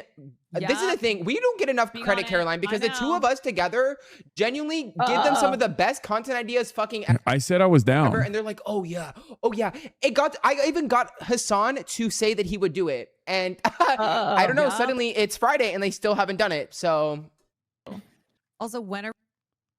I said I would do it. What the fuck? Lying fuck. What do you mean? I said I would do it. Surprisingly, Kyle Kuzma is weighing in. This is the corner of the right that makes the conservatives look indefensible. Nothing patriotic about mass white supremacists marching under Confederate flags, talking about Aryan victory. First of all, this is the entirety of the conservative movement. Okay, this is how Cutie wants you to talk in the pod. High School Musical 2 works surprisingly well as a Marxist text. The movie's most Marxist idea is that class position changes consciousness. Its least Marxist idea is probably that class conflict can be solved with a talent show. If High School Musical is about class consciousness, High School Musical 2 is about labor, as the Wildcats join the proletariat, working summer jobs at the Lava Springs Country Club, owned by Sharpay Evans and her family, the bourgeoisie who control the flow of wealth. Now the solidarity that was established in the first movie is strengthened by the plight of the workers. As we see in numbers like Work It Out, they express solidarity and that they can still have a great summer if they all work together as a team. I've never watched High School Musical, but I'm with it. But that solidarity is threatened when Sharpay, through her manipulations, elevates Troy Bolton from proletariat to petit bourgeoisie, still beholden to the bourgeoisie Evans family, but no longer in solidarity with his classmates. He no longer has time for Gabriella, and he alienates his teammates by putting them in a position where they have to serve him, and they do not have access to the same opportunities that he does. Marx writes about this type of change in Alienated Labor from 1844. Quote, the worker becomes all the poorer the more wealth he produces. And goes on to say, the worker therefore only feels himself outside his work, and in his work feels outside himself. Basically, the more time he spends on opportunities provided by the Evans family, the less time he has for Gabriella, the Wildcats, and his love of basketball and singing. His plans and dreams begin to feel as if they belong to someone else. Meanwhile, Ryan has the more radical journey. Sent to spy on the proletariat by Sharpay, Ryan learns that they're not so different, and he actually wants to perform with them. Marx describes this type of class traitor in the Communist Manifesto. Quote, a small section of the ruling class cuts itself adrift and joins the revolutionary class. Ryan discovers that creativity cannot simply be purchased. Sharpay has money and sets and costumes, but her performances feel shallow and often self-promotional. Sharpay commodifies art and performance, specifically her performances. Or, as Marx would say, quote, all that is solid melts into air. All that is holy is profaned. Her numbers have razzle-dazzle, but little else. Meanwhile, through spending time with the Wildcats, Ryan learns that performance is a way to build community and relationships. Now, of course, a Disney Channel original original movie cannot end with the workers seizing the means of production. Disney has merch to sell. So in the end, these systemic class problems are treated like interpersonal conflicts. It's not that Troy is a pawn in capitalism. He was just kind of a jerk to his friends. And it can all be solved with a talent show and a pool party. But it does seem interesting that the lyrics of the song at the pool party are... It's the HasanAbi broadcast, dude. We got Marxist interpretation, Marxist text interpretation by describing it through... Wait, they're still refusing to leave? They're telling them to leave, but they're not leaving. All these people here have decided to stay for the show. We're here on the ground reporting with OMG, talking to people. Some fascinating conversations here. And we're going to... Why in the world would they be arrested? Trump needs a new Secret Service. You guys with Secret Service are not weathermen or safety people. Cut this out before you piss off the big guy upstairs and he zaps yo ass. At Secret Service, at James O'Keefe, from hardcore technologist, conservative Christian, real American. Blocked by Dan Bongino and Mark Gabrud. Wow, nothing says Freedom Fest like threatening people with arrest for not going outside. Dude, conservatives unironically don't understand. Like, it's really funny. It's fucking awesome. They just like, anytime a cop tells them like, you can't do that, they're like, I've never heard that before. Don't you know I control everything you do? You don't get to tell me anything. 150 years old. So they are part of this fabric of the last 100 years, which is so amazing. And, for them to be seen, to be recognized, and to be remembered for what they did 82 years ago is amazing. Why do you do this? Dog, what are you talking about? Like, listen, respect the World War II veterans, okay? Always. But to say that they don't get recognized or the respect that they deserve is insane. It's like the one group of veterans in this country that everyone unconditionally respects. What the fuck are you talking about? Oh, finally, Donald Trump is respecting World War II veterans. Are you insane? It is really funny that that people are just like, it's my God-given right to be struck down by God if I want to, damn it. I think he's saying vets in general. No, he was specifically talking about World War II vets. If there's one guy who, ironically enough, would not respect World War II veterans, is Donald Trump. Your name was? Okay. My name is Allison Hay. And you're going to stay to the end because? Yes, because we drove up here from Daytona Beach, Florida, in the middle of the night. My boyfriend is a combat vet, and this meant a lot to him to come here, and we have done. What does that have to do with anything? My boyfriend is a combat veteran. Be careful. You're talking to the future wife of a former combat veteran. Everything, Mount Vernon. We've gone into the Smithsonian and seen the Star Spangled Tribute to the flag. All today. All through the past couple of days. So we are sticking it out. We're going to hang in there. We're not giving up. No man left behind. Thanks for your boyfriend's service and yours. Oh, yeah. Thanks for your boyfriend's service. The scene outside the security perimeter. If U.S. Secret Service were to try to establish a maximum security perimeter again in a scenario that Trump still wants to speak, he hasn't canceled, you're looking at several hours to process everyone again. Terminator. This is awesome. This is fucking awesome. It's so funny. Oh my God, what a spectacular failure. This is so funny. It's better than anything I expected it to be, okay? Anyway, let's get back to Ben Shabibo. Attacking Trump. I mean, other videos that were still very much geared toward a conservative audience. If you couldn't argue. Wait, what the hell's going on at CNN? Communism News Network? They had a filthy commie on? Last night, the spire here, the top of the Empire State Building, was blue for Taylor Swift's big wedding. But tonight, it's going to be red, white, and blue for the 250th of America. Am I crazy? I don't think you should be wearing shorts on television. Unless you're, engaging in an athletic endeavor. Hide the dogs, man. Hide the dogs and hide the knees. It's not unk take. Shut up, suit boy. What do you know? Reporter don't know about suit theory. And you have the honors of lighting up this beautiful building. So can we count down from 5? Let's do it. All right, let's do it. All right, no pressure. 5, 4, 3, 2, 1. Yay! I love it. The Happy lights 4th. are on. Happy 4th. Last thing I want to say to you is, Please. आप कैसे हैं? मैं ठीक हूँ, आप कैसे हो? मैं ठीक है. TikTok. Not bad. That's my Hindi सीख रही हूँ. I got it. You're on your way. Oh, that was fantastic. Look, the lights. It's there. Yes. Look at this drone shot. Beautiful red, white, and blue. Some of the colors that will be shining over the Can you tell city. Zoran to get a summer suit? Last night, the spire here, the This guy starts wearing suits and wants the police clothes. Keep it quiet, Unc, until you throw a tank top on for once. They're not even covering the DC disaster.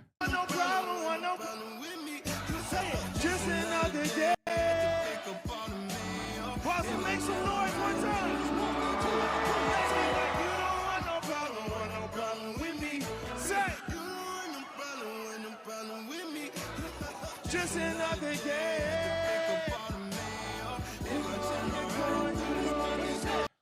Dude, what the fuck?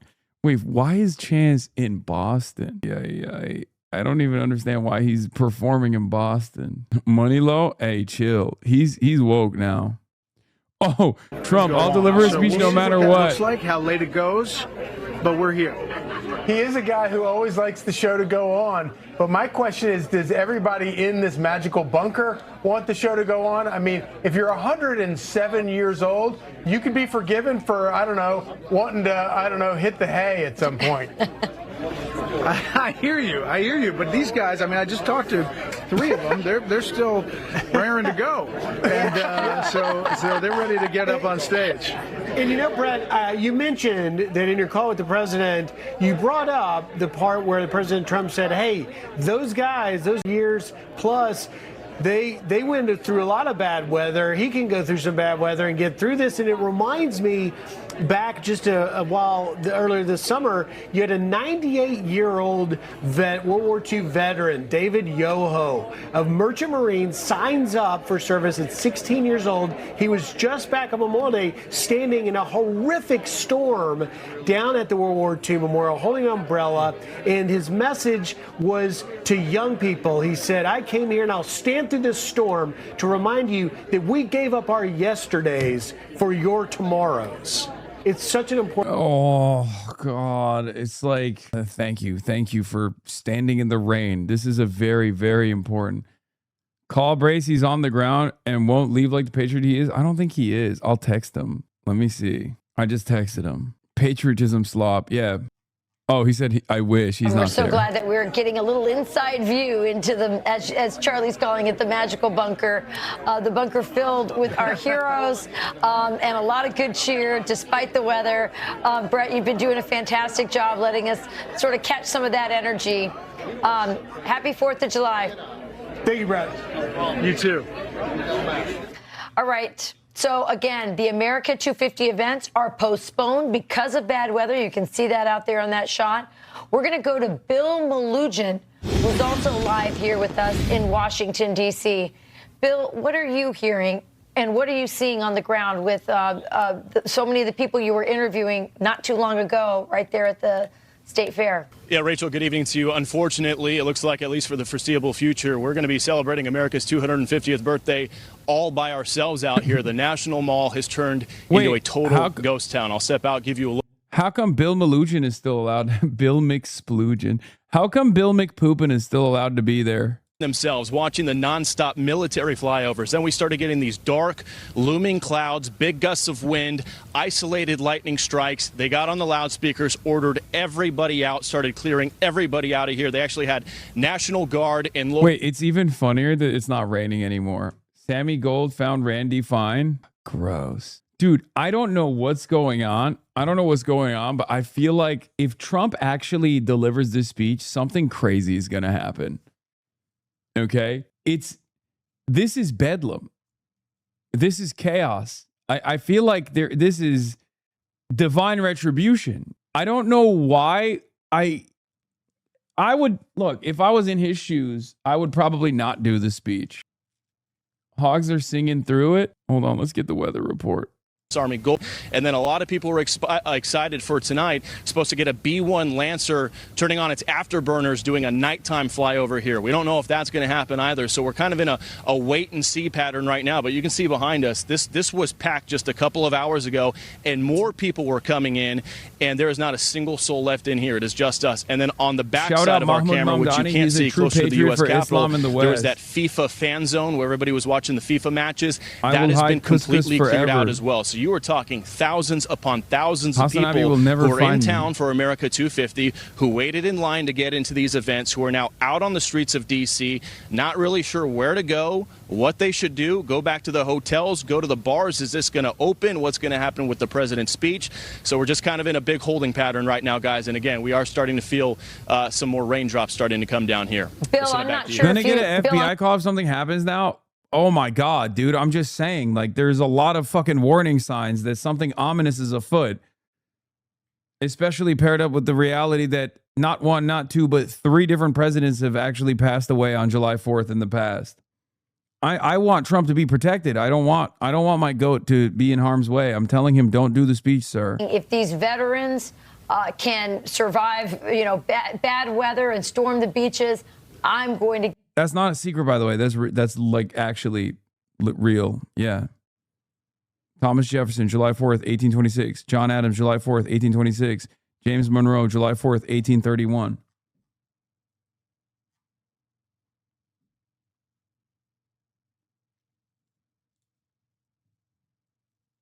Look at like Taurus, but it's like, no, it's so much bigger than that. It's so much bigger than that. From here. I need a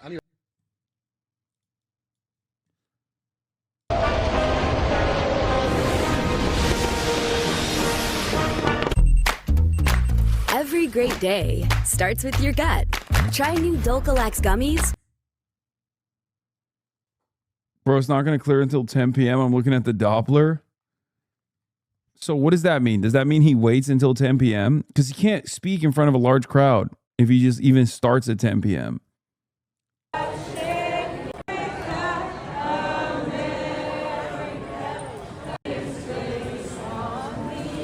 This is the most... This is white culture. This right here is straight up white culture. Like when people say like, oh, white people have no culture, like this is white culture. Okay. Breaking in the song America the Beautiful amidst a evacuation because you wanted to see the president that bad. It makes sense. What's the other big theme that we've been talking about really for the last 2 weeks? And as Congressman Jeff Van Drew said, it's good for his party that this is happening, but it's not good for our country. And that is the rise of socialism. With that, Islamists seem to have adhered to the Democrat socialists, and add that to anti-Semitism and a vehement hate for Israel.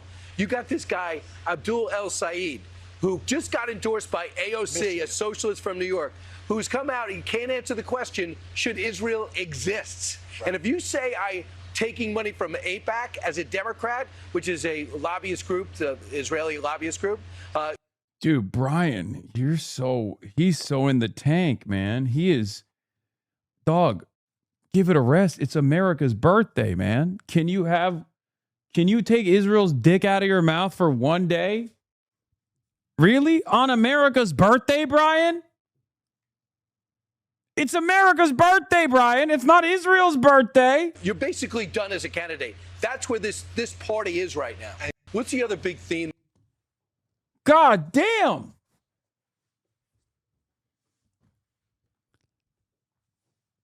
It's crazy. He's mad. He's mad that people are criticizing AIPAC. Let's do Ben Shapiro, and then I'll do Cuba. Instituting significant layoffs. There was a time when Ben Shapiro could reasonably call himself the king of all conservative media. That's all over now. Girl, you.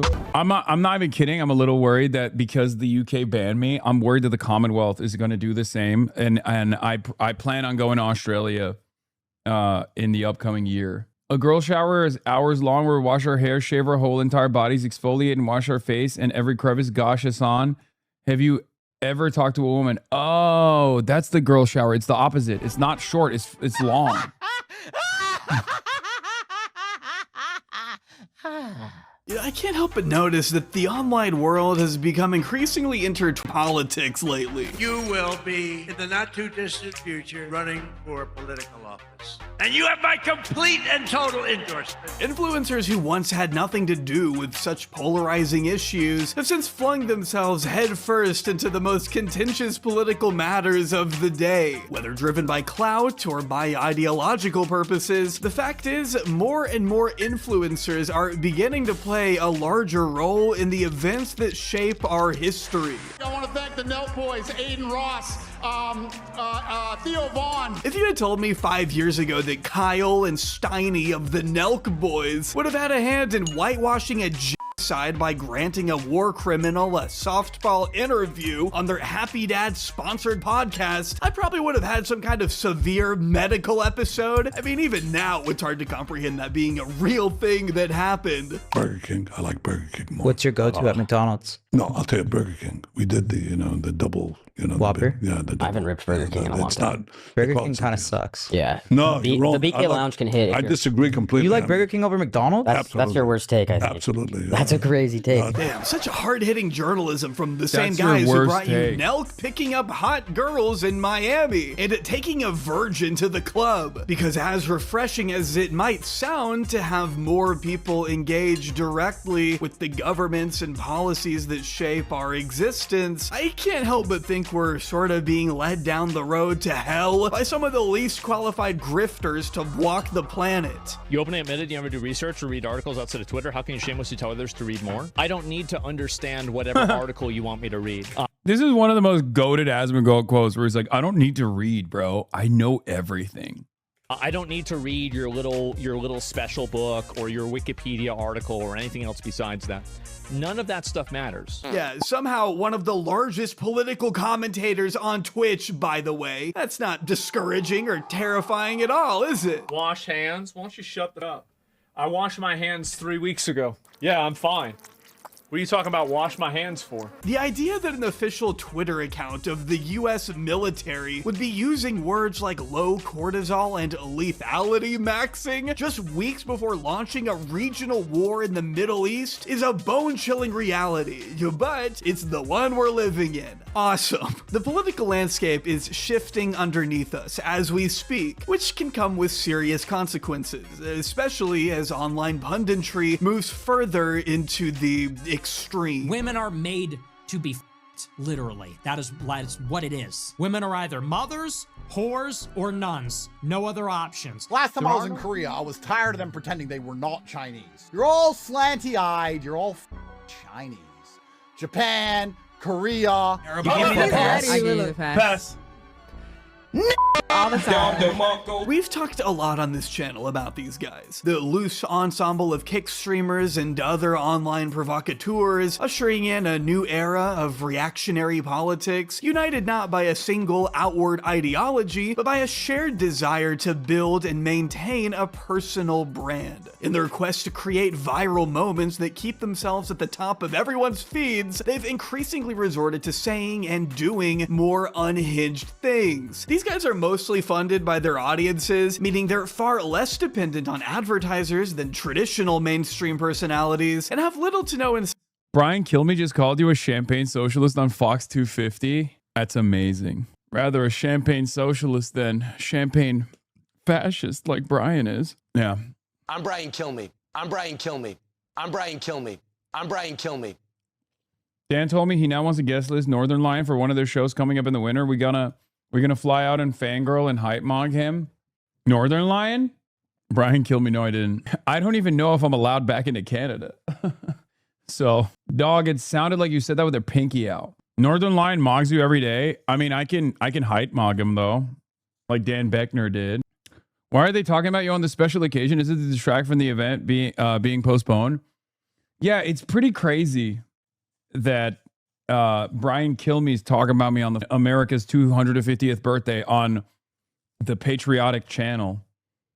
Damn, these guys have a lot of angst, I guess. All right, let's get back to Benny Hanna. to temper their rhetoric. I'm Candace Owens' biological mom, and she is my biological son. and we're gonna get married. Moreover, the billionaires who keep the lights on at Kick and Rumble are hardly interested in reining in the wild rhetoric so long as it continues to generate traffic. After all, much of their appeal stems from a perceived willingness to speak their minds, a supposedly moral commitment to tell it like it is, which of course only opens the door for more controversial moments, more clicks, more attention, and more money. Rinse and repeat. This less organized, less restrained, and in some cases, less explicitly political band of influencers with their fingers on the pulse of online culture and a younger, more energetic fan base at their disposal has set fire to the old guard of mainstream conservatism. And perhaps no organization better embodies that old guard than the Daily Wire and its most recognizable figure, Ben Shapiro. Since about 2016, Ben Shapiro has been a dominant force in the conservative ecosystem, traveling around the country, owning every woke, blue-haired college liberal that dare challenge his intellect, or bintellect. Does that work? I don't know. In 2017, the New York Times bestowed upon Ben Shapiro the title of provocative gladiator, a conservative wonder kid with grinding mechanical intelligence, as put by The Week in 2018. God, what were people on, man? Ben quickly rose to prominence as a right-wing firebrand during Trump 1.0, before gliding off the right-wing outrage machine most potent during the Biden administration, expanding his reach and making money hand over fist, even as recently as 2023, when the Daily Wire finished out that year with a profit of more than $200 million in top-line revenue. For all intents and purposes, Ben Shapiro's media... You will never convince me that this wasn't base boosted by billionaires, by the way. I will never believe that. Okay. I think all conservative media properties are straight up getting money funneled on the revenue side that looks as though it's just like individual subscriptions and donations and whatnot, but it's actually coming straight up from billionaire donations. What is this? Hasan discovers Quentin reviews. And this was my fave thing to happen on stream in a while. Hasan complaining about Quentin's long videos, only to realize his own reaction to the context puke was 9 hours long. Empire was poised for unprecedented growth. Remember when PewDiePie had him on Meme Review? Yes, I do remember. God, it was so ass. God, the internet was so ass. And then there was like a brief moment of solace, but it was still ass because the wokes were too woke. And then, which I much prefer to the current situation. And now it's so much worse.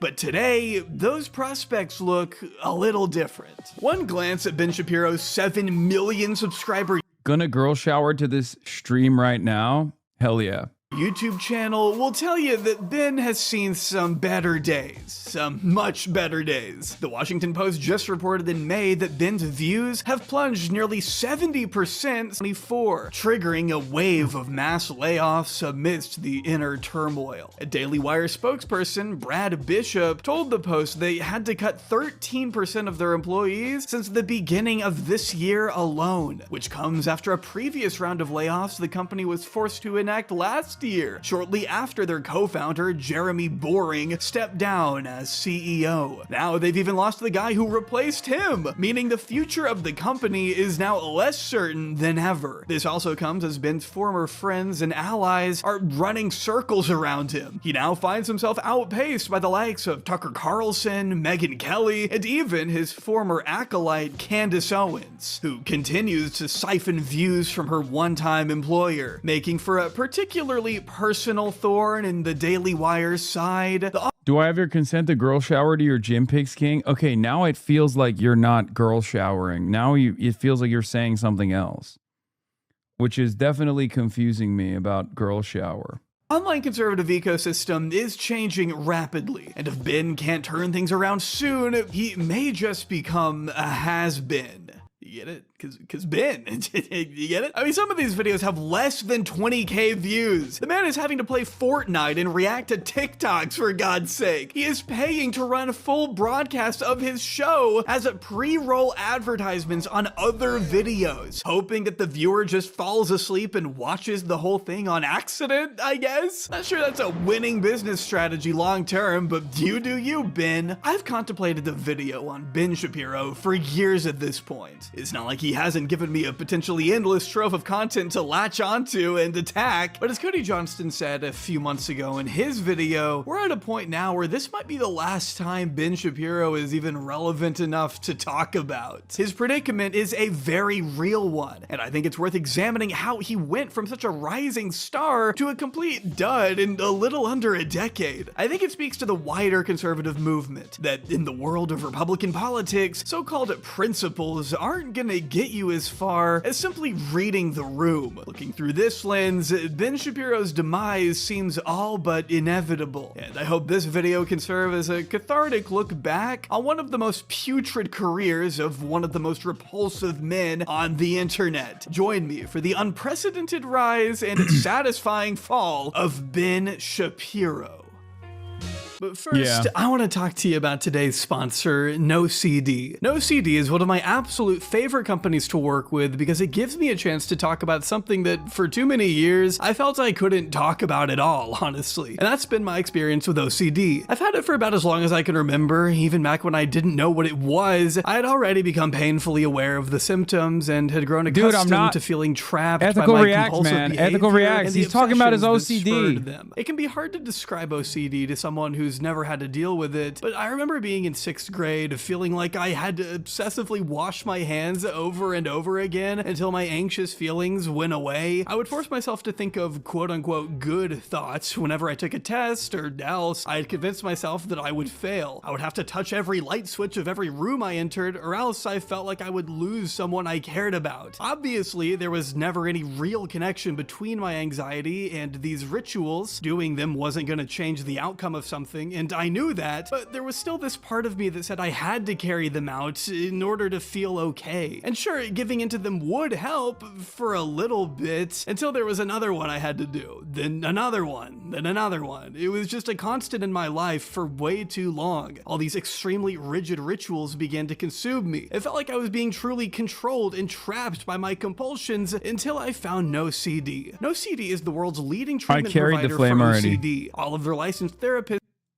to be the main experts in OCD, so they know Wait, they do ERP? exactly what to look for and how to help. The lessons and tools my NoCD therapist taught me always ring loud in my ear every time I'm about to give in to a compulsion. They made me feel heard, and I can't tell you how much of a relief it was to actually speak with a trained professional whose job it is to listen to my experiences. It will always benefit you to reach out and get help, and I can tell you personally that NoCD is here for you. Their therapy is 100% virtual and covered by insurance for over 138 million Americans. It also includes support between sessions, so you never have to face OCD alone. To learn more about starting OCD therapy with NoCD, go to nocd.com and book a free call with their team today. That's nocd.com. Huge thanks to NoCD for sponsoring, and now back to Ben. Benjamin Aaron Shapiro was brought into the world at the height of the Reagan era on January 15th, 1984. Growing up with 3 sisters and raised by deep red Reagan Republicans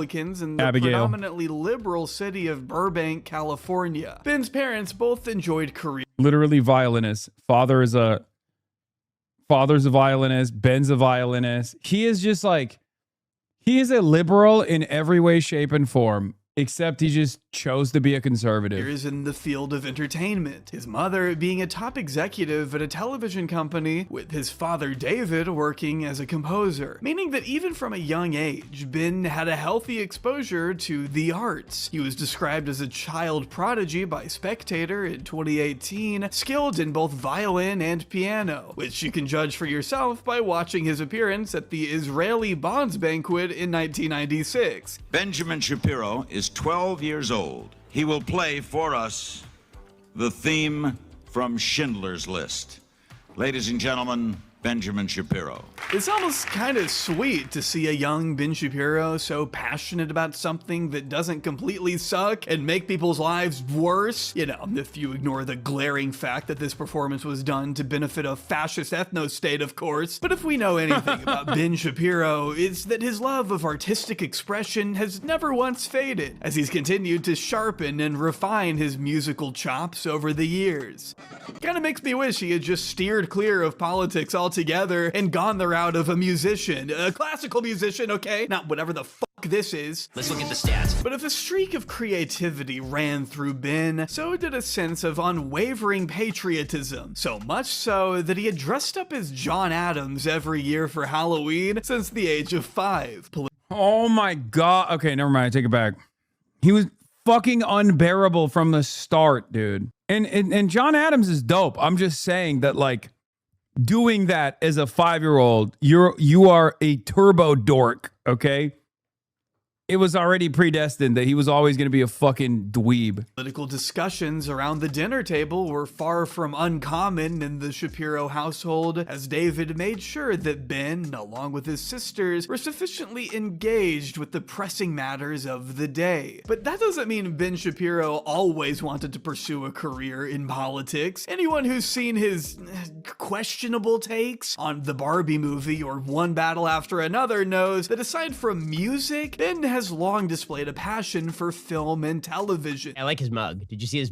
It also kind of doesn't make sense. John Adams being your founder, that you're like your preferable founder, does not make sense with his current modern political framework. Interesting. Because he, like, John Adams objectively one of the most woke. So, like, how did that happen? You know what I mean? Ben hasn't been very good at actually understanding people from history. Yeah, I guess true. Mug? His mug is funny. Did you see the mug he's carrying there? It says, "Oh, for Fox's sake." That is what the mug says. Which makes sense. Not only do his parents come from Hollywood, but Ben's cousin is actress Mara Wilson, who, as a child, literally disowned him, by the way, so don't hold that against her.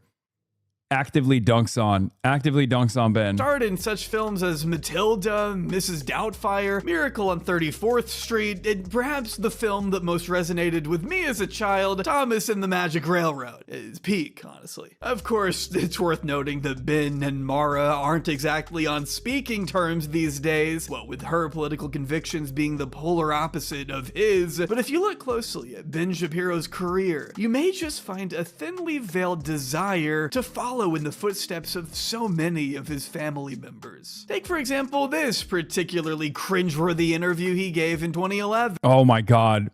Jaubrey's going back to this is one of my favorite interviews where he just like straight up gets dunked on by this lady who's like, well, don't you think your writing is shit and that's why you couldn't make it in Hollywood? Maybe it's not. Maybe it has nothing to do with your conservative views. While promoting his fourth book, Primetime Propaganda, the true Hollywood story of how the left took over your TV. Wow, very subtle title there, Ben. I wonder what the book could be about. Connie Martinson brings up a time in Ben's life where he had been asked to write a TV series that Ben describes as a mix of comedy and Ben didn't show up. His entire extended family. I'm good friends with his niece and know embarrassing facts about him. Ben didn't show up to his grandma's 100th birthday or her funeral, which I assume shortly followed the 100th birthday. Like the way you presented that. That's crazy, though. And drama. Was that a comedy? Was it sitcom? Chat, you made it seem like you made it seem like it was the same party.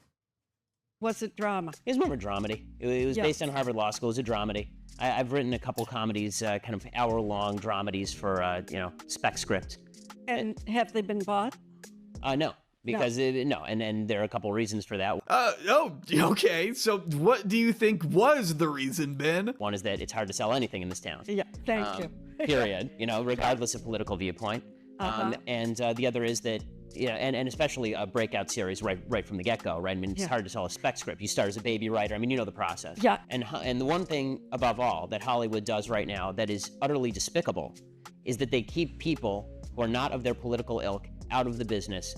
Period. End of story. Ben may not have expected this to be a confrontational interview, but Connie certainly doesn't back down in asserting what we're probably all thinking, that Ben Shapiro and other... I know what I'm thinking. Hollywood is anti-Semitic. And I'm not afraid to say it. Conservatives aren't kept out of the writer's room for being conservative, they're kept out for being unfunny. She even cites her husband, a conservative who found success in Hollywood, as a prime example of this. I find that a little hard to believe because... Look at the tape. Well, I'd like to see the tape, only because my husband, who's a conservative, was a very famous director at a certain point. And I just try to think, being Democrat or Republican or whatever, very rarely came into the conversation. well, I mean, Although I will say we were cleared by the FBI. They then take a bit of a detour into a wider debate about conservatives advocating against abortion, but then failing to provide child-friendly social services once they've left the womb, a conversation that we are remarkably still having today. I do know, having talked with some of the ultra-conservative, that they are very concerned, as you said, about anti-abortion, but they don't care about where the government would come in. There is definitely no action. I mean, they seem to be kind of separate issues to me. I mean, you can be for the not killing of fetuses or babies, you know, and also be for. Oh, back then when he didn't have, back then he didn't have the messaging discipline. He accidentally said fetuses and then corrected himself. Said, I mean babies. Woke. Classic. This is just like when there's like a compilation out there of Ben Shapiro like accidentally correctly misgendering trans women over and over again, only to stop himself and then misgender them deliberately. Less government intervention in education. We're spending a ton of money on education. Our education has been consistently worse every year for the last 50. So the correlation between government spending and better levels of education is completely misplaced. Well, I was thinking in terms of the free food lunch for kids who don't have food at home.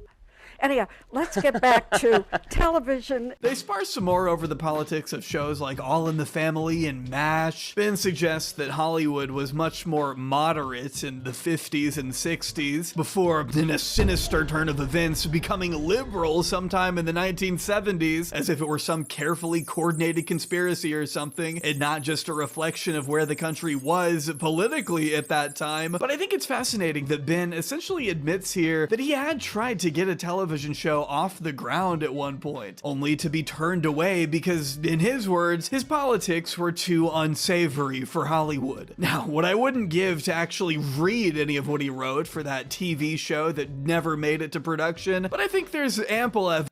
Yeah, Ben Shapiro being an Orthodox Jew who's anti-abortion also makes no sense. He is so Christ-cucked, it's not even funny. Like, buddy, why are you anti-abortion? Why are you so Christ-cucked? This makes no sense. It's not even a part of your religion. Evidence that conservatives have been able to find work in Hollywood, assuming they're actually good at what they do. I mean, just that year alone, Norm Macdonald was able to launch a new show on Comedy Central. And it's not like Norm had ever been shy about his political leanings. He was just talented regardless, and therefore was able to have a long and fruitful career in entertainment. Even to this day, he is highly regarded by industry leaders across the board, despite being a longtime conservative. I'm just highly skeptical of Ben Shapiro's theory here that conservatives were being turned away in mass on account of their political convictions alone, and that his attempts to break into the industry failed in any way because of his politics. Seems to me like more of a convenient excuse for not being more talented. Yet I refuse to believe otherwise until Ben lets us see those amazing dramedy scripts he wrote. Release the Shapiro cut, Ben. The world needs it. But not everybody disagreed with the central argument of Ben's book. Turns out there were a few key men living around Los Angeles at the time who felt similarly dejected by liberal Hollywood elites. One was a fringe producer by the name of Jeremy Boring, perhaps best known, in the words of Vanity Fair, for helping to produce Etienne, a buddy movie about a dying dwarf hamster. Yeah, I think I speak for everyone when I say we've all seen that one. Would it surprise you to learn that it's now found a home on Tubi? Wait, hang on, the rating is what exactly? After moving out west from a small town in Texas, Boring became friends with star of the TV show Chuck, the titular character in the DC franchise Shazam, and esteemed Fortnite Friday guest Zachary Levi, who he would accompany to the Chuck set during the late 2000s. Boring told Vanity Fair of one on-set exchange that always stuck with him. One day, I'm walking through the stairwell, and a very well-known actress, who was one of the stars of that show, stopped me and said, "Hey, is that your Bush Cheney bumper sticker on that pickup in the parking lot?" I said, "Yeah, yes ma'am." She said, "Kid, you've got balls of steel." Honest truth.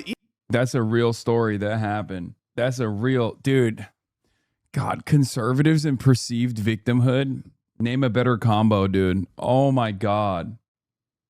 Oh my God. Yo, we are so persecuted in Hollywood, bro. Oh. Even until that moment, it was completely lost on me. And just like that, Boring became keenly aware. Yeah, a well-known actress. And then she fucked me in the car.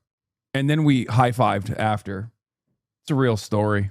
Of a silent underbelly of the Hollywood machine. Conservatives did exist in LA, they just weren't as vocal as the liberals may have been. He soon joined a networking group called Friends of Abe, described by the New York Times as a collection of perhaps 1,500 right-leaning players in the entertainment industry, which is where he got to know Andrew Breitbart, the bomb-throwing reactionary founder of Breitbart News. Breitbart famously used to say that politics is downstream from culture. It was sort of his guiding principle when honing attacks on the left. Breitbart felt that if conservatives could penetrate the world of film, Literally just the opposite of reverse Gramsci. TV, and music, they could then mold political consciousness in their favor. Perhaps it's no surprise then that Breitbart hired a 28-year-old Ben Shapiro to become the outlet's editor-at-large in 2012, just weeks ahead of Andrew Breitbart's sudden death on March 1st of that year. Replaced by Steve Bannon, the continuation of Andrew Breitbart's legacy was already well underway, considering it was him who introduced Jeremy Boring to Ben Shapiro a few years earlier. The two men would go on to start a news site of their own called Truth Revolt in October of 2013, before founding another website in 2015. They called it The Daily Wire.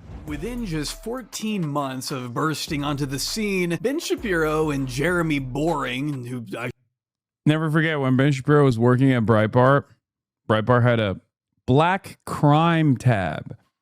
As in, whenever a black person did a crime, it would get featured on the Breitbart Black Crime tab. Not crime, black crime specifically.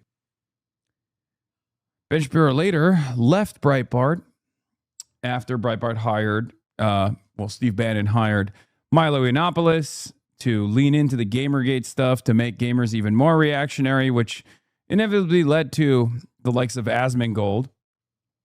Ben Shapiro left in that period because Milo Yiannopoulos was outed as being an anti-Semite, a neo-Nazi, and Ben Shapiro thought, well, that's a bridge too far, which, ironically enough, is a fun little story about his career as well. Ben Shapiro has always been Mr. Anti-woke, anti-DEI, except for people who are pro-Israel. And I don't even mean Jews, even clearly, regardless of the fact that he doesn't care about any other form of bigotry and is a champion of all different sorts of bigotry. He clearly found Breitbart's anti-Semitism to be a bridge too far at the time. should mention like to call himself the God King of the website, in case you felt like cringing out of your skin today. Do you remember when there were 2 genders and only 1.5 of them had to shave their mustaches? We're able to boast that the Daily Wire had become cash flow positive nearly a full year ahead of schedule. They like to brag that they didn't need any outside financial backers to do it, but that's probably... I guess after Ben left and they brought the black crime tab back. Because their venture had always been propped up by billionaire fracking tycoon Ferris Wilkes, a noted Christian nationalist who fueled the Daily Wire's launch to the tune of $4.7 million as a part of him and his brother Dan's broader mission to, as reported by Ava Kaufman, not just slash regulations and taxes for the wealthy, but to steer the government toward Christian rule, seeking to eliminate the distinction between church and state. While calling itself a truly self-funding business on its website, the Daily Wire addressed its oil baron ties by desperately arguing that, as of July 2020, neither Shapiro nor Boring have ever met with Dan Wilkes or received any money from Wilkes Brothers LLC, which doesn't stop the site's detractors from braying about how the company is bought and paid for by the evil fracking Wilkes Brothers. Wilkes Brothers sounding, we guess, like Koch brothers, and thus more nefarious to leftist media outlets. it, so well, at least you guys clearly aren't mad about it. Glad you don't let the criticism get to you, clearly, if it's the longest paragraph of your entire about page. Also, how can you blame anybody for braying when you are quite literally bought and paid for by at least one Wilkes brother? I mean, it's just the truth. The least you could do is own it. But what exactly did they do with that generous donation, you ask? Well, at the same time they were pumping out article after article on their website, some of their 2015 headlines included such gems as Congressional Democrat, 1 in 5 Muslims willing to start jihad for caliphate. Democrats love cursing. Here are the top 5 leftist potty mouths. And 2 reasons you shouldn't go back in time and kill baby Hitler by Ben Shapiro? Ben, you're Jewish! The Daily Wire also developed a presence on YouTube and Facebook during this time. In fact, if you go to their channel right now and sort by oldest, you'll find a 10-year-old video of Ben Shapiro chastising then GOP primary candidate Donald Trump as a liar. So, Many people forget, but Charlie Kirk was also anti-Trump. He was first to jump on the Trump train, but he was also, of course, as is the case with Ben Shapiro and every other one of these operatives, vehemently anti-Trump. I believe they both liked Ted Cruz more than Trump. I mean, J.D. Vance was anti-Trump later in the game. I'm just saying, Candace Owens was anti-Trump. Candace Owens was pro-Obama, which is crazy. At least the other ones were like conservative still. They just didn't like Trump because they didn't, yeah. Trump a big winner? Or is he a spoiled brat who grew up in the lap of luxury, had his daddy sign his checks, and then bragged about how he is a huge winner? Trump's 3 biggest crowds are evangelicals, conservatives, and he's a winner voters. Trump is lying to all of them. Which might be wild to see today, but back in 2015, when there were still seemingly plenty of viable contenders for the Republican nomination, Ben Shapiro and the Daily Wire were actually fairly critical of the man, who would later go on to win the presidency twice and reshape the Republican Party in his image. The National Mall is being evacuated right now for severe weather. Shut the fuck up. Wait, is Fox News still? All right, let's get back to Ben Shapiro for now. Already tell from titles like Dips at Rapists and Child Molesters, Hollywood Wants to Molest Your Kids, and Captain America is gay and a Nazi. Yeah, this is apparently the kind of content that $4.7 million will get you. This guy, by the way, is considered a leading Trump ally, Alex Jones. I don't know why! I can't understand it! Look at this! Look what's underneath here! It's another shirt! Why? Why? Because I don't want to go to the cleaners that often, that's why. Come on. Okay. It was clear from the beginning that the Daily Wire sought to provide content to dejected Republican voters who, sure, hated liberals and Muslims as much as the next reactionary freak, but were still skeptical of the GOP's frontrunner. Of course, that audience proved to be a shrinking one, as Donald Trump smashed caucus after caucus, picking up scores of delegates and solidifying himself as the man to face off against the dreaded Hillary Rodham Clinton that November. I'm just chilling.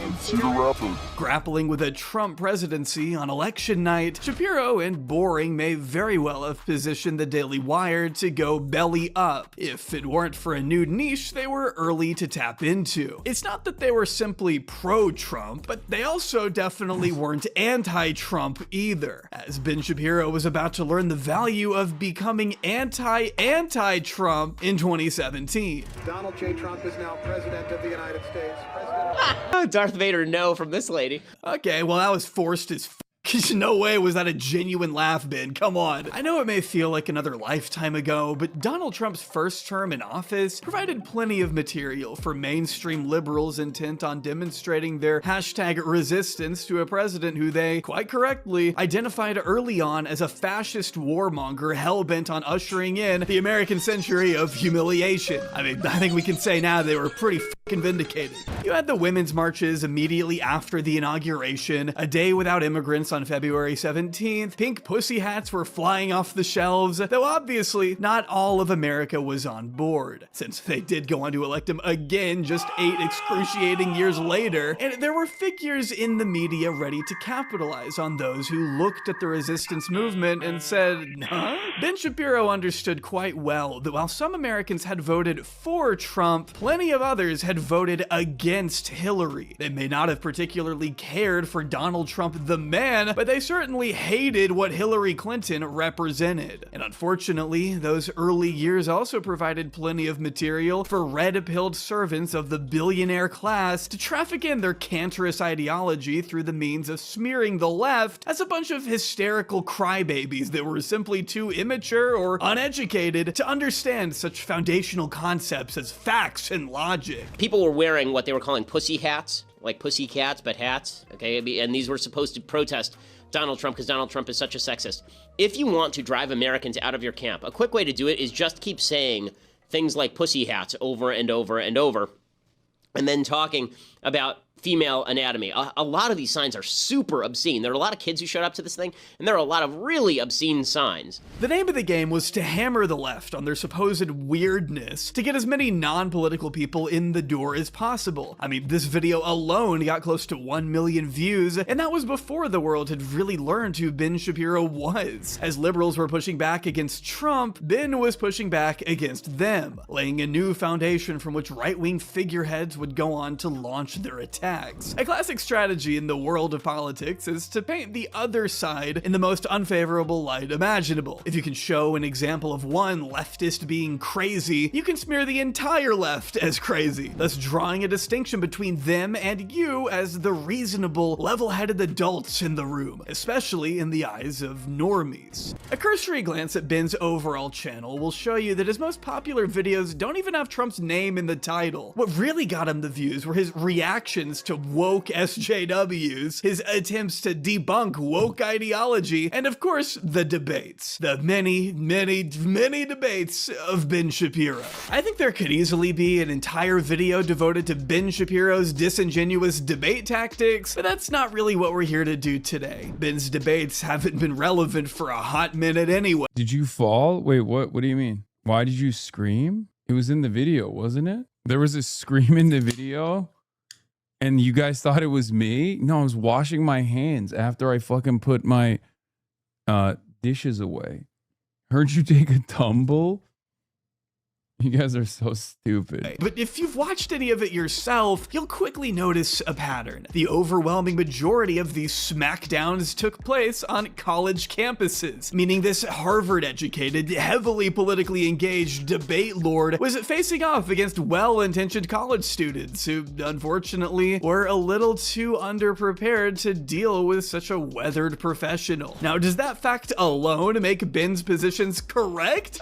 Obviously not, no. The point of these debates wasn't to be right. The point was to humiliate the opponent at all costs. You certainly don't really need to change your opponent's mind. You don't even have to be civil. This is YouTube. Whatever it takes to go viral. Short, clippable moments will always be more valuable than fully fleshed out ideas and arguments. Okay, but you're still saying these kids should not be accepted because they don't really fit in either place? They can't just I'm saying that the Boy Scouts have a standard. You must be a biological boy to be a Boy Scout. You have to be a boy.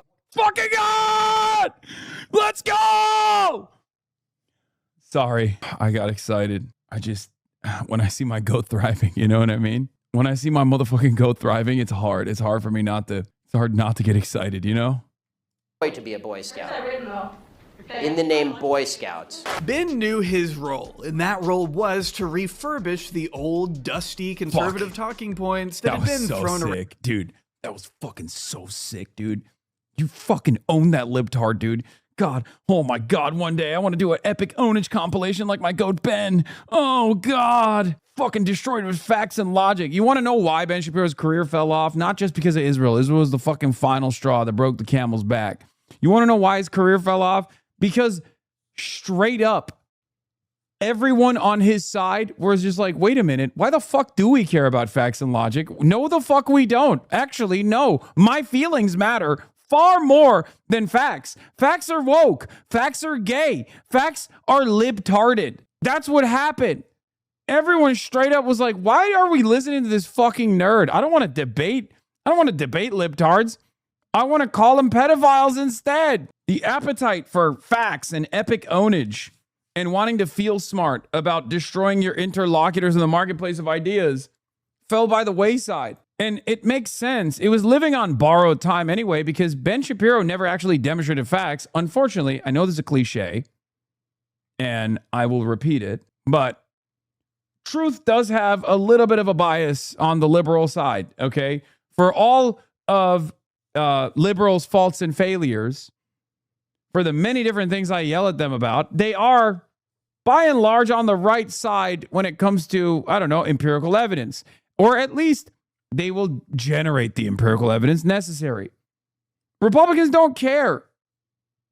Republicans don't care about that shit. They think facts are woke and gay. That's what they did during COVID. During COVID, they were just like, oh, dude, all matter of science is bad and wrong. And dare I say immoral, potentially satanic. I don't care about it because it hurts my brain to think. Around for decades, formerly weaponized by mainstream figures who were a little too ideological and old for the type of audience that Ben was going for. Ben Shapiro was Rush Limbaugh and Glenn Beck for a generation that had never heard those names before. He could connect with the youth in ways that were never possible for Fox News blowhards like Sean Hannity, who were preaching primarily to the old folks home. Yet Ben was still railing against the exact same issues that conservatives of the past had always been obsessed with. Feminism, transgenderism, Islam. He once famously tweeted that Israelis like to build, Arabs like to bomb crap and live in open sewage. Hashtag settlements rock. He's advocated for the privatization of Social Security, the complete criminalization of abortion and gay marriage, and of course, fewer taxes on billionaires. Broadcasting himself across all the major social media platforms, Ben Shapiro quickly embraced the role of the new, fast-talking millennial who could demonstrate to the Republican old guard that actually young people could be quite receptive to this stuff if it were packaged the right way. At least that's what the old guard seemed to take away from his rapid success. And the success was undeniable. The New York Times reported that by November 2017, Ben's podcast was being downloaded 10 million times each month, with a staggering 70% of his audience being under the age of 40. One compilation of his debates, uploaded in September 2017, is currently sitting at over 17 million views. By January 2018, Slate found God, he really fucking banged back in the day. What the hell were people on, man? What the fuck? Yeah, generational L for millennials is right, dude. It is kind of crazy that motherfuckers were like, I can't get enough of this fucking loser. Basically making a nerdier and somewhat more convincing case for the exact same shit that Glenn Beck, Rush Limbaugh, Sean Hannity, Jesse Waters, Tucker Carlson, and all these other motherfuckers were saying. I was one of those young boys watching this shit. I know many of you were. Many of you have come up to me in public, unashamed, which, you know, it's fine. We all went through different phases. Like, I get it. But many of you have told me this. You were literally on this pipeline. It's kind of crazy, dude. Imagine if you didn't encounter my content, become a member of this community, maybe join DSA, maybe become like a labor union organizer or whatever, as many of you have done. You could right now be sitting at home, okay? Sitting at home watching a Hasman Gold compilation being like, oh my God, these fucking Foids. Oh, Hasman, you're so based. That's where you would be at right now. You would be on that timing right now. That is what time it would be for you. Think about how fucking terrifying that is. No friends, stuck in this dark pit of despair and sadness. Constantly fucking thinking like, oh, dude, thank God USAID was cut. Thank God the USAID funding was cut. Now titties in video games any day now. Like that's the type of shit you would be thinking and saying.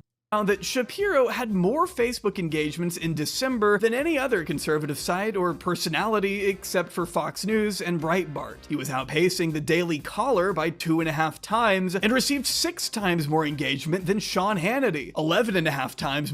I was an edgy centrist, bro. Then I watched a clip of you with the new Taliban who were slay queening and girl boss doing girl boss shit, and now I am now a jacked and leftist as fuck.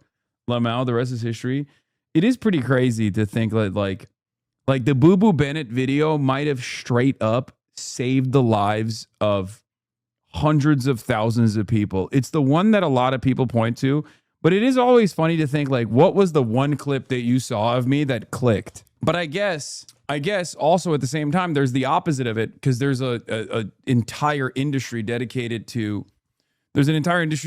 making sure that the first clip you see of me is horrible, you know? More than Laura Ingraham. By that time, his Facebook page alone was sitting at 3.5 million followers. Jeremy Boring told Vanity Fair at the end of 2018 that the Daily Wire was bringing in a total of 140 million page views a month, had 60 full-time employees on the payroll, and sure enough, they were able to bring on even more on-screen personalities in due time. By now, I have no doubt you know him, and I'm sure you love him. In 2017, the Daily Wire officially brought on Michael Knowles, a graduate of Yale and also a failed actor whose illustrious list of roles included a gay twink who has gay sex. That's true. That's Michael. Yeah. What is your fucking, how did you find me, Mehmet Walshoğlu? Sex with another gay man. That just happened.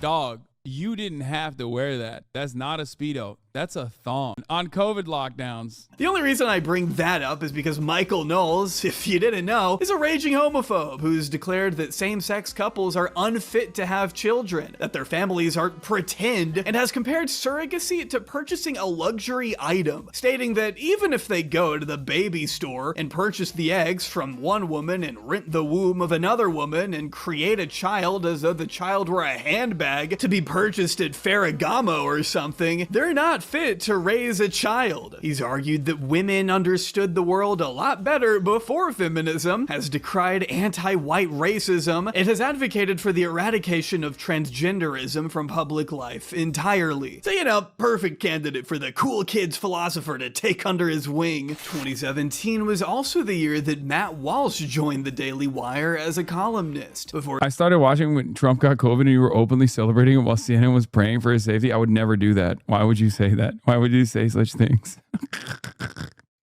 being upgraded to podcast host the following year. Walsh is a man with a similar resume, though instead of acting, his past... I learned about you from Kayagate. Wait, really? What the fuck? That's the craziest. That's like, yeah, this guy fucking abuses his dog. I gotta check this guy out. I love dog abuse. What the fuck? This is... Yo, my boyfriend said it was right-wing shit, law. I was an Andrew Tate fan watching you debate him. Became your fan. Oh, nice. Consists of sitting on the side of the road and rambling to himself about the differences of consensual and non-consensual sex. No, I'm not kidding. There are non-consensual sex. Wait, so Kayagate actually caused me to get... There are hella people that are saying Kayagate. What? What was your thing?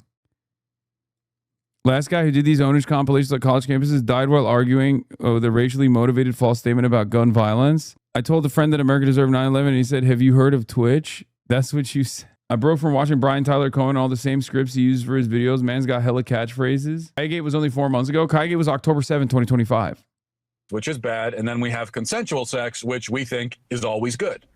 That's what the culture says. That's what a lot of us have, most of us, it seems like that's the idea that we have. It's like, as long as they're consenting adults who choose to do this thing, then it must be okay. But the reality is that there's a lot of bad sex. There's a lot of immoral sex. There's a lot of disordered, gross, harmful sex that is nonetheless consensual. And in the Catholic Church, you have...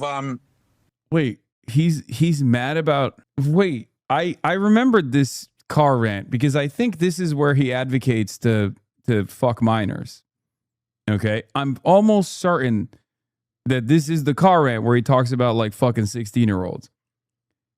What I did not remember is him also railing against consensual sex that's immoral.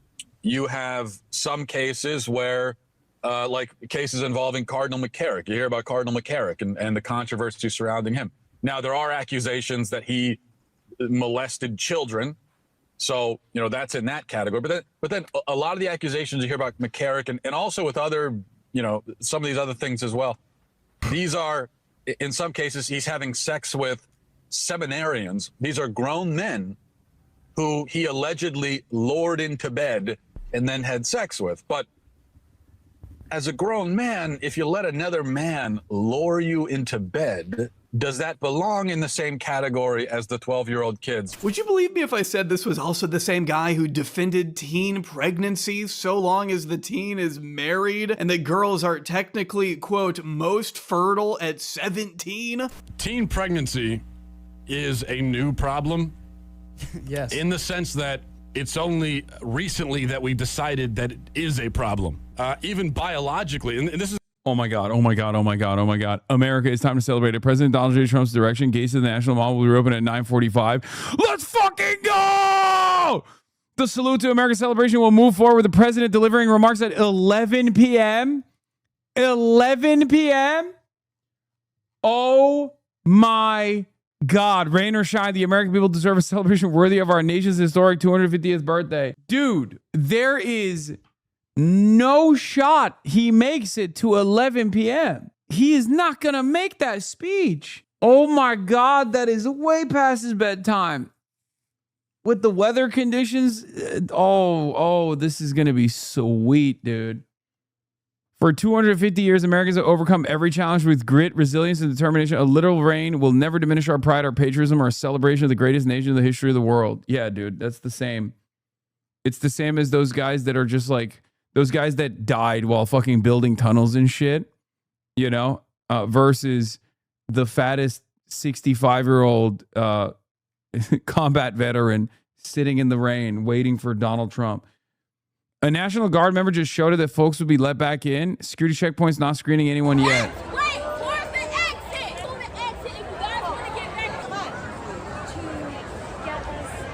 That's going to get clipped? Yeah, I mean, it's past his bedtime is what I said. What do you mean that's going to get clipped? What would it get clipped for? The fuck are you talking about? Trump is having a girl shower right now. He's shaving his pussy right now. That's what he's doing. He's shaving his nussy.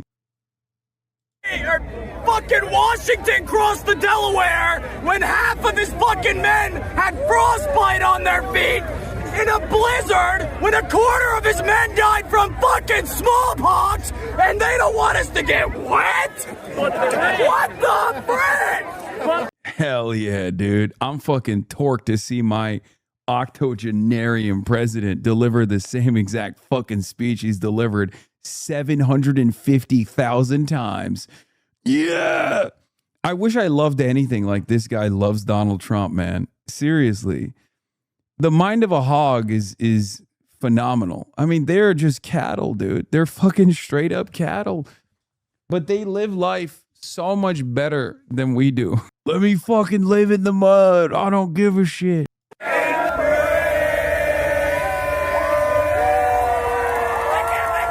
Trump says the storm is luck.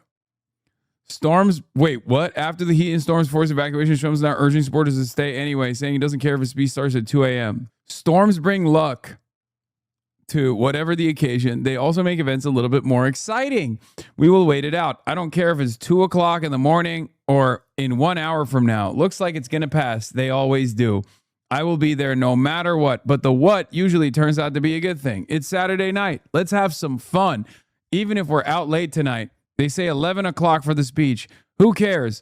Remember 2 weeks ago when the big UFC event was at 100% chance of heavy rain all week long and just minutes before the card started?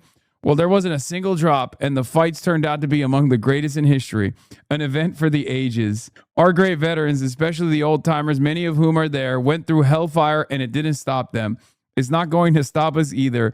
I'm not going to let some rain stop our 250th. I'm leaving the White House soon. God bless America, President Donald J. Trump.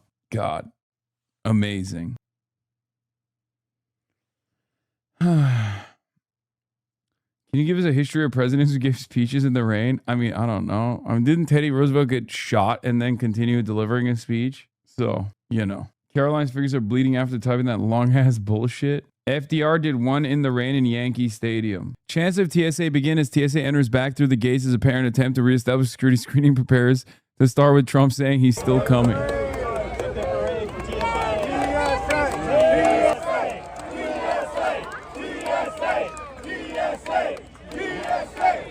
Zachary Taylor gave a 4th of July speech in the rain, then died afterwards.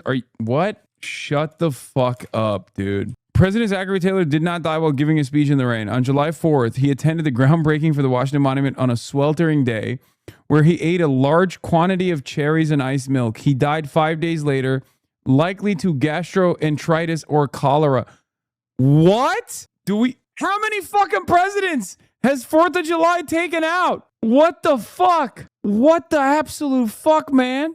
On July 8th, Taylor remarked to a medical attendant, "I should not be surprised if this were to terminate in my death. I did not expect to encounter what has beset me since my elevation to the presidency. God knows I have endeavored to fulfill what I conceive to be an honest duty, but I have been mistaken. My motives have been misconstrued, and my feelings most grossly outraged." Diarrhea and dysentery, but not related to Asiatic cholera, the latter a widespread epidemic prevalent in Washington, D.C. at the time. To be fair, 2 of them died on the same day, so it's not as impactful, but yes, it is a surprising amount. Yeah, no, 3 presidents have died on July 4th. 1 has apparently died due to a July 4th related eating incident. He consumed copious amounts of cherry and iced milk while attending holiday celebrations during a fundraising event, which was, the Washington Monument was under construction. Over the course of several days, he became severely ill with an unknown digestive ailment. Learning American lore? Chatter was thinking of William Henry Harrison, who died 30-odd days after giving a speech in the rain. Dude, what the fuck, dude? Was that also on... William Henry Harrison died on April 4th, just 31 days after his inauguration, serving the shortest term in U.S. history. He was the first president to die in office, traditionally attributed to pneumonia from a cold inaugural day. Historians now also suggest septic shock from contaminated drinking water. Bro, these guys were getting taken out by water and iced milk and cherries. You're a nation on a native burial ground? Yeah. Dude, that is crazy. That wasn't on July 4th. That wasn't a July 4th related incident. That was an inauguration related incident. April 4th was the last day he saw. Strength of a pale Victorian child. What is this? Ice milk is crazy. If you hadn't learned the history of how they used to historically get and store ice, I'd implore you to look into it. It's really interesting. Chapo's Hell of Presidents covers the poop water deaths. Ice was literally just frozen lake water. Honestly, I'm going to have some iced milk right the fuck now. I don't think I've ever had iced milk in my life. Just have cold milk, man. We don't live in the olden age, okay? They shipped ice boats from Antarctica. Me just stating, I'm just, right now I'm going to start by just stating facts. Girls between the ages of like 17 and 24 is when they're technically most fertile. Yeah. Okay? That's biological. That's a fact, all right? I'm just stating facts. That's all I'm doing. So what I'm saying is that the problem is not per se teenage pregnancy. It's unwed pregnancy. That's the problem in society. University of Maryland, I was a little bit older than everybody. It was like you get there and you see these like innocent girls, and by the end of the year, it's just like the stories you've heard about them. It's like this internal need to breed, and it just comes out at the wrong time. Internal need to breed. Awesome. Another great hire there, Ben. Love the fact that Matt Walsh has sold literal plush toys of himself as a baby, by the way. Not at all strange or off-putting in the slightest. Nothing but the best at the Daily Wire, whose rotating cast of characters not only included a girl named Brett Cooper, who is essentially the gender-swapped version of Ben Shapiro, and Candace Owens, who was officially brought on board in 2020 despite a bit of a controversial past of her own, one that includes Hitler apologia, as she stated in 2018 that if Hitler just wanted to make Germany great and have things run well, okay, fine. The problem is he had dreams outside of Germany, which I think only slightly undercut some of the things he was doing. Yeah, Ben Shapiro heard that and was like, that's my gal. Ben Shapiro heard that and was like, is she pro-Israel? And Candace was like, of course I'm pro-Israel. And Ben was like, you're hired. Inside of Germany? But apparently Ben Shapiro saw that and said, we need her. Ultimately, Ben Shapiro was building a behemoth. Towards the end of Trump 1.0, the Daily Wire had been transformed into an influencer-driven juggernaut, hell-bent on waging the culture war on as many fronts as possible. Shapiro, Owens, Walsh, and Knowles were each raking in millions of views on their own respective broadcasts, and because of the constant cross-promotion that was going on, you could almost describe the Daily Wire as its own unique form of content house. Sure, they weren't living in a mansion together like Team 10, or making their money from OnlyFans like the MILF. What do you think gets Ben Shapiro braked up? Thinking about the Greater Israel Project. That's it. Nothing else. Definitely not his wife. We know that. House, but they were virtually inseparable for a time. Hasan, are you streaming on July 4th because you hate America?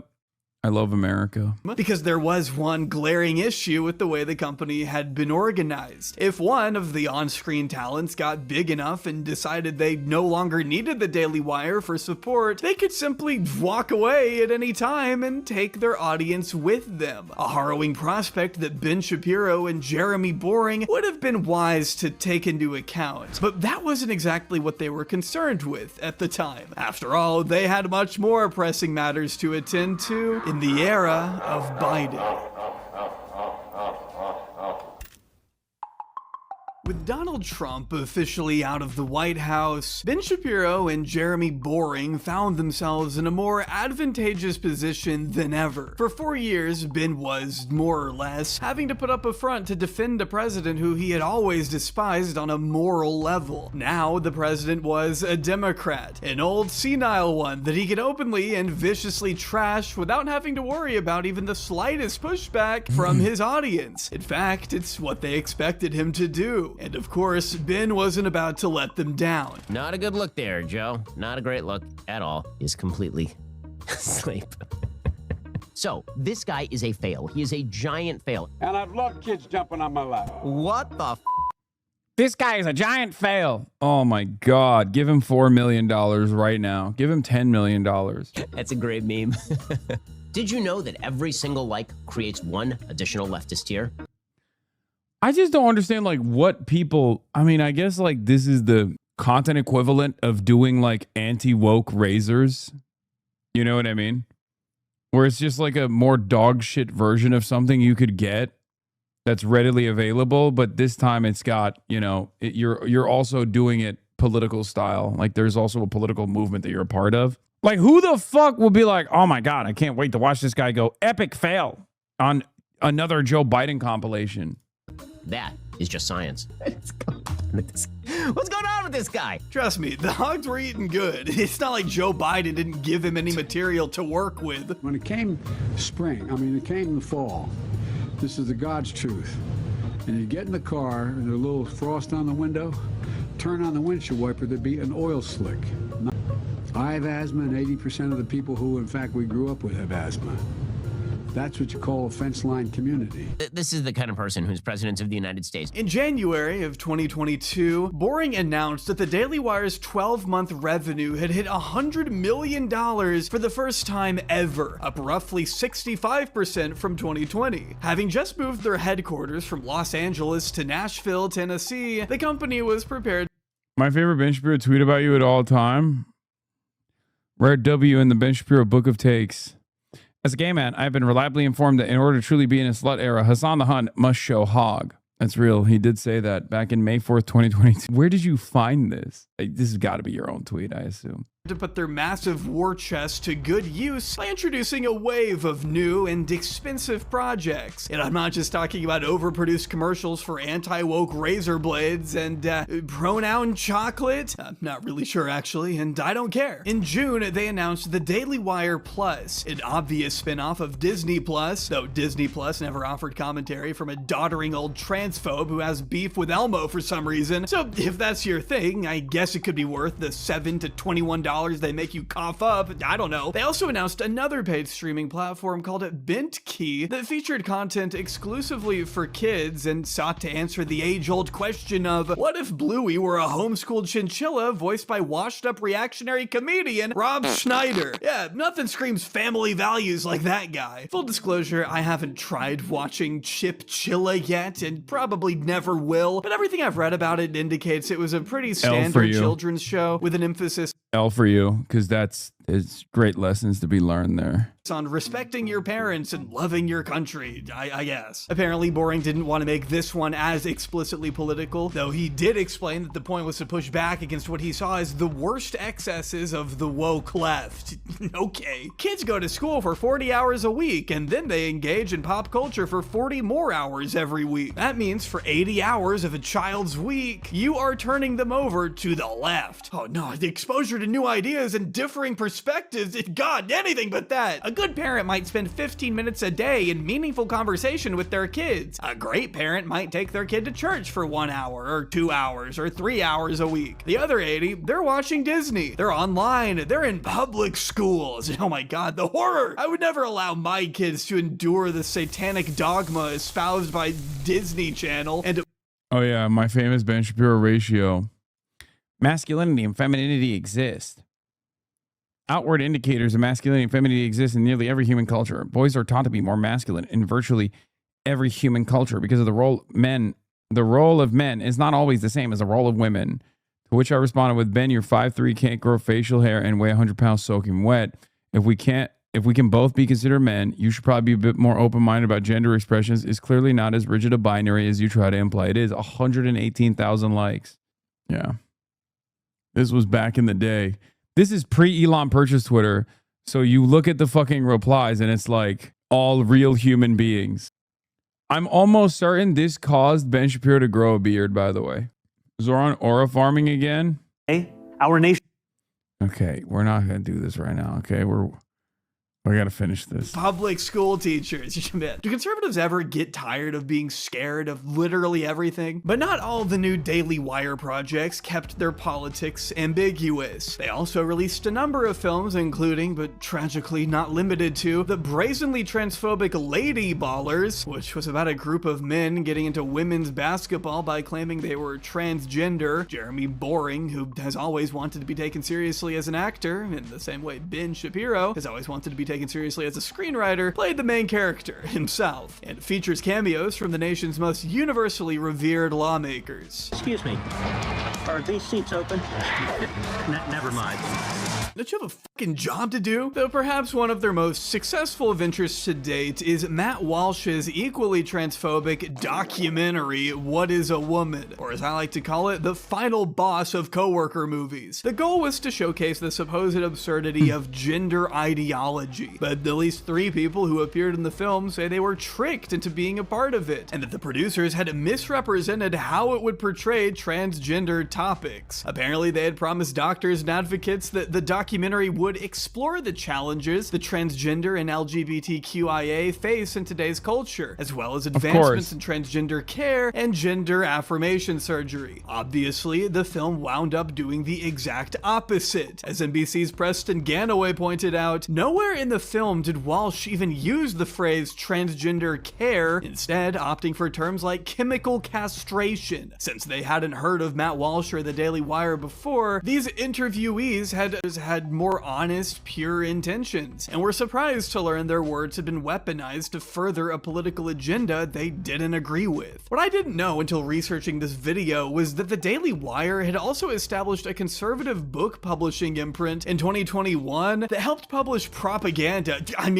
books, just, normal books, written by the usual suspects. Ben Shapiro, Candace Owens, canceled Mandalorian star Gina Carano, but also one of the pigs involved in the fatal shooting of Breonna Taylor. Yeah, I know. After Simon & Schuster refused to publish Sergeant Jonathan Mattingly's book on the assassination, the Daily Wire swooped in and saved the day. Isn't that nice? What the fuck would you read from this guy? Like, what, this is so insane. Simon & Schuster was too afraid to tell Mattingly's story, but we're not, they told the Associated Press. And it's true, they weren't afraid to tell that story, but no matter how outrageous and provocative they got, there were always issues that the mainstream conservative brain trust at the Daily Wire refused to touch, which created a bit of a problem for Ben. A problem summed up by Ryan Broderick, who wrote, "The age-old problem with working at the racism factory, they eventually make a new racism that includes you." No way!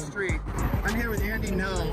Welcome back to Slightly Offensive. here he is. T-pose on you. Ben Shapiro. T-pose on you. Are you gonna walk across and greet him? Yeah. Well, I don't know. I don't know if he'll greet me. Are we gonna go over? Let's go over. All right. This can't be in the middle of the street, though. Ben, it's great to see you. Why did you give a 45-minute speech about me at Stanford, and you won't even look at me?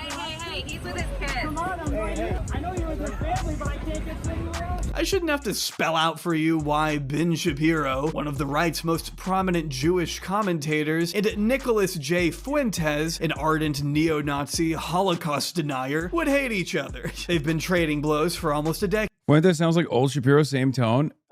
Nick Fuentes also says the same shit that Ben Shapiro says, including going back on a lot of his open farming of anti-Zionists for the last two and a half years, and now saying that, like, actually Muslims do deserve to be slaughtered. They all hate us. He even openly admitted that he was farming the Muslim audience to the best of his ability. Yeah. I'm not so certain he even hates Israel all that much. He just hates Jews. I think that's it. Like, he would probably be fine with a world where they all just went to Israel, you know? Like, that's kind of his unprincipled stance on this issue. Decade now, with Fuentes telling Tucker Carlson about their first interaction all the way back in 2017. I said, how is it anti-Semitic to just be consistent on our U.S. foreign policy? I tweeted to Ben Shapiro. I said, I've never seen anything on the Daily Wire that's actually critical of Israel. And he quote tweets me. And at this time, I have 1,000 followers on Twitter. How old are you? I'm 18. I don't know. I probably got 100 likes on this tweet. It wasn't a viral tweet. He quote tweets me and says, to accuse a Jew of dual loyalty is the surest sign of anti-Semitism. He immediately called you an anti-Semite. I was like, what is this? Like, why is this guy attacking me? Because I don't have a platform at this time. I'm not an influential guy or anything. I was surprised at why he cared. Yeah. How does he even know who I am or what I'm about? And it turned out that Cassie Dillon, she had texted him earlier and she wanted him to take me under his wing. Oh, you really like this guy. He's amazing. He did this great debate. She goes, but he's a little too pro-Trump. And he goes, I'll take a look. And so they started paying attention to me, and the more critical of Israel I was, I started to get this really intense pushback from the both of them and from a lot of the people at Daily Wire. Now, don't misconstrue Nick's position here. So Ben Shapiro made Nick Fuentes. Dog, David Horowitz and Ben Shapiro are responsible for like 90% of the top anti-Semites in the country. David Horowitz, who died. Both are conservative Jews who were unbelievably racist. At least David Horowitz had a trot, evolution from being a Trotsky defender to neocon, which is, classic pipeline, whatever. Ben never had that. But yeah, David Horowitz and Ben Shapiro are literally directly responsible for Candace Owens, plucked her and groomed her into being this like conservative behemoth. And then Candace Owens was Trump speaking now in DC. No, he's not speaking now, dude. He's the doors are open as of now. He's speaking at 11.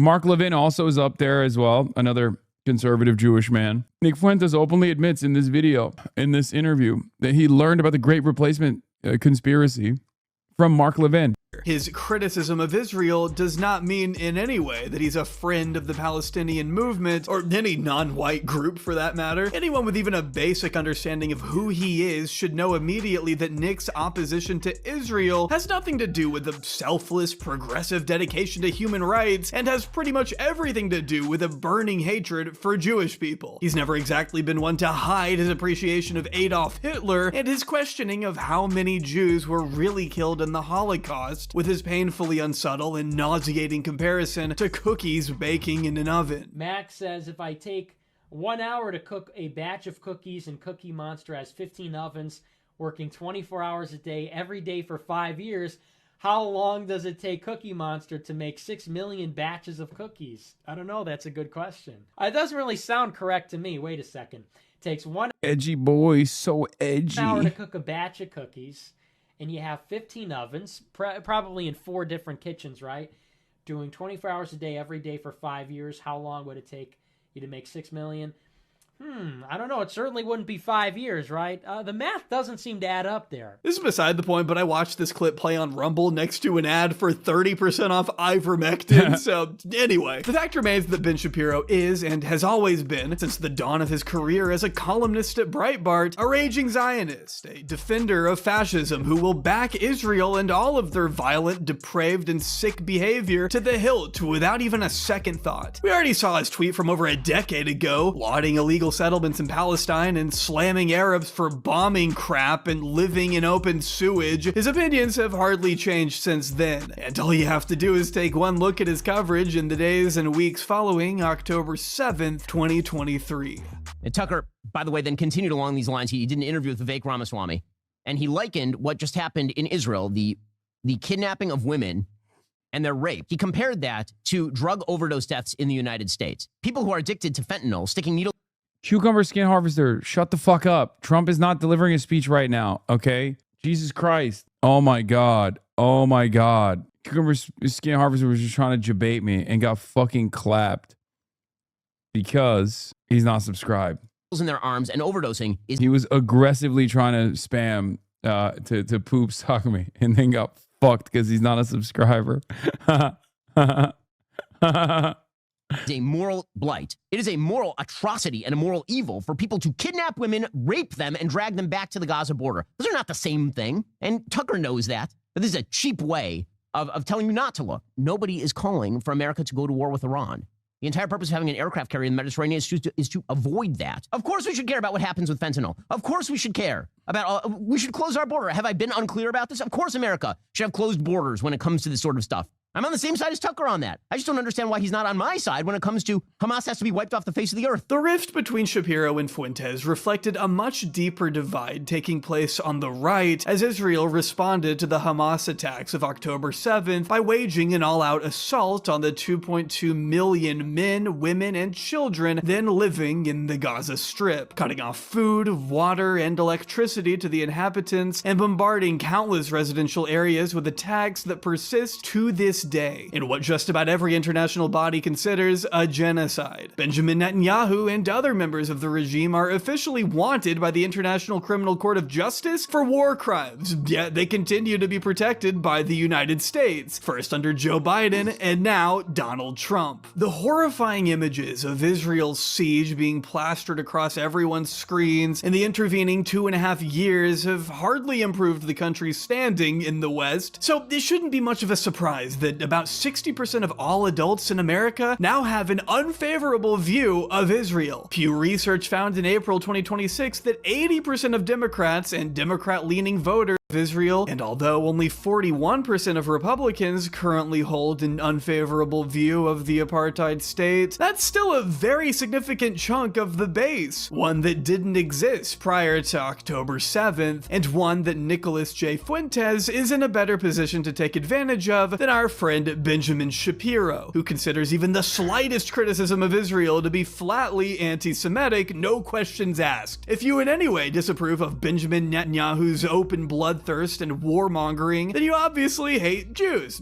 Never mind the fact that some of the most anti-Israel groups in America are comprised of Jewish Americans who simply don't want to see another genocide be carried out in their name. Mr. Shapiro will hear none of it. But thanks to the power of hindsight, we can safely say that coming to the defense of a genocidal ethno-state is hardly a hill worth dying on, both from a moral perspective, obviously, but in the case of Ben Shapiro, a business one too, because not only was the divide ripping apart the Republican Party, it was also ripping apart his own company.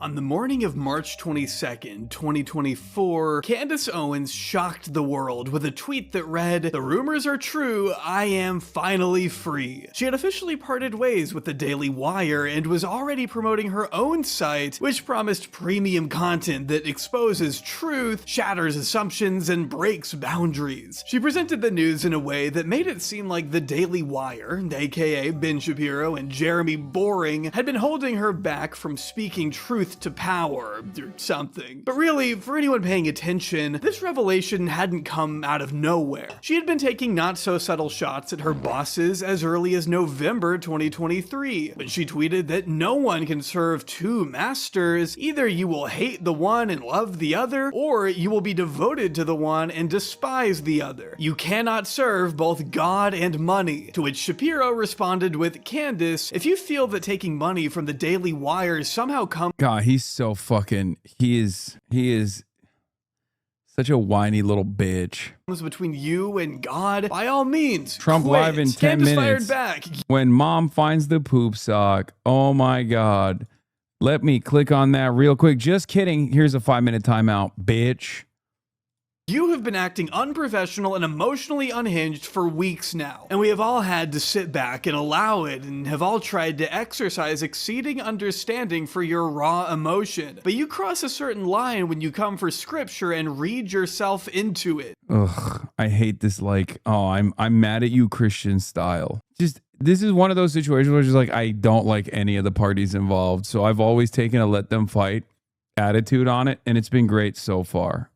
You know? I will not tolerate it. Perhaps it finally dawned on Ben as he was reading that response that the That's right. The baiter becomes the baited. Yeah, get fucked, chatter. audience he had spent his entire adult life working to cultivate, the ensemble of reactionary nut jobs he'd been employing for years, wasn't all that fond of Jews, actually. Whoops, who could have seen that coming? Reflecting on Candace's time at the Daily Wire years later, Ben told The New Yorker that when they initially brought her on in 2021, they saw her as a fairly mainstream conservative who said inflammatory things. If you recall, some of those inflammatory things included, defending Hitler 2 years before Ben hired her. But then again, Ben said he wouldn't kill baby Hitler, so. No pro-life person on earth would kill baby Hitler. Ben says here that he liked most of the inflammatory things she said, but other stuff, not so much. He doesn't really get into specific. Ben is 2 for 2. He did this with Kanye as well.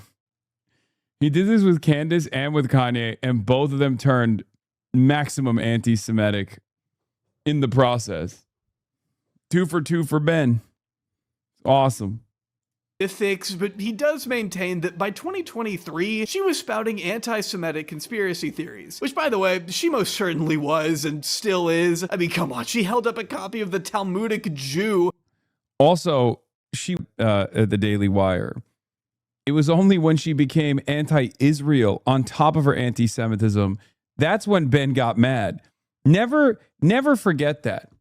Like, there was no question on whether or not Candace Owens was anti-Semitic when she was hired by the Daily Wire. Everybody knew it, okay? Everybody knew it already. The only reason why she was fired from the Daily Wire is because she became anti-Israel. By German theologian August Rohling, a long discredited and blatantly anti-Semitic work that was literally used by the Nazis as justification to eradicate over 6 million Jews during the Holocaust. She had been referencing the anti-Semitic notion of blood libel all throughout 2024, had platformed Kanye West when he said that Jewish people control the media, erroneously claimed that Jews were responsible for the enslavement of Africans during the slave trade, and was at one point praised by Nick Fuentes for, in his words, Candace Owens has just been on a tear lately. She has been in a full-fledged war against the Jews.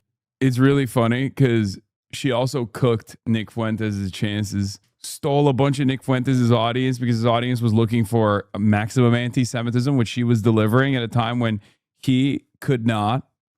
Charlie Kirk assassination.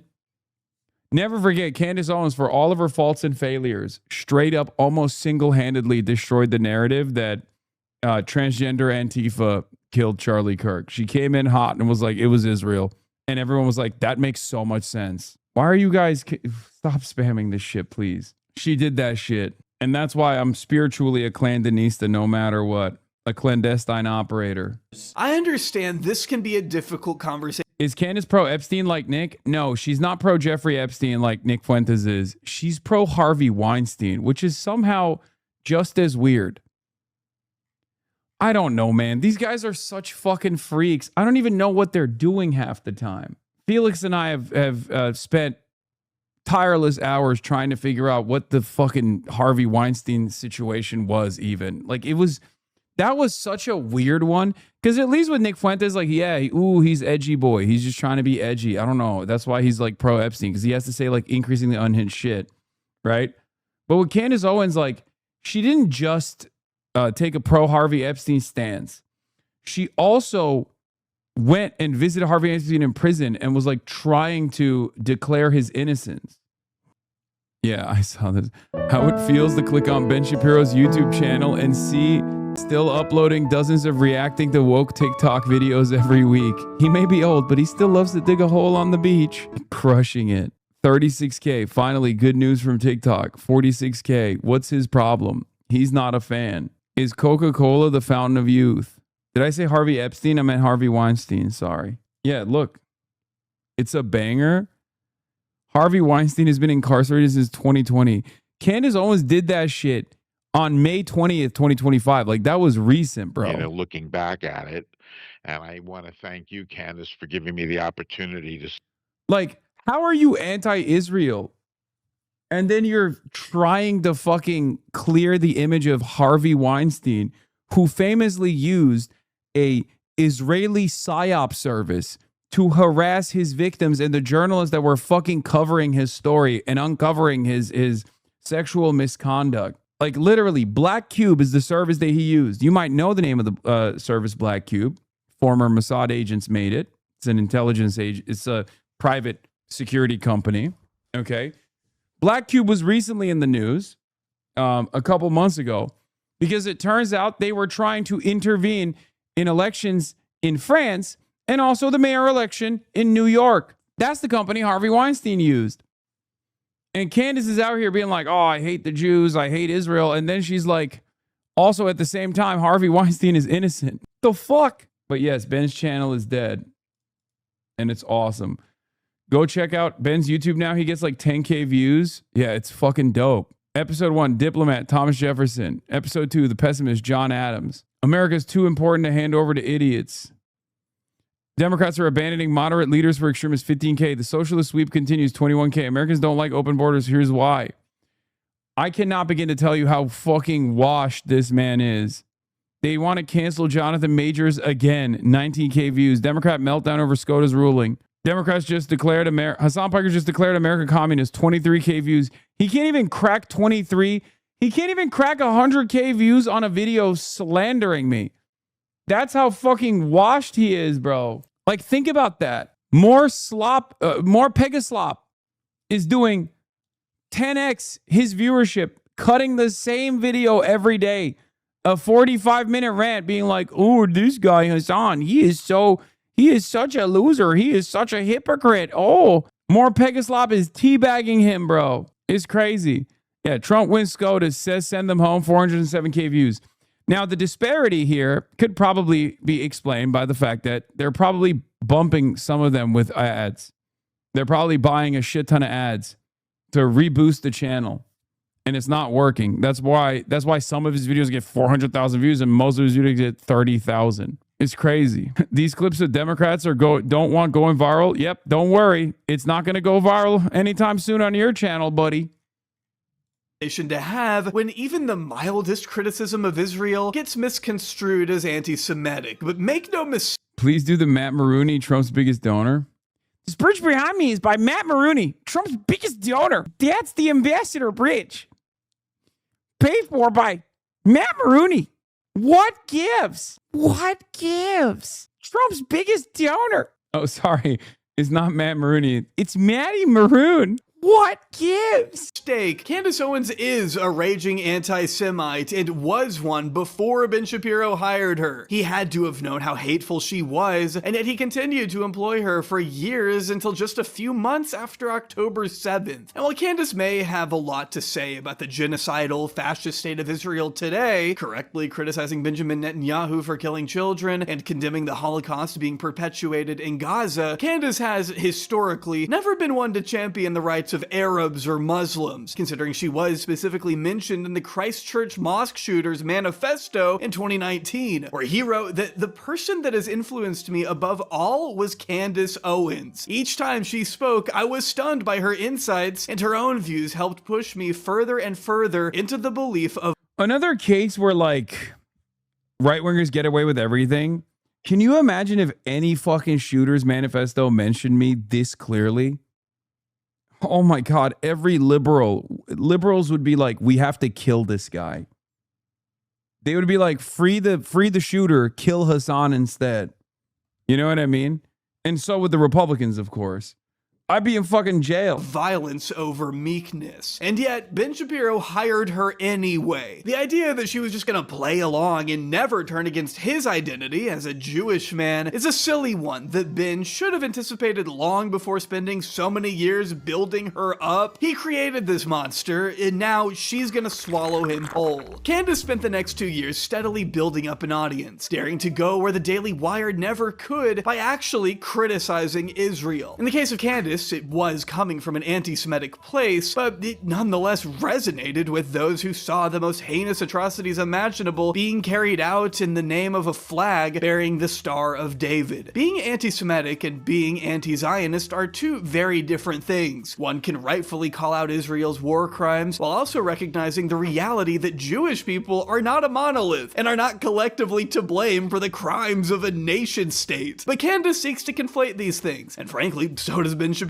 In their world, you cannot denounce Israel without also denouncing Jews as a whole, and that's precisely where their rift stems from. As Israel's genocide in Gaza moved forward with the complete support of the United States, more and more regular Americans were becoming dispossessed with what they were witnessing. They turned to the internet, saw that Ben Shapiro was defending Israel's crimes, and compared that to what they saw coming out of Candace Owens, a person who seemed more than willing to call out the various and obvious crimes against humanity. Basically, she was beginning to steadily siphon off the Daily Wire's viewers. Media Matters reports that from January 2025 to March 2026, Candace was able to add 10 million new subscribers across all platforms, generating 81 million TikTok likes and 805 million views on YouTube. Her follower and subscriber count had ballooned to 24 million across all of her accounts, a staggering 80% increase since the beginning of 2025. She really was, for all intents and purposes, free from the Daily Wire's grasp, meaning there was nothing stopping her from getting crazier than ever before, especially in the days, weeks, and months following the fateful day of September 10th, 2025. Chaos and horror on a college campus.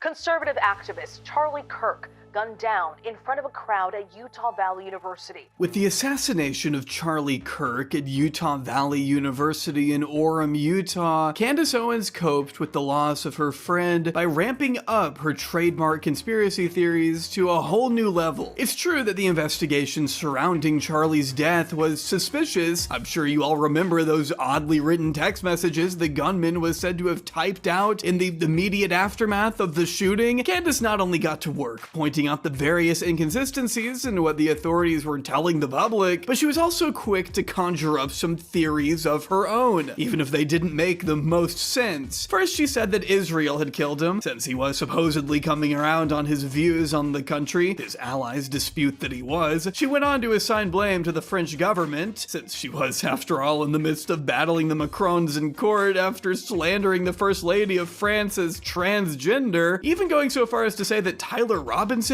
wasn't even the one to pull the trigger, and that the actual killer had escaped through a trap door in the floor in front of where Charlie was sitting. Later on, she said Charlie Kirk was coming to her in her dreams. Had a vivid dream this weekend, and Charlie came to me and he told me that he was betrayed. And that he was a time traveler who went to Unironically, this was one of the most dangerous moments of Trump too, and Candace Owens saved everyone from it. Lamau.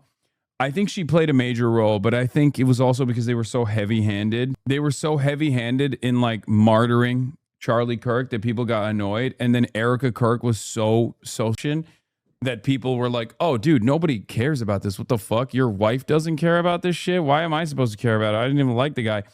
And I think that's what it is. It was a combination of all of those events. There were so many. I heard he wasn't shot. There was a tiny explosive device in his lapel mic. And Israel is known for tiny bomb, like the pager bombs. Dude, come on. Come on, man. Like, I'm willing to entertain a conspiracy theory if there's like a different shooter and it's not Tyler Robinson or whatever, but like, that is fucking insane. That's funny. In school, I mean, she was just kind of saying whatever at a certain point. Of course, she had previously speculated that Charlie could have been taken out by elements within the US military and even TPUSA itself, targeting in particular Charlie's widow, Erica. In February, Yeah. I think a lot of right-wingers are confused about all the Charlie Kirk jokes. Sure, some people just mocking his death, but stuff like this, the Kirkified memes, that's making fun of you. It's mocking the ridiculous reaction from the right, calling for civil war, making this dorky podcaster a martyr, plastering his face everywhere, and yes, making that stupid We Are Charlie Kirk AI song. Compare this to Henry Kissinger dying. There were some jokes, but they came and went. The staying power of the Kirk jokes is because the right decided he was the next messiah that belonged on the quarter because he debated it and often lost to college students. The soy pill is like unacceptable to me, okay? Because he's smart enough to know better. He's smart enough to know better, so his existence annoys me unlike any other fucking dumbass liberal on this platform because he's right here. And every now and then, when he's right, he just cooks, okay? He's correct here. But for some stupid fucking reason, he is so brain poisoned with the Hasan derangement syndrome that he literally will be like, I still hate you because you're pro-authoritarianism, you're illiberal, you're anti-liberalism, like you're blah, blah, blah, all this shit. It's like, dude, just give it up, man. Just give it up. Just let it go. Gucci bag, friend. Gucci bag. Let it go. Just let it fucking go. Like, what are we doing? What are we doing? You're still fucking you're still carrying the liberalism torch in the big 226?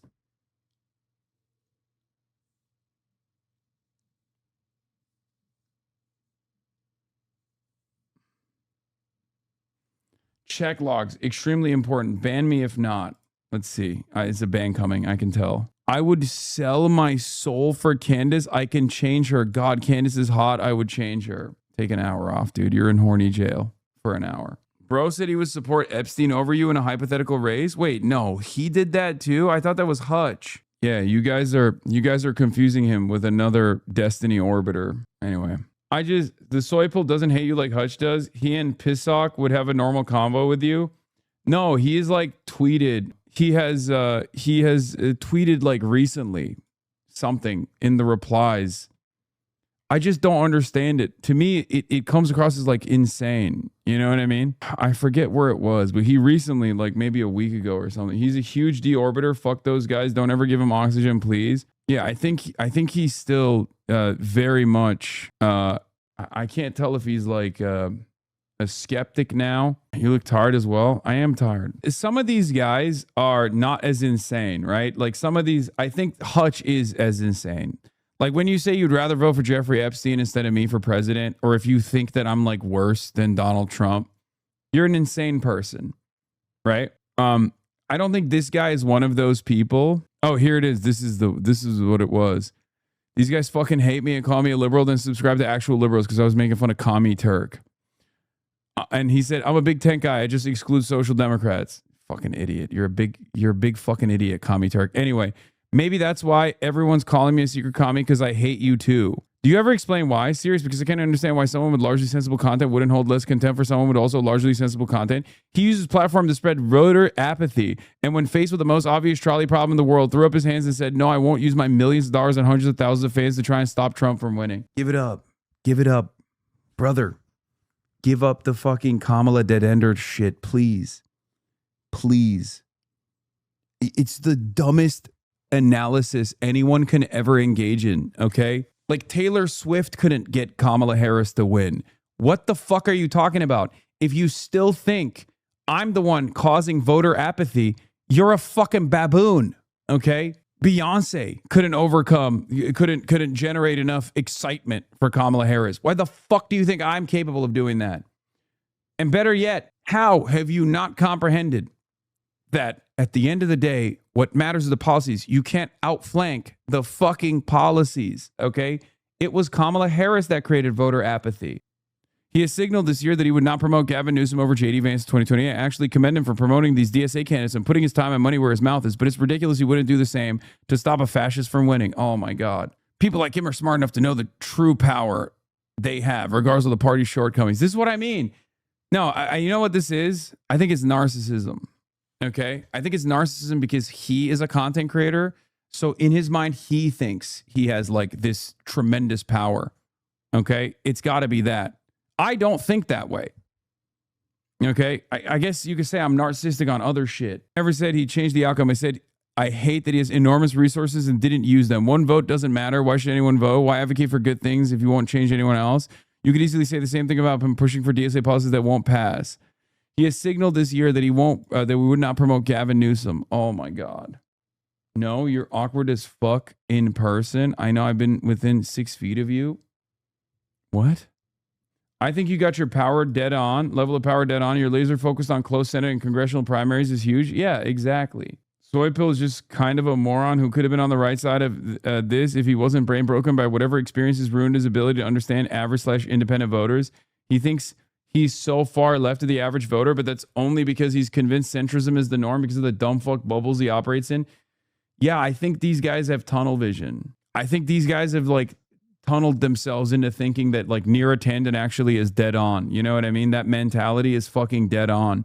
Where these guys sincerely sit around and circle jerk thinking the average voter, the median voter is actually always looking for moderate policies on healthcare and things like that. It's like, you're a fucking idiot if you think that. I'm sorry. It's also remarkable how little they know, but that's besides the point. She announced a multi-part investigative You also have tunnel vision regarding China. Fuck out of here.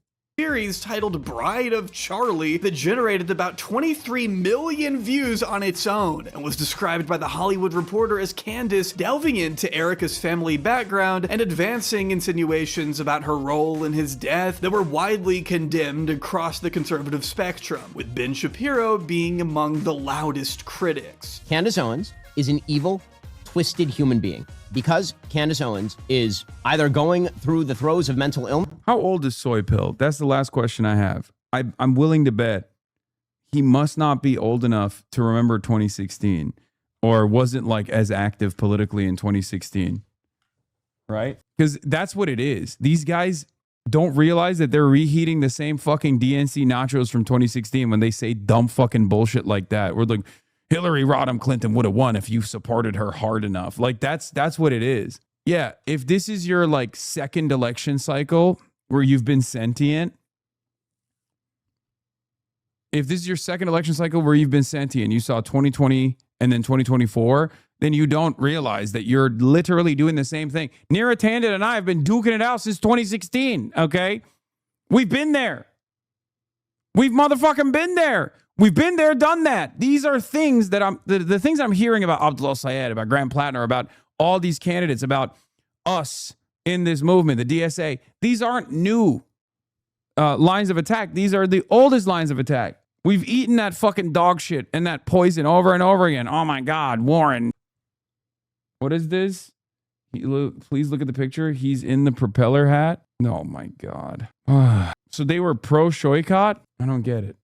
Or because she is a sick human being, or both, she has decided that she is going to turn her fire on the widow. By now, the gloves were officially off, and a conservative civil war was ravaging the movement from the inside. A war that Ben Shapiro was not about to win. Ben could get mad, could criticize Candace for being a disgusting human being, and he could be entirely right on that front, but what did it matter if Candace was pulling millions of views per stream? At the same time that Ben was bringing in 400 to 600k viewers per live show, Candace was cracking close to 3 million on some of her streams, sometimes even more than that. 9 million views talking about Israel's supposed involvement in Charlie's death. I mean, come on. Ben's numbers weren't bad on their own, but compared to Candace, it was clear which of the two enjoyed more influence within the conservative ecosystem, coasting off new momentum that still hasn't slowed much. Candace was just crowned the fastest growing right-wing podcast for the second quarter in a row, as reported in April of this year by The Writing, whose president commented that Candace Owens' skyrocketing popularity defies an easy explanation. You'd think that her baseless attacks on people like Erica Kirk, the widow of slain right-wing activist Charlie Kirk, would discuss vast segments of the MAGA universe. Apparently not, because each month the podcast attracts thousands of new subscribers. She's thriving in a world where the truth is often irrelevant and outrage. Does Haas know he was on the latest PSYOP anime video? No. Because I don't watch dumb shit like that. Trump's logic. On December 18th, 2025, Ben Shapiro took the stage at Turning Point USA's America Fest to put the reactionary grifters and frauds on blast. He attempted to laugh. And Candace has now been in Russia more and more, and Russia media doing propaganda about Ukraine and the war now as well. Yeah, how about Russia fucking focus on quote unquote winning this war instead of fucking trying to get Candace Owens to do pro-Russia propaganda, okay? If they're so invested in having this come to a reasonable conclusion for themselves that's positive, and you know, things are not as 100% as they seem, okay? Anyway, that's another thing that these guys always fucking get so annoying about. PV has intentionally made a push to try to ride off the coattails of more organized popular orgs like people like you and DSA, but they couldn't help their lived up nature by trying to sink Daria and Claire's campaigns. But since they've never had actual emotion, it didn't do shit. Yeah, that was very disappointing in the fucking last week when they were like, you need to fucking make your position on Russia, Ukraine be clear, when like these demonic DNC entities were looking at any avenue of attack. Out at those he claimed with opportunism. Is this guy ever and he didn't returning? shy away from naming names. Erica Kirk and TPUSA never should have been put in the position to have to defend themselves against such specious and evil attacks, particularly in a time of mourning. And the people who refuse to condemn Candace's truly vicious attacks, and some of them are speaking here, are guilty of cowardice. The fact that they have said nothing while Candace has been vomiting all sorts of hideous and conspiratorial nonsense into the public square for years. TV doesn't suck. They clarified it on Reddit. Your chat is just packed with reactionaries. Dude, I don't know about my chat. That was my assessment. I'm telling you what my position is. Like, I think they've done good work overall. They've promoted a lot of Justice Democrat candidates, a lot of DSA candidates. But I've always said this. Disagreements that are marginal cannot turn into impediments, okay? If you are going to present yourself as an impediment to a candidate like Claire or Daria Lisa winning in any way, shape, or form, even if it doesn't work, I'm still going to pull out of that immediately. Like, it would be akin to me leaning into some of the fucking ultras out there that are like, why would you ever collaborate with fucking Bernie Sanders? Bernie Sanders is a liberal Zionist. It's like, because I'm not a fucking psycho, okay? Because he is collaborating with me, not vice versa. He doesn't mind highlighting and promoting candidates that are to his left that are demanding an arms embargo on Israel. This is what it was. Yeah, I remember this. This was like, anyway, it's fine. I hope they don't do something like this again, but it was like totally ridiculous, especially when the alternative is an AIPAC stooge. What are you, fucking nuts? You were like, oh, her position on Ukraine is ambiguous. Yeah, same on you with Tallarico. Exactly. Do you see me fucking complaining about Tallarico? I'm not fucking running around being like, he sucks, he sucks, he sucks. Because he's running in Texas. Who gives a shit, you know? It's just as cowardly. The speech that he posted to his own YouTube channel, mind you, got almost 10,000 dislikes, in a remarkable display of how far right the needle had moved by the time Ben had made these remarks. And sure, he may be morally in the right for calling out Candace Owens and Nick Fuentes and Tucker Carlson, but what good do morals do when you've spent your entire career pandering to an audience that ignores morality and spits in the face of sensibility? The very administration that Ben had been defending for so many years is the exact antithesis of morality and goodness, when he could no longer deliver the brand of craziness that the base craved, a base that he had spent his entire career. I don't understand why it's bad for PV to have a position on Ukraine. It's not bad for PV to have whatever position they have on Ukraine. It's horrible for a group that has already endorsed a candidate to turn around 1 week out from a fucking major election to be like, we're rescinding our support, okay? If you can understand why that would be rat fuck behavior for numerous other people and numerous other organizations, you can understand how that could be seen as rat fucking for Daria Lisa and Claire Valdez's races, okay? And not only that, but also their perspective on it was that Claire and Daria's opinion on Ukraine was too vague for their liking. Like it wasn't even, they didn't even land on anything. That was just because they had in the past tweeted about the need for diplomacy.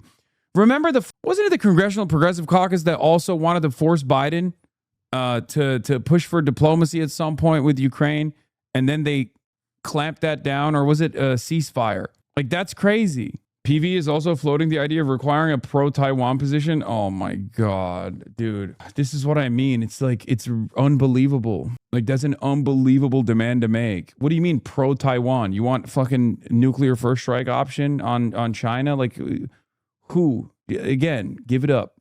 Give it up. Up next, Taiwan tracker. Anyway, yeah. Feeding into, it was only natural for him to be overtaken and outshined by someone who was willing to say the outrageous thing. What's remarkable is that Ben had always been proud of the fact that he was never one to mince words. He had long portrayed himself as the no-nonsense guy who would never shy away from reality and always tell it like it is. If they do that, they will unironically kill their own org, by the way. Like, because no candidate is ever going to take them seriously if they're like, we are demanding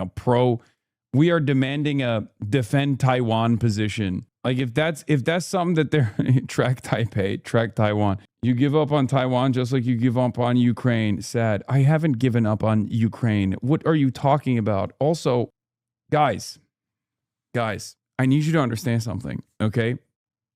The entire Western world, including the United States of America, is fully in support of Ukraine. Making that into a litmus test because you don't think that a candidate's position is not sufficiently pro-Ukraine is insane.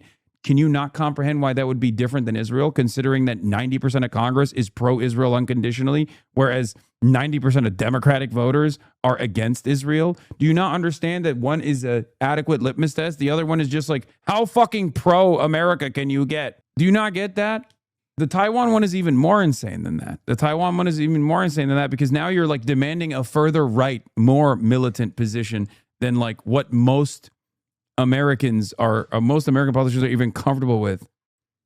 Okay? That out now, or you'll go home in an ambulance. What about right now, when a significant chunk of the base is more interested in hearing unsubstantiated conspiracy theories? What do you expect to happen when you continue to defend Israel at a time when so many conservatives, especially younger conservatives, rightfully hate Netanyahu? Or what about when you defend an illegal and offensive war with Iran that Israel very much pushed us into? On top of everything else, Ben Shapiro has backed himself into a corner. He was continuing to stand by his support of Israel and Erica Kirk at this TPUSA event, no matter how unpopular it was to do so, at least among the MAGA right that exists primarily online, where the majority of Ben's audience lives. By this point, Ben had lost other allies too, not just Candace and Tucker, but Jeremy Boring's mysterious exit in March 2025 also added fuel to the fire that Ben was tasked with extinguishing. Ben's girl lookalike Brett Cooper had left to start her own channel just a few months before that in December 2024. They then proceeded to replace her with one of the bridesmaids from her own wedding, someone by the name of Reagan Rohrbach. If you haven't heard of her, that's because she really hasn't done that great of a job trying to fill Brett's shoes. Again, the way he had sort of built the company meant that any on-screen personality could use the Daily Wire's resources to accumulate a parasocial audience loyal to them, then walk out the door and make more money on their own without any oversight or guardrails. Candace has done it. Brett Cooper has done it. What's stopping? Taiwan isn't a country. Why are you ideologically invested in denying Taiwan statehood? Brother, look at the fucking ROC Constitution. The Republic of China is one China, just like PRC is one China. Ironically enough, the Republic of China is actually far greater than what the PRC plus Taiwan looks like, because it includes Mongolia. Okay? Like, the Taiwanese situation and the way that people talk about it in the United States of America is very different than what it actually is. Okay? Oh, you're talking about CPC complicit in genocide of Rohingyas. Yes, they are. They've both military junta and also simultaneously defended groups against it, depending on the timing or depending on what their interests are. I know. I'm very critical of China's foreign policy. What the fuck are you talking about? This is one of them. But if you're like advocacy revolves around like I don't know, militarily defending Taiwan when no such invasion has taken place, it's ridiculous. especially when the American government's official position is that Taiwan is Taiwan is a part of China, is the official American government position. We just deploy what we call strategic ambiguity. Every single president since Richard Nixon has said that. Someone like Matt Walsh or Michael Knowles from forging their own path too. In the age of independent media, there's just no reason for someone, even up-and-coming names, to tie themselves to a bloated institution like the Daily Wire anymore. And the legacy media was picking up on that fact. The first half of 2026 has seen a number of articles written about the collapse of the Daily Wire, with coverage ranging from the Washington Post to New York Magazine to Puck, the latter reporting that Ben's hemorrhaging audience represented the steepest decline of any major political channel in 2026. Ben Shapiro's embarrassing fall from being the leading voice for Love you, don't really know your full opinion, but I'm in Taiwan. Very people here would see themselves as part of China and be an offensive thing to say. I know. The Taiwanese position on this overwhelmingly, as I'm sure you know if you're in Taiwan, is don't rock the boat. Status quo. What groups that would demand American military defense of Taiwan would actually be disrupting the status quo. It would be damaging to the status quo. I'm in favor of the status quo. Conservatism has been heavily publicized. The bulk of these pieces cite much of what we've already touched on in this video. Mass layoffs, which have Anyway, we don't even have to talk about it. It doesn't matter. Count. The Iran war destroyed the whatever American ambition remained of utilizing Taiwan against China in any way, shape, or form. It's over. It's done. You might as well grow comfortable with that reality and hope for peace above all else. Any kind of demand to the right of that is silly. No American politician will ever take you seriously. That's it. America already blew its fucking load, destroyed its peer and near peer adversary standoff munitions that they literally designed so that they could go and fucking quote unquote militarily defend Taiwan in a hypothetical scenario where China would militarily invade Taiwan, which there's no evidence that they would do. We had to fucking panic ship THAAD batteries out of South Korea. Okay? Who's going to be on board with losing? Who's going to be on board with turning Taiwan into Ukraine and then also losing? The departure of key talent, a shifting of the conservative ecosystem as a whole, and of course, the fact that the Daily Wire was burning through money, partly on account of all their massively ambitious projects, not just the movies and shows we covered, but also one of their more recent projects, the Pendragon Cycle, a blatant ripoff of Game of Thrones that, to the Daily Wire's credit, does look pretty stylish and sleek, but that's only because it cost about $3 million an episode to make. You guys couldn't just put that money into hiring younger, more culturally aware podcasters? What the fuck are these priorities, dude? Well, Ben told Dylan Byers in May that he had anticipated 2026 to be the best advertising year in the history of the Daily Wire. Again, I don't know how great of a strategy it is to run your entire show as a YouTube pre-roll advertisement so that people can post about it and make fun of you on Twitter. Is that Yeah, that's also literally why some of his videos get like 600,000 views. really sustainable, Ben? What about trying to do this whole painful "how do you do, fellow kids" routine where you sit down and try to not let your age show while you play Fortnite? Okay, so now this is the warm-up. You got 52 seconds. So you can see you walk around, move around, back up a little bit. I'm literally right here. Now back up just a tiny bit. There you go. There you go. Wait, no, forward a little more. A little more, back up. You're the politics guy, Ben. Just do politics. Who cares about this shit? Tucker Carlson, another ardent foe of Ben Shapiro, summarized Ben's latest predicament in a recent appearance on Megyn Kelly's show, categorizing the likes of Ben Shapiro and Mark Levin as being Ben is more of a gamer than me. on the outer fringe of the outer fringe. Nobody watches this stuff. There's no audience for this. There is no constituency for it. These are not major figures in American media. They're tiny. I mean, your average porn video has 1,000 more views than any of these people get, so they're a joke, which must be a difficult pill for Ben to swallow. Ben Shapiro has always wanted to be taken seriously as a media figure, ever since his days of working for Andrew Breitbart, who hammered into his proteges that politics was downstream of culture. If you you could just influence the culture, you could have influence over politics. Though as of now, Ben Shapiro appears to be influencing neither. And while he may be getting lapped by his former employees, make no mistake, Ben is still very much a player, and he's not about to go quietly. And on May 15th, Ben took to Twitter to post his most viewed video in a long time, annoyingly captioned, "All the haters can kiss my ass." I'm betting there are a lot more rational people in this country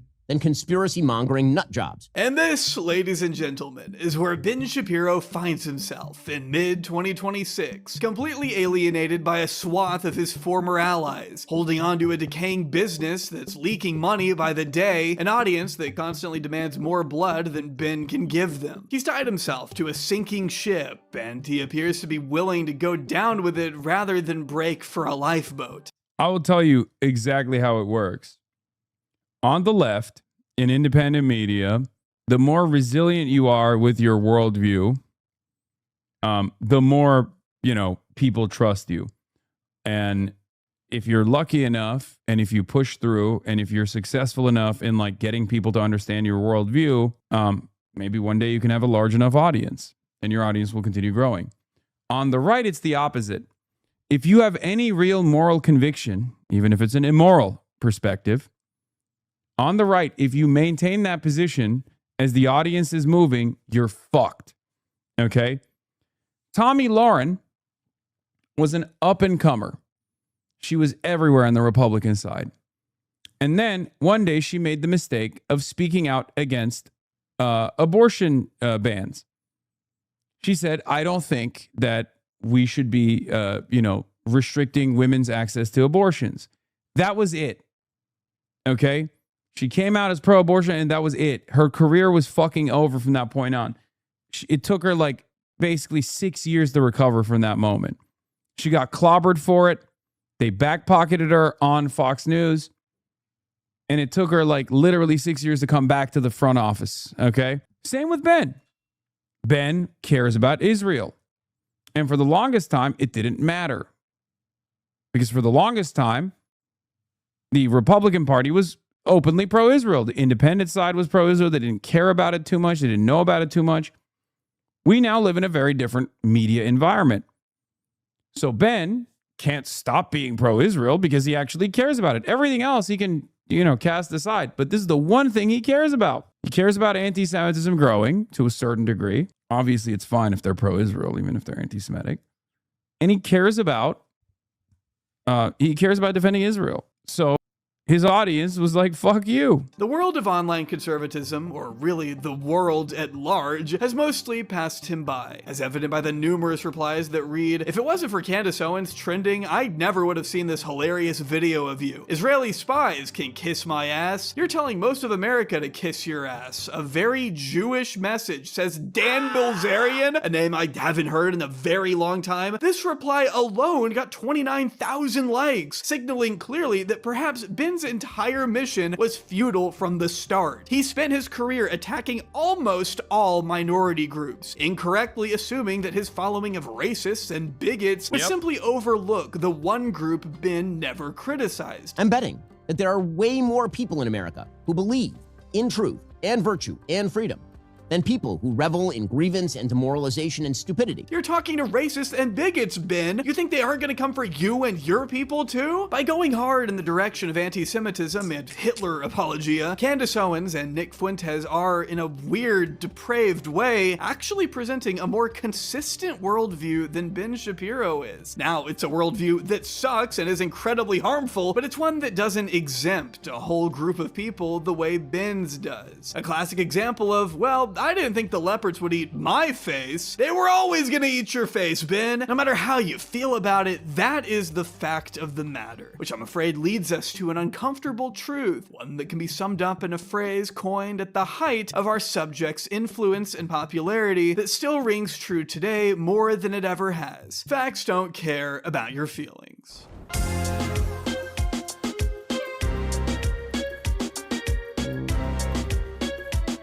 Thanks for staying up for the president. It's the kind of patriotism I aspire to. Yeah, I'm not going to watch him live.